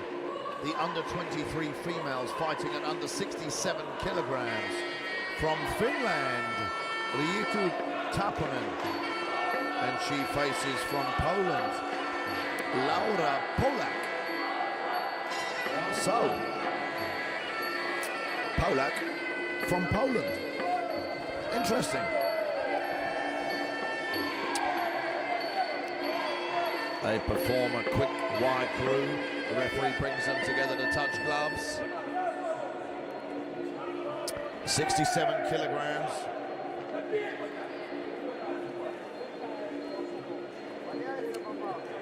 That's on the heavier side for female fighters. They're in shape once again. Lean, mean fighting machines. Finland, Tamerlan, fighting out of the red corner, facing Poland. Polak, fighting out of the blue corner. Just getting their head protection fitted.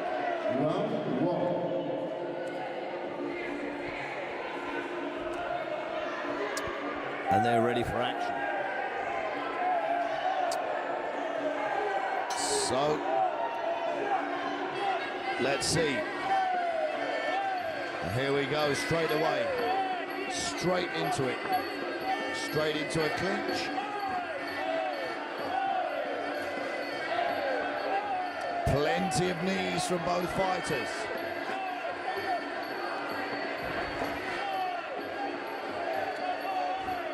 Polak with a flurry of punches as she closes the gap.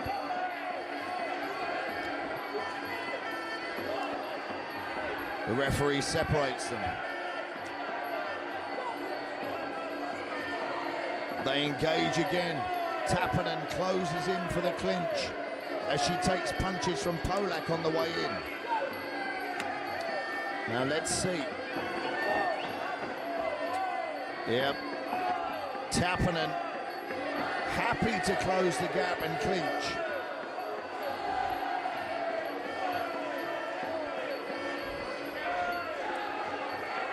Polak there, trying some elbows to the top of the head.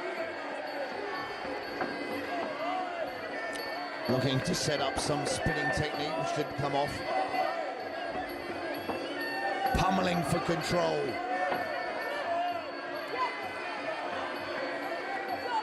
The referee stops them.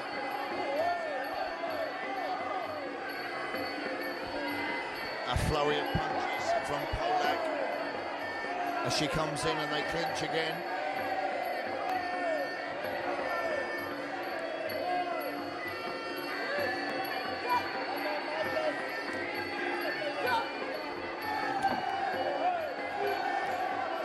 There we see it, a good, nice flurry of punches, about 4 punches landing from Polak, and again. But Laura Polak gets turned into the corner by Tamerlan. The referee separates them. Let's see if Polak carries on with these flurries of punches. Yes, she does.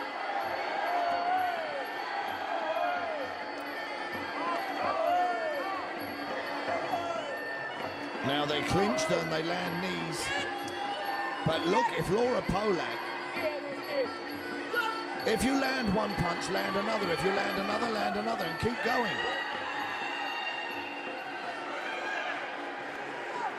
The referee giving Tamerlan a count for taking not too many, but for taking punishing punches from Laura Polak. Laura Polak should create some distance and keep throwing those punches like she's doing. And the referee giving Tamerlan another count. Is the round over? The round is over.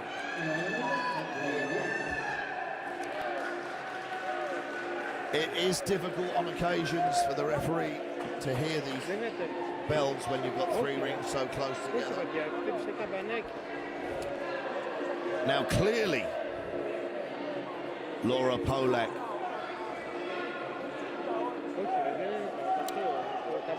won that round with her superior boxing, and possibly, let's have a look, it could be a 10-8.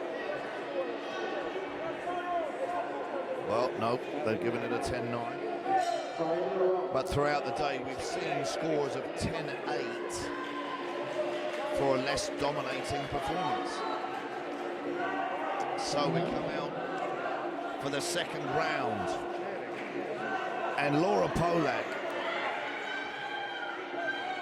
should have it in her head to keep going with this straight barrage of punches that she's been so effective with.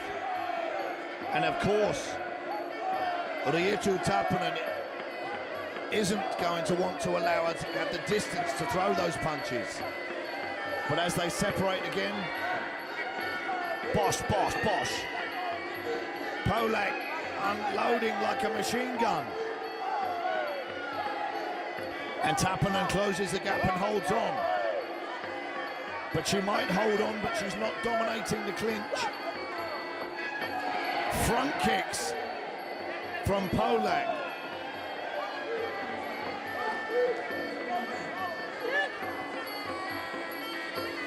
But if she wants a formula to win this fight, just keep throwing those barrage of punches.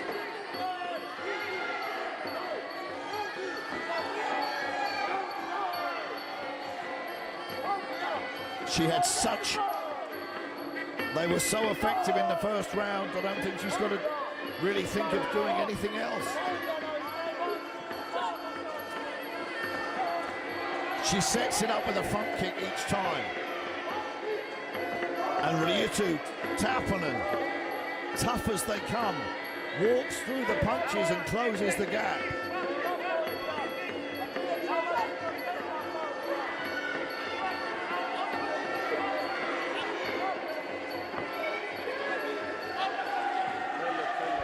The referee giving a second count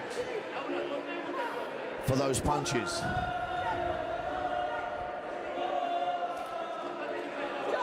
Riitu Tappanen there.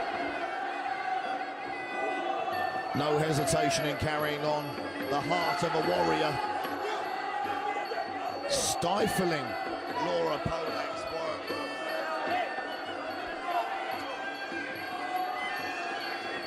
And taking punch after punch again. But Laura Polak would be so much more effective if she was much more accurate with her punches.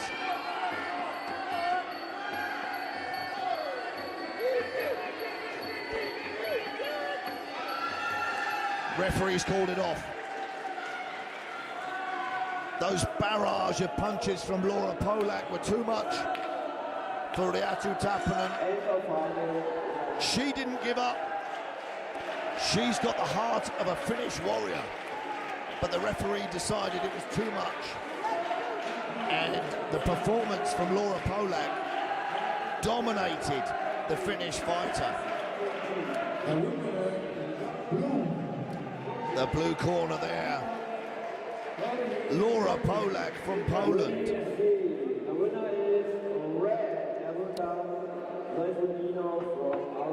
And Riitu Tappanen,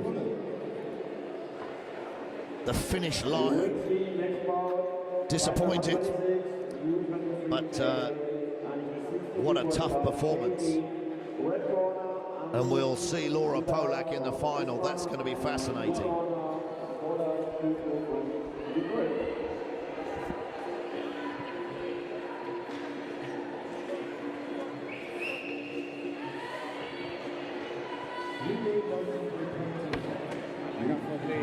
Έχω την καλύτερη θέα που μπορώ να έχω αυτή τη στιγμή.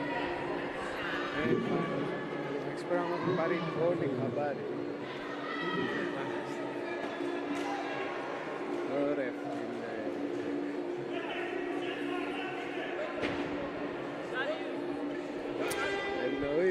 And as we just wait for the beginning of this next contest, it just comes back to mind for me of how many different countries are here competing this week. And it's not just the countries, but the different cultures, religious and political backgrounds. And one of IFMA's visions and missions, it's quite simple. They're using Muay Thai as a platform for education, respect, cultural exchange and social development. And that's exactly what they're doing. And everybody this week, all of these youngsters will go home with memories, and they will have made new friends from around the world. So as these two ladies perform their wide crew, Let me introduce them. This is a semi-final. The winner who will fight Laura Polak tomorrow. Under 23 years of age females fighting at under 67 kilograms. From France, we have Clara Bichur. And fighting under the blue corner from the Russian Muay Thai Federation, Lulia Shokina. There, I could give Lulia a fight name if she wants one. Shockwave Shokina. Thank me later. So, Clara Bichur from France. Tall, rangy. Lulia Shockwave Shokina from the Russian Muay Thai Federation. Getting her head guard ready there. Both of them getting ready for battle.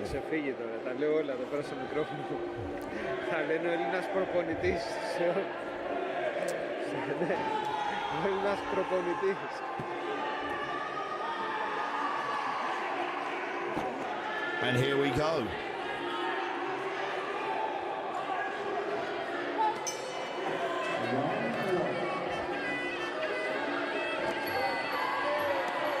Well, once again, oh, the French fighter goes down. I think that was a slip. But the French fighter, Clara Bichur, has a distinct reach advantage over Lulia Shokina.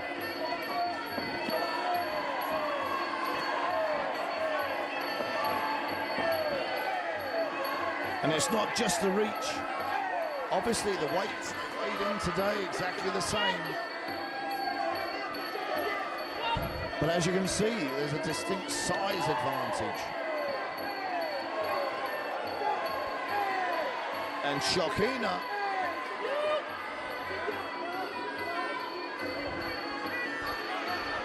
on her toes. She wants to get on with the action.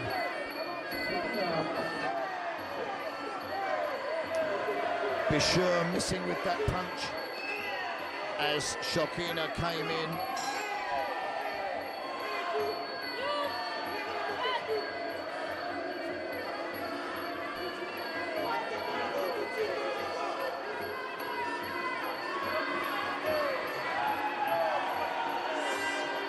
And,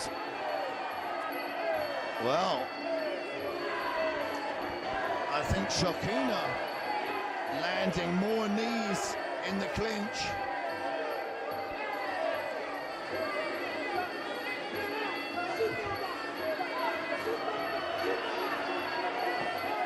Nice low kick from Bichur.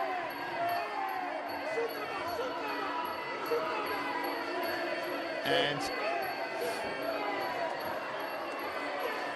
well, Bichur's corner is a shouting Superman punch.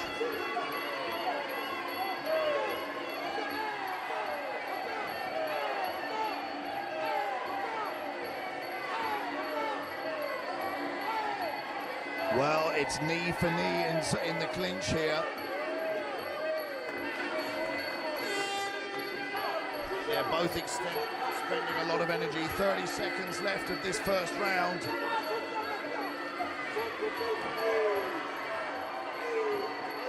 And really, the extra reach hasn't really been a factor up to now.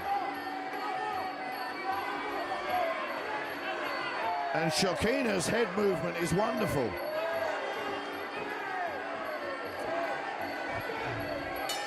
So,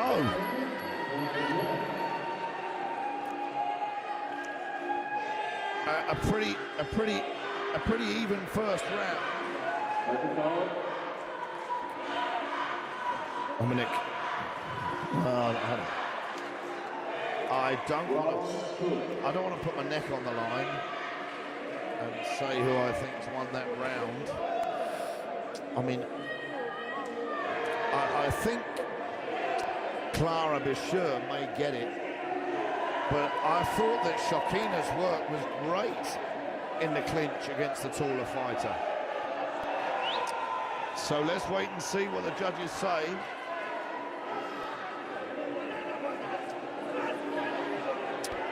They've given it to the blue corner. 2 judges to 1 gave it to the blue corner, so it's a 10-9. So Shokina has that first round, and that doesn't surprise me. And Clara Bicheur isn't using her reach advantage to her advantage as they clinch again.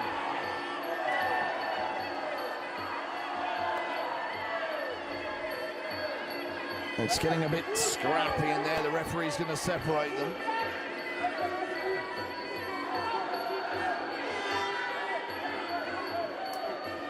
And Clara Bicheur, she's marked up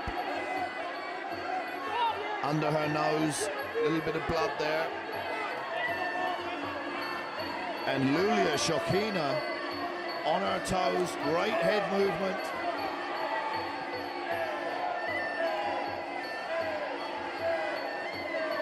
And she's landing far more knees and low kicks on the way out.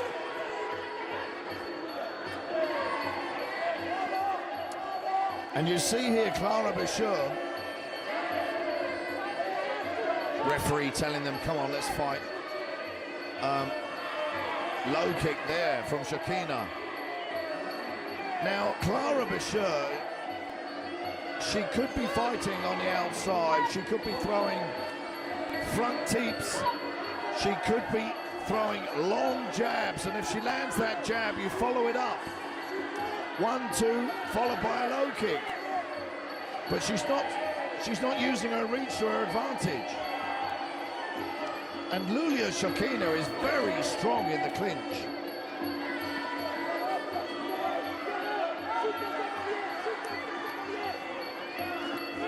Still on her toes. A nice 1-2 there from Iulia Shokina.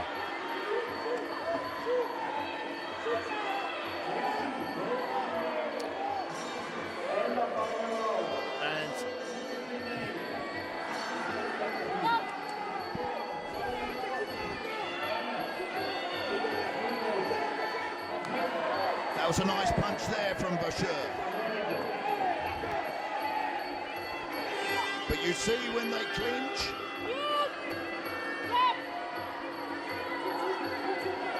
it looks like Shokina is the stronger of the two. Nice inside low kick from Bicheur. Low kick from the outside from Shokina.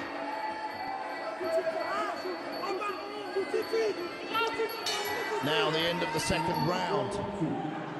And, well, I think I'm going to have to give that to Iulia Shokina.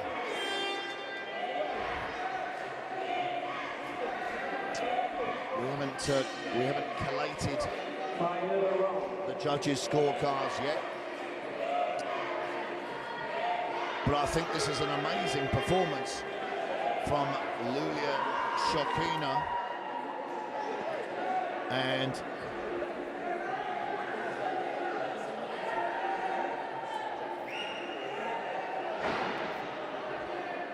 I think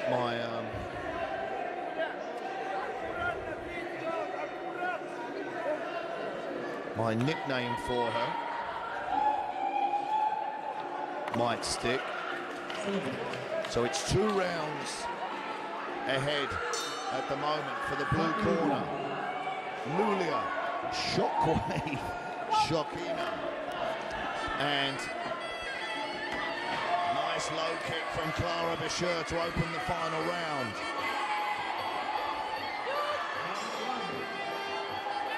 They fall through the ropes and get reset by the referee. Spinning back elbow from Clara Bicheur.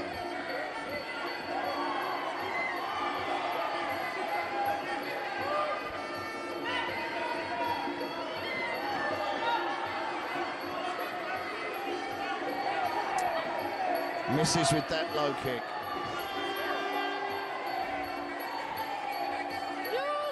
And both fighters expending so much energy with this clinch work. Bicheur comes forward and takes a punch from Yauheniya. Look at Yauheniya bouncing on her toes.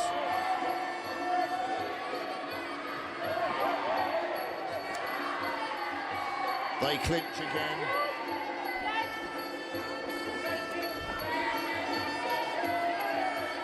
A minute and a half to go in this third and final round.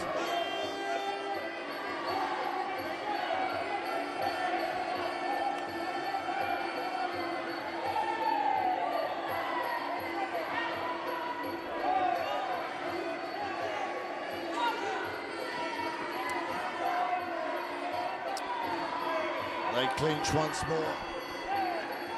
It's been a similar story throughout this fight.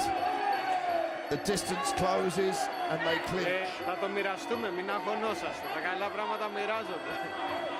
There we go again. An exhausted Yauheniya goes to the canvas but carries on fighting.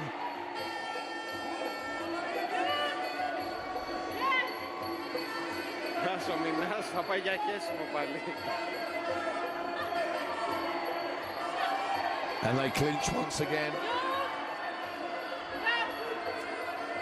The referee wants to see some action. Let's go.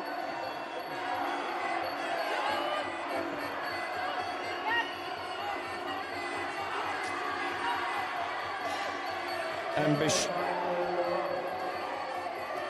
Bicheur could be so much more effective if she had. This is the last 10 seconds.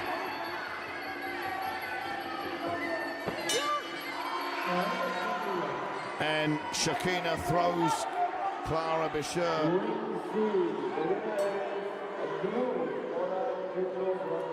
Throws Clara Bicheur to the canvas. The fight's over, end of the third round. And, well, a great fight, but I just have to say that Clara Bicheur, if she could go back to the gym and just practice a long jab and a simple 1-2 punch from range, she could be a beast. But I think we're going to see 3 rounds to the Russian Muay Thai Federation. Lulia Yauheniya. Well done to both fighters. That's just exhausting when they keep clinching like that.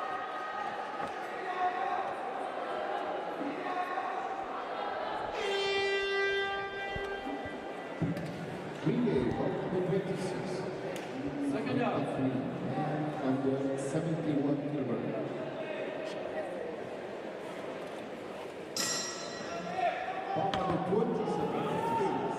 Under 27 and under 71 kilograms. In the red corner is Noam. Blue corner is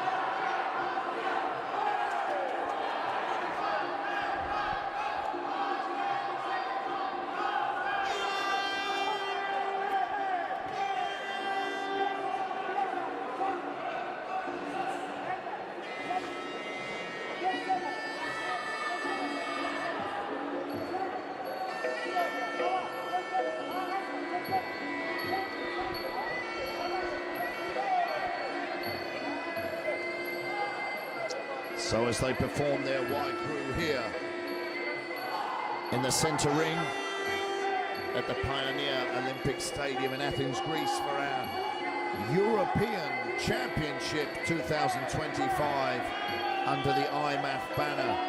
We have another semi-final. The under 23 years of age males fighting under 71 kilograms from Estonia, Marcus Mittal, and he faces from the Israel Muay Thai Association, Ben Yauheniya.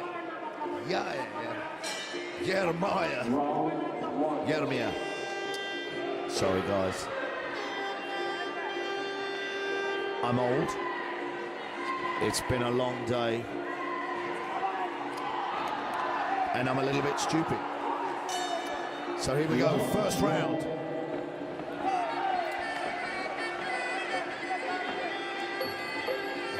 Now, no particular reach advantage. Nice combination there from Marcus Mittal as he moves in. Punch kick combination. They clinch. And Mittal throwing knees and elbows. He's going to throw a big... The referee giving Yauheniya a count. I mean, at the end of that combination, Yauheniya there was lucky. Well, he hasn't got his faculties. He must have taken a blow to the head there. I don't know if it was an elbow or a knee. And Marcus Mittal celebrating. The doctor there looking at Yauheniya, and that was a very short fight indeed. Marcus Mittal showing his power, dominating in the corner with knees, and I think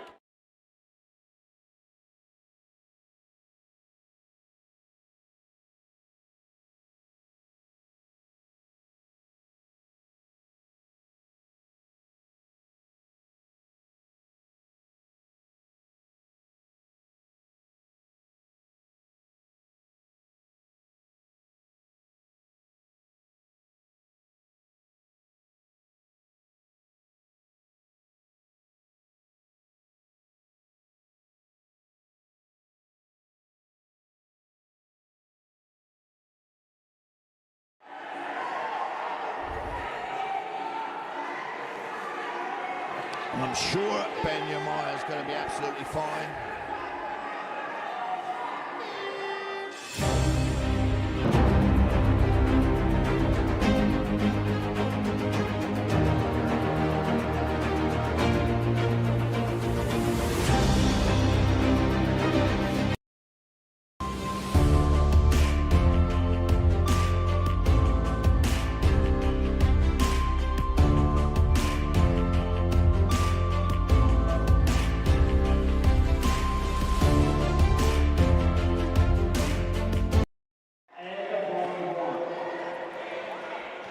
Just getting his faculties back and having his hand raised for the win from Estonia, Marcus Mittal. So he moves on to the final.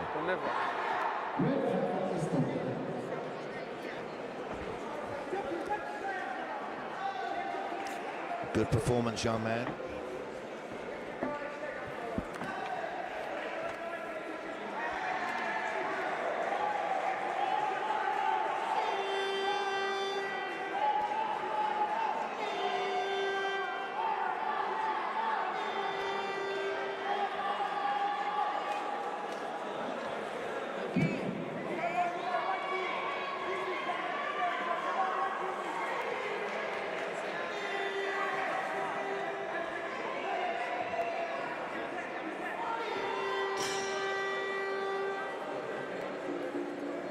Round 2.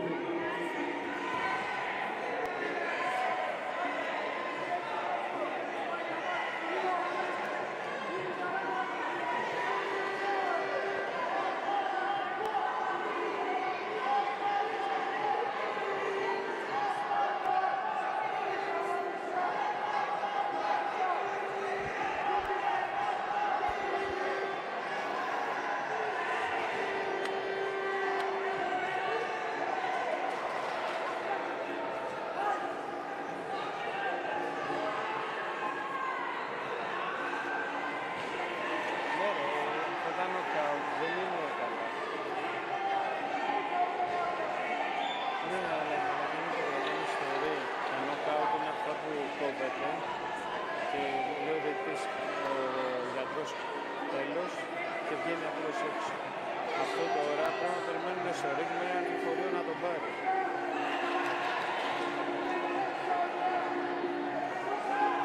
Δεν μπορούν να τον πετάξουν κάτω, να τον σπρώξει λίγο. Όχι ρε Βαρκάνια, τώρα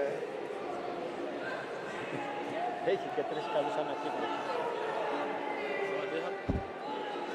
Μια χαρά.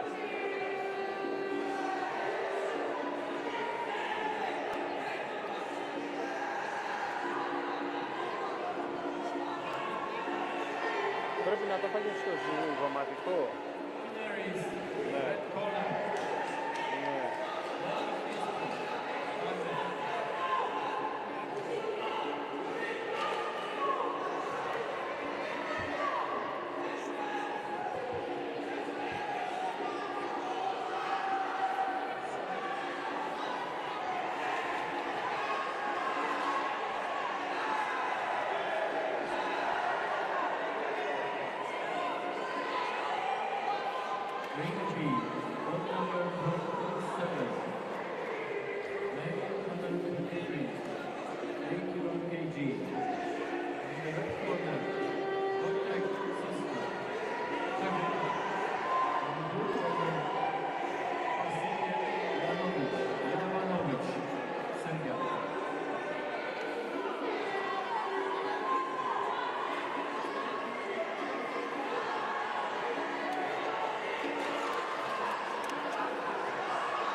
Ναι ρε αγόρι, πήγαινε, μέχρι να έρθουν οι άλλοι, το ένα το άλλο. Ο Στρικόνης πρέπει να φύγει και αυτό.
Τελειώνει η μπαταρία μου.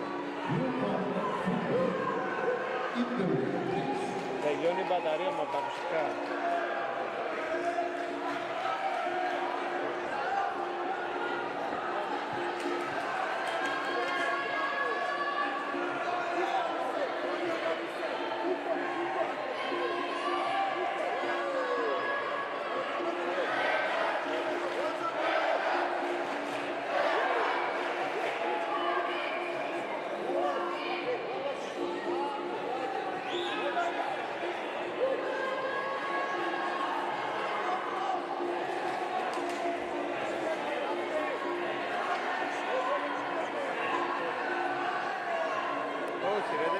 Τσίγκας, όχι, θα τα κάνω εγώ άμα είναι. Θα κάνω πρώτα στο μπλε και μετά πάω λίγο στο κόκκινο.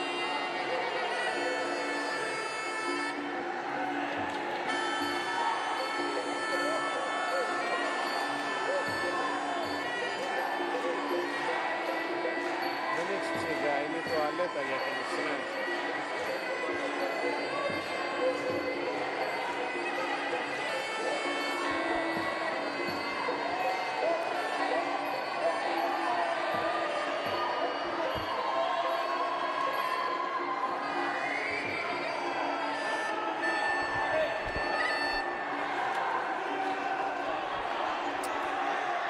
So, a little bit of delay there as we made sure that Peania was absolutely okay. And we move on to our next semi-final. And these are the big boys, under 23 years of age, fighting at under 91 kilograms. Now, we have fighting out of the red corner from Greece. He's got a lot of support. Konstantinos Eleftherios, and he's fighting from Finland. Magomed Tabulatov, instantly into a clinch. The head guard's coming off Tabulatov there. And Tabulatov, at 91 kilograms, looks absolutely huge. So, Eleftherios is going to have to try and chop the legs or get inside and land some punches. They're both going to be heavy hitters. And there's a nice right hook from Eleftherios.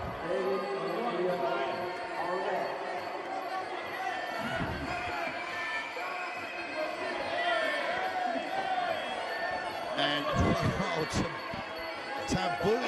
Tabulatov there, showing how strong he is. Now the problem when you're a big beast is that you have to fight other big beasts. So we've got two big beasts in here. And there Eleftherios showing he's got some strength as well. Now this head guard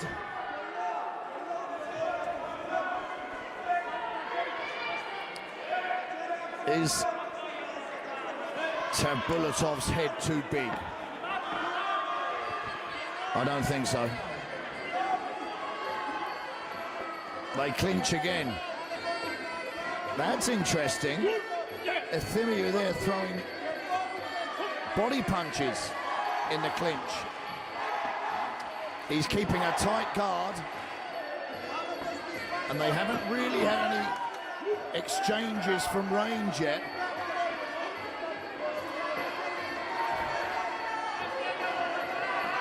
Oh, big knee as Tabulatov there comes in. The referee separates them. And Eleftherios doesn't want to get backed up in the corner.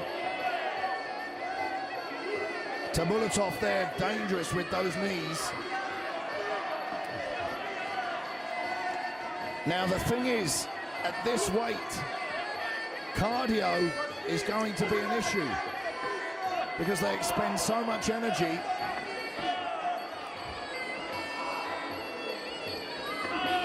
And there was a knee to the head from Tabulatov.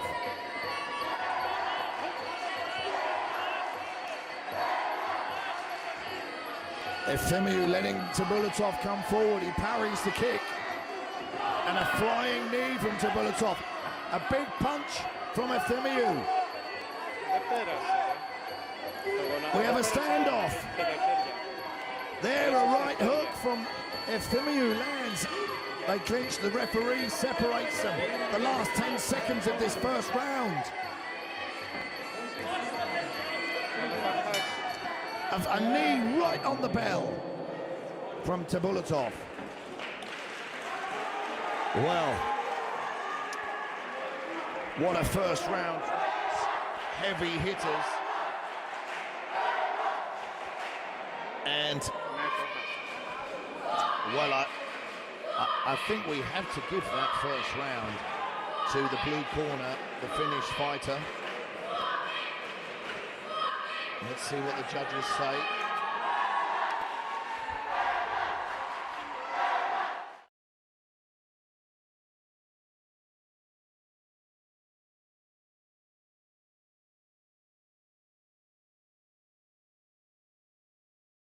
Takes the first round 10-9. And Konstantinos Eleftherios has to work out a plan of getting inside this big guy's range. Eleftherios blowing heavy.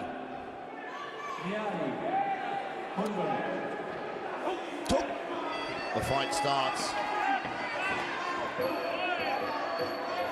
And, well, Tabuletov's shorts have ripped in a rather embarrassing place. Nice body kick, punches.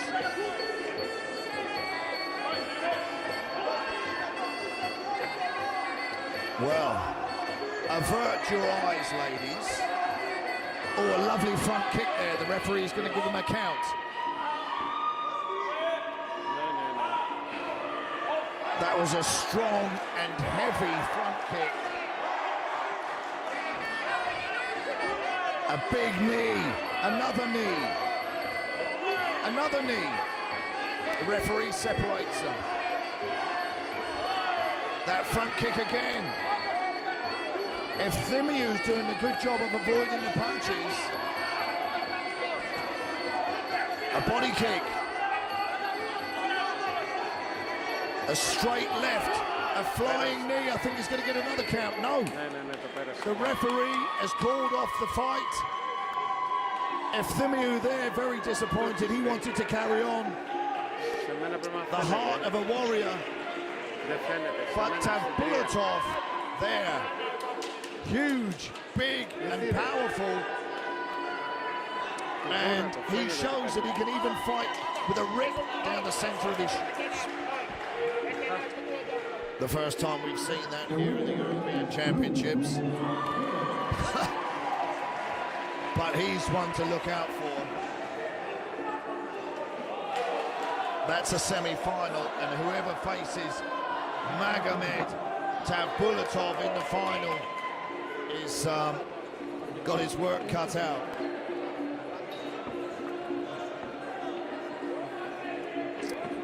And we'll have a whip round to try and get him some bigger shorts.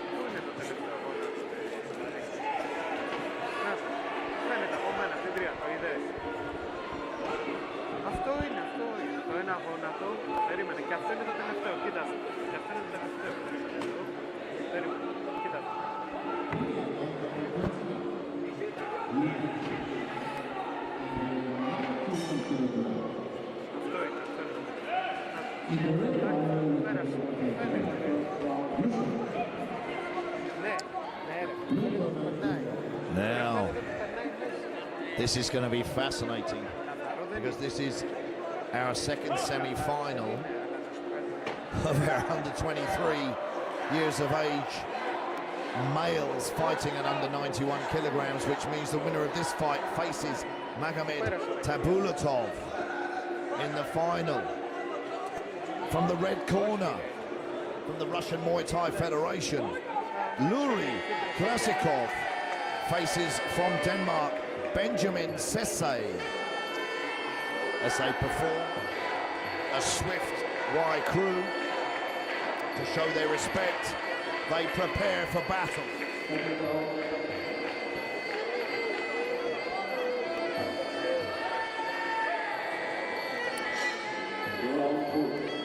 So here we go.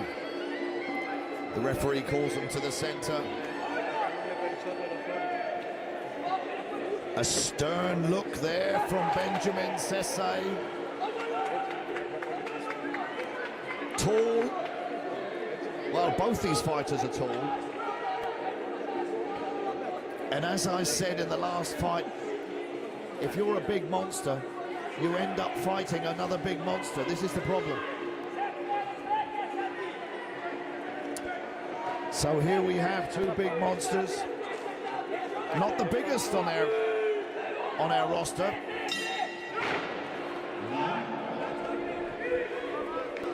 And here we go. Let's see. Nice low kick, checked.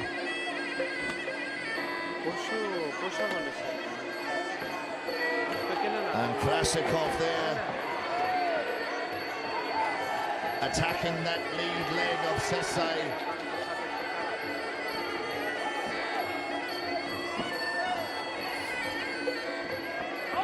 And Krasikov gets taken down by Benjamin Sesay.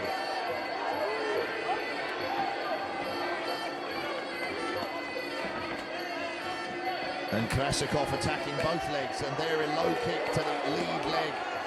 He punches and finishes with a kick. Both of them exchanging knees in the clinch.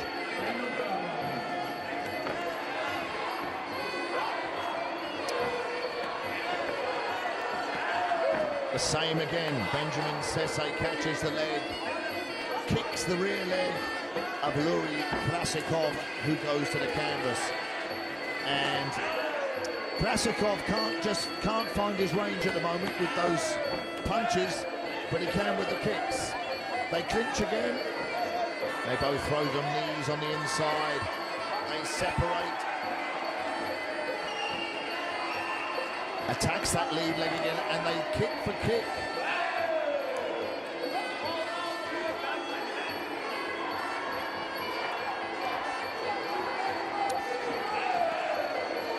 Inside low kick there from Sesay, outside low kick, inside low kick.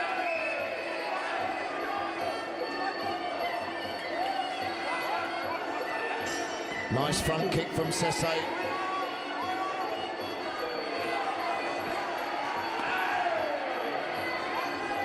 It's like the clash of the titans here. Nice jab from Sesay. He tries a high kick, doesn't land. Both wary of each other's power. Well, Krasikov there was in range with punches, but there was no real power in them.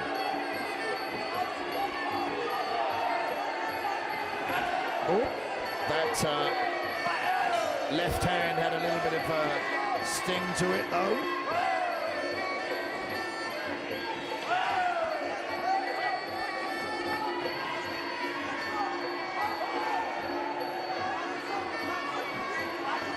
And Krasikov slips to the canvas. I'd like to see him put a bit more effort behind his punches. Last 10 seconds of this first round. It's going to be an interesting one to score. Stiff body kick there from the Danish fighter, Benjamin Sesay, to finish the first round. Now, an interesting one to score. I think, if my memory serves me well, that Yuri Krasikov landed more low kicks. But there was a couple of times there where Benjamin Sesay caught the leg, kicked the rear leg, and took Krasikov down. So let's see what the judges say about that. They've given it to Benjamin Sesay. So the blue corner, 1 round ahead so far. Seconds out. Come on, guys. Out you go. Now, they've had a feel out of each other's power. Nice jab from Sesay. Inside kick from Sesay.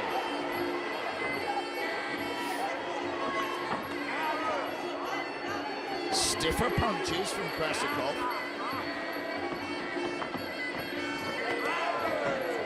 He catches that kick.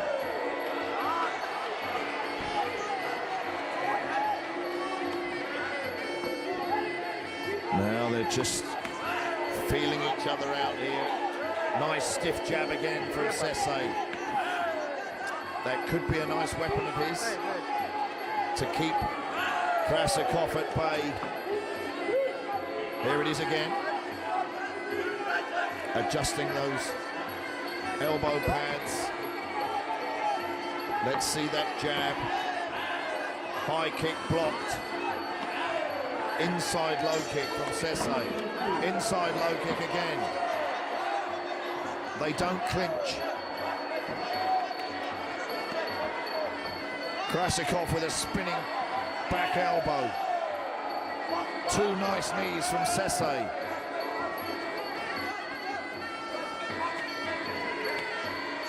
Low kicks from Krasikov. Now where's that jab gone from Sesay? There it is. A right jab as he changes to southpaw. He catches the kick and pushes Krasikov to the canvas once again.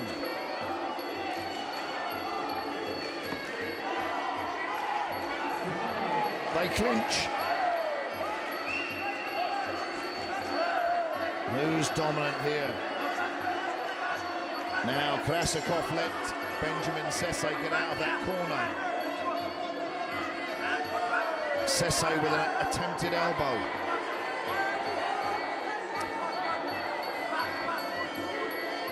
But there's a nice straight left from Benjamin Sesay.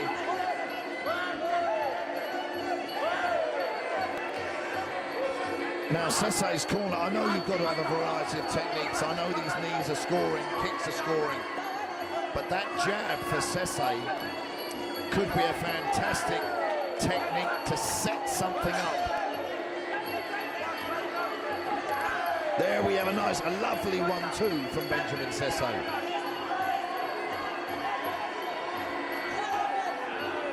Nice elbow. Nice front kick from Benjamin Sesay. His work is great now. He's worked out Krasikov. End of the second round. That was lovely work. Real good Muay Thai techniques being shown from both fighters. But Benjamin Sesay coming on strong, and his jab very effective. Now I'm wondering what his corner are going to tell him as he comes out for the third and final round. Just keep doing what you're doing. Now, are the judges going to give it to give that second round to Benjamin Sesay? Yes, they have. So it's 2 rounds to the blue corner. So, well, Luri Krasikov must be aware of that score, and it could either fire him up or demoralise him. He's got the tools. There's a nice low kick from Sesay. And a nice inside low kick from Sesay. There's that jab, front kick. They clinch and push away.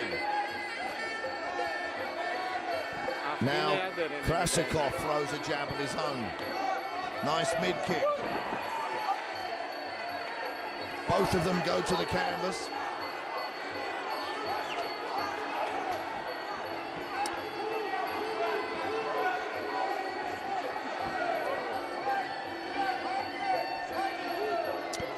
So, both exchanging knees in the clinch. Now the referee will separate them. Let's see some action. Let's see that jab from Sesay. There it is.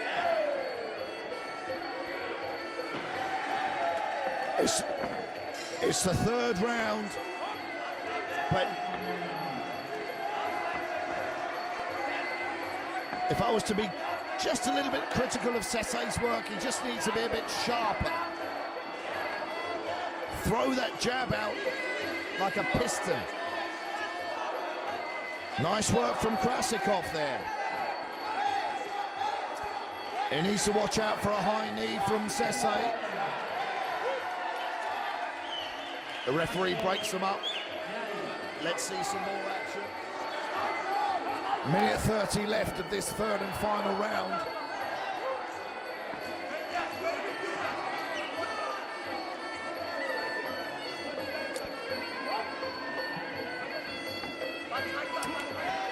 Straight right from Krasikov.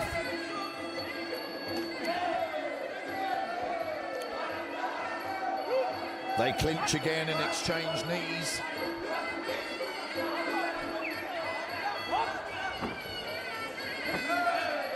They both throw punches which miss. Nice high kick from Benjamin Sesay. They both fall to the canvas. They're both tired. And these bigger guys, they always do tire much more than the smaller guys. So with 30 seconds to go. Nice punches there from Krasikov.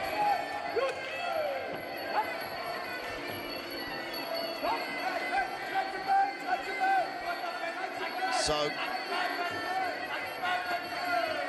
Krasikov frustrated, I think. That was a nice right hand.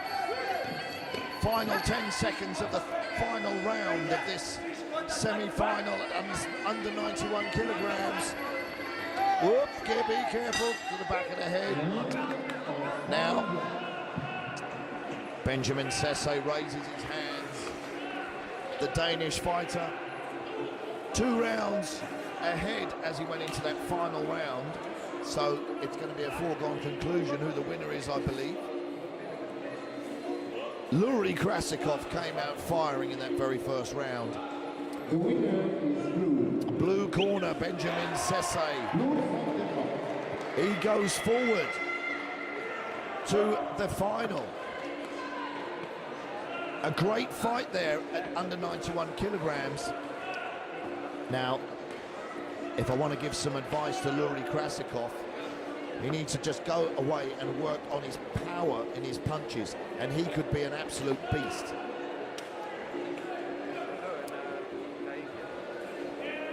And I think it's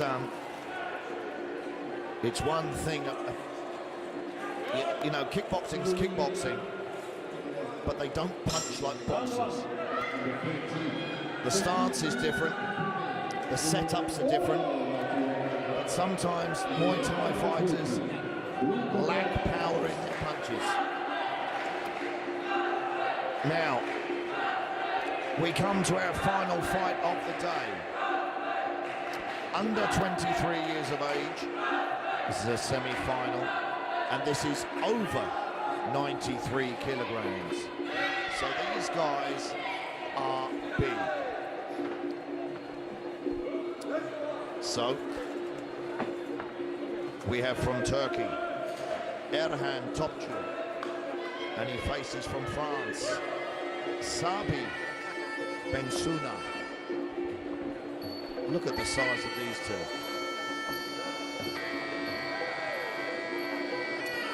Now, I'm sure you don't even have to ask a question.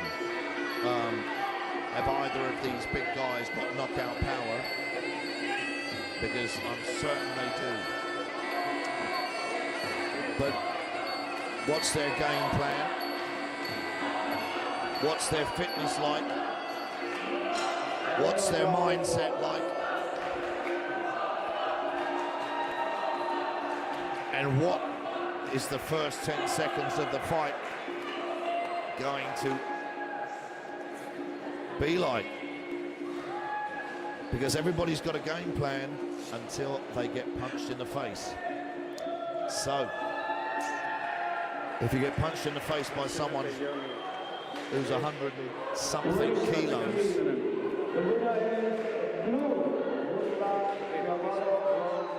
it rattles your brain. So the head guards are fitted.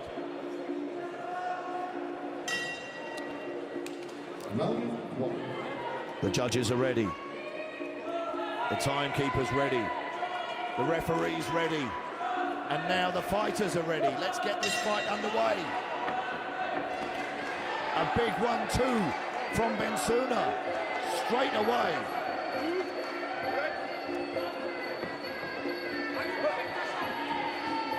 A big overhand punch from the Turkish fighter.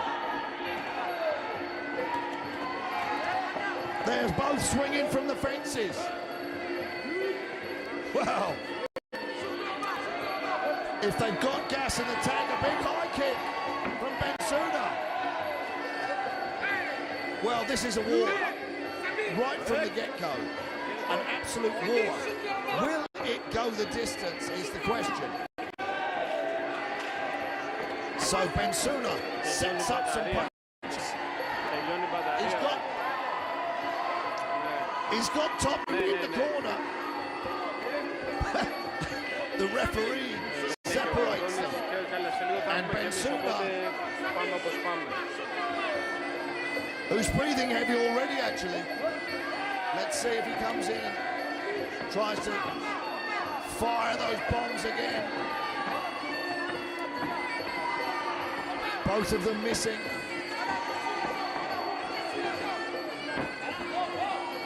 Well, I think perhaps they just need to take a breather and compose themselves, because accuracy has got to be a factor here. Now there was a kick to the lower leg that took Bensouna down. A big right hand knocks the head of Topçu back. They're both taking shots.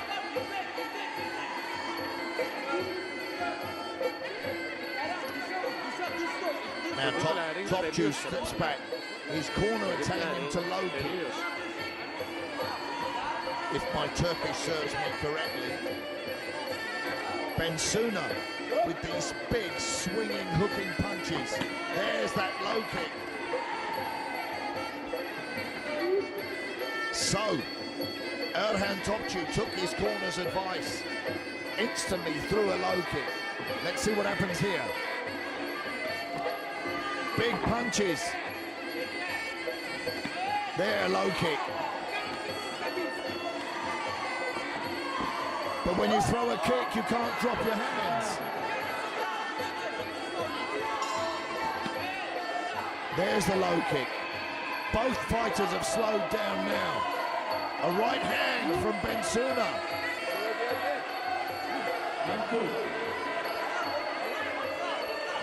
We come up to the final 10 seconds of this first round. And they're still swinging from the fences.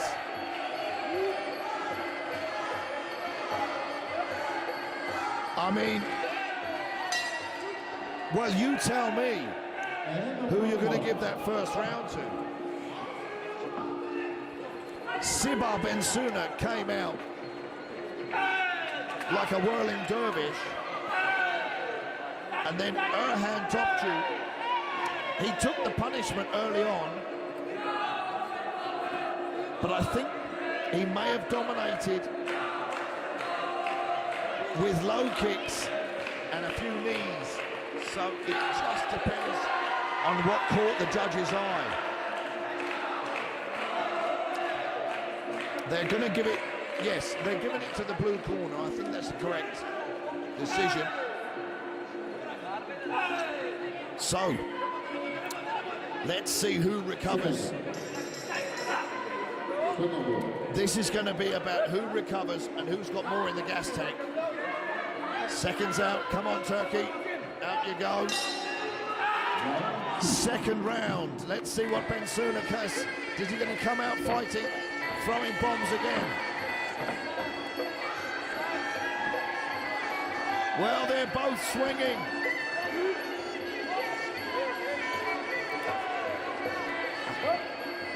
They're both going to be exhausted before the end of this round.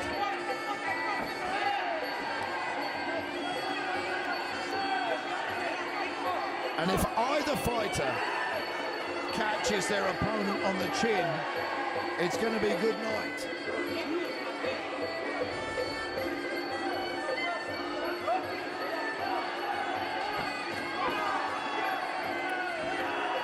Wow.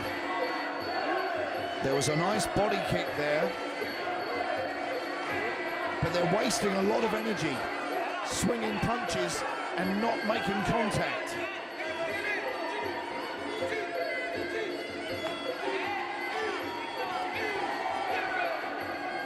And it's literally punch for punch. And that, when they fall to the ground like that, these big guys, that will take the wind out of them. But Bensouda bouncing on his knees. That's good work from Bensouda. He clinched and threw 3 effective knees there. 2 punches, 3 punches, 4 punches. The referee's going to give Topçu a count.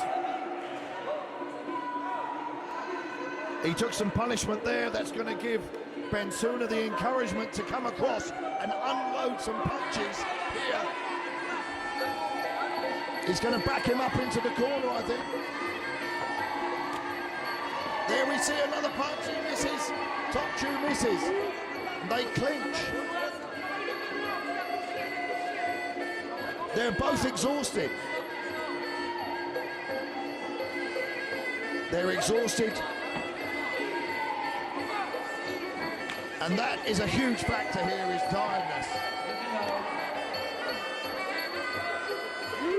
They tie up. And Topçu is tired.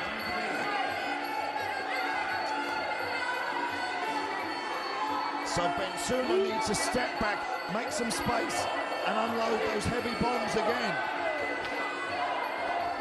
We come up to the last 10 seconds of the second round.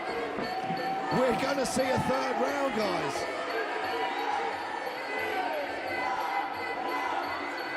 The bell's going to go and save them. There it is. Well, this heavyweight contest, of course, guys at this weight are always going to, they don't gas out, but they're always going to be huffing and puffing. And Bensouda, when he gets Topçu in the corner and unloads those punches, is very dangerous. That has to be the second round. Let's have a look, let's have a look, let's have a look. Yes, to France. So that's 2 rounds to France.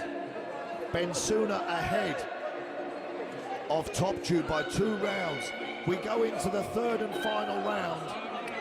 Both of them tired, but I feel that Bensouda has more left in the tank. Turkey, out you go. So, Topçu bangs his gloves together and takes a big punch. He's firing back. It's still anybody's fight. If Topçu can land a big punch, he can certainly put Bensouda to sleep.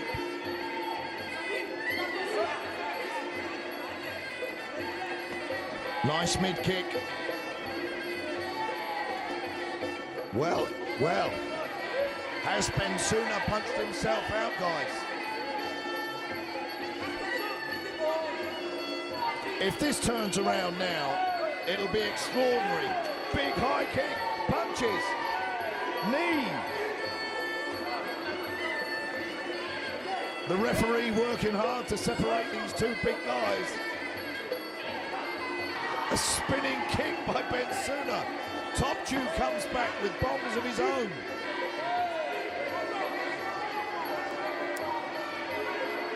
Now, we have a timeout. We've got 2 minutes left of this third and final round. Nice low kick from Topçu. Now Topçu doesn't want to end up going back into that far corner.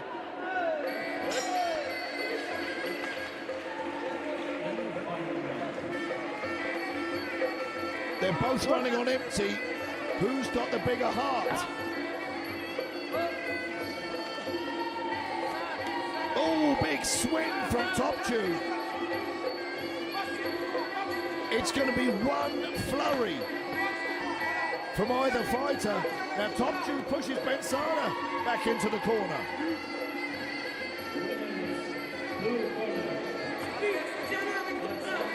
Bensuna is breathing so heavy that some people in the arena are finding it hard to breathe themselves. He's sucking all the oxygen in.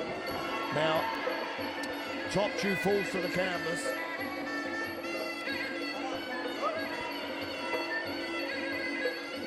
Dig deep, guys, dig deep. We need one more. Oh, that was a nice left hook. Now Topçu comes back. They're both absolutely exhausted. They gave it everything in those first 2 rounds. And I don't know if Bensuna has got enough to finish Topçu off. A high kick attempt.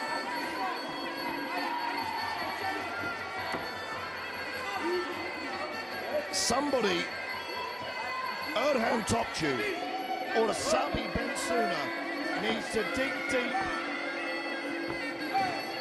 It's the last 10 seconds of the final round. Well, who would have thought that we'd have seen 3 rounds? Because that fight looked like it was going to be over at any stage during those 3 rounds. And, well, I don't know who the judges are going to give that final round to, but it was 2. Blue corner winning. He was ahead already 2 rounds, so it was a formality of who won the 3rd and final round. I'd be interested to see who did, just for my interest. So it was all 3 rounds to Sabi Bensuna, and he's got the energy to give a bit of a scream at the end of that. That's our final fight here in the middle ring, Ring A, for the second day of the European Muay Thai Championships 2025 here in Athens, Greece. Guys, we're going to see you tomorrow for more incredible IFMA Muay Thai action. Don't miss it. Tune in tomorrow, and I'll see you then.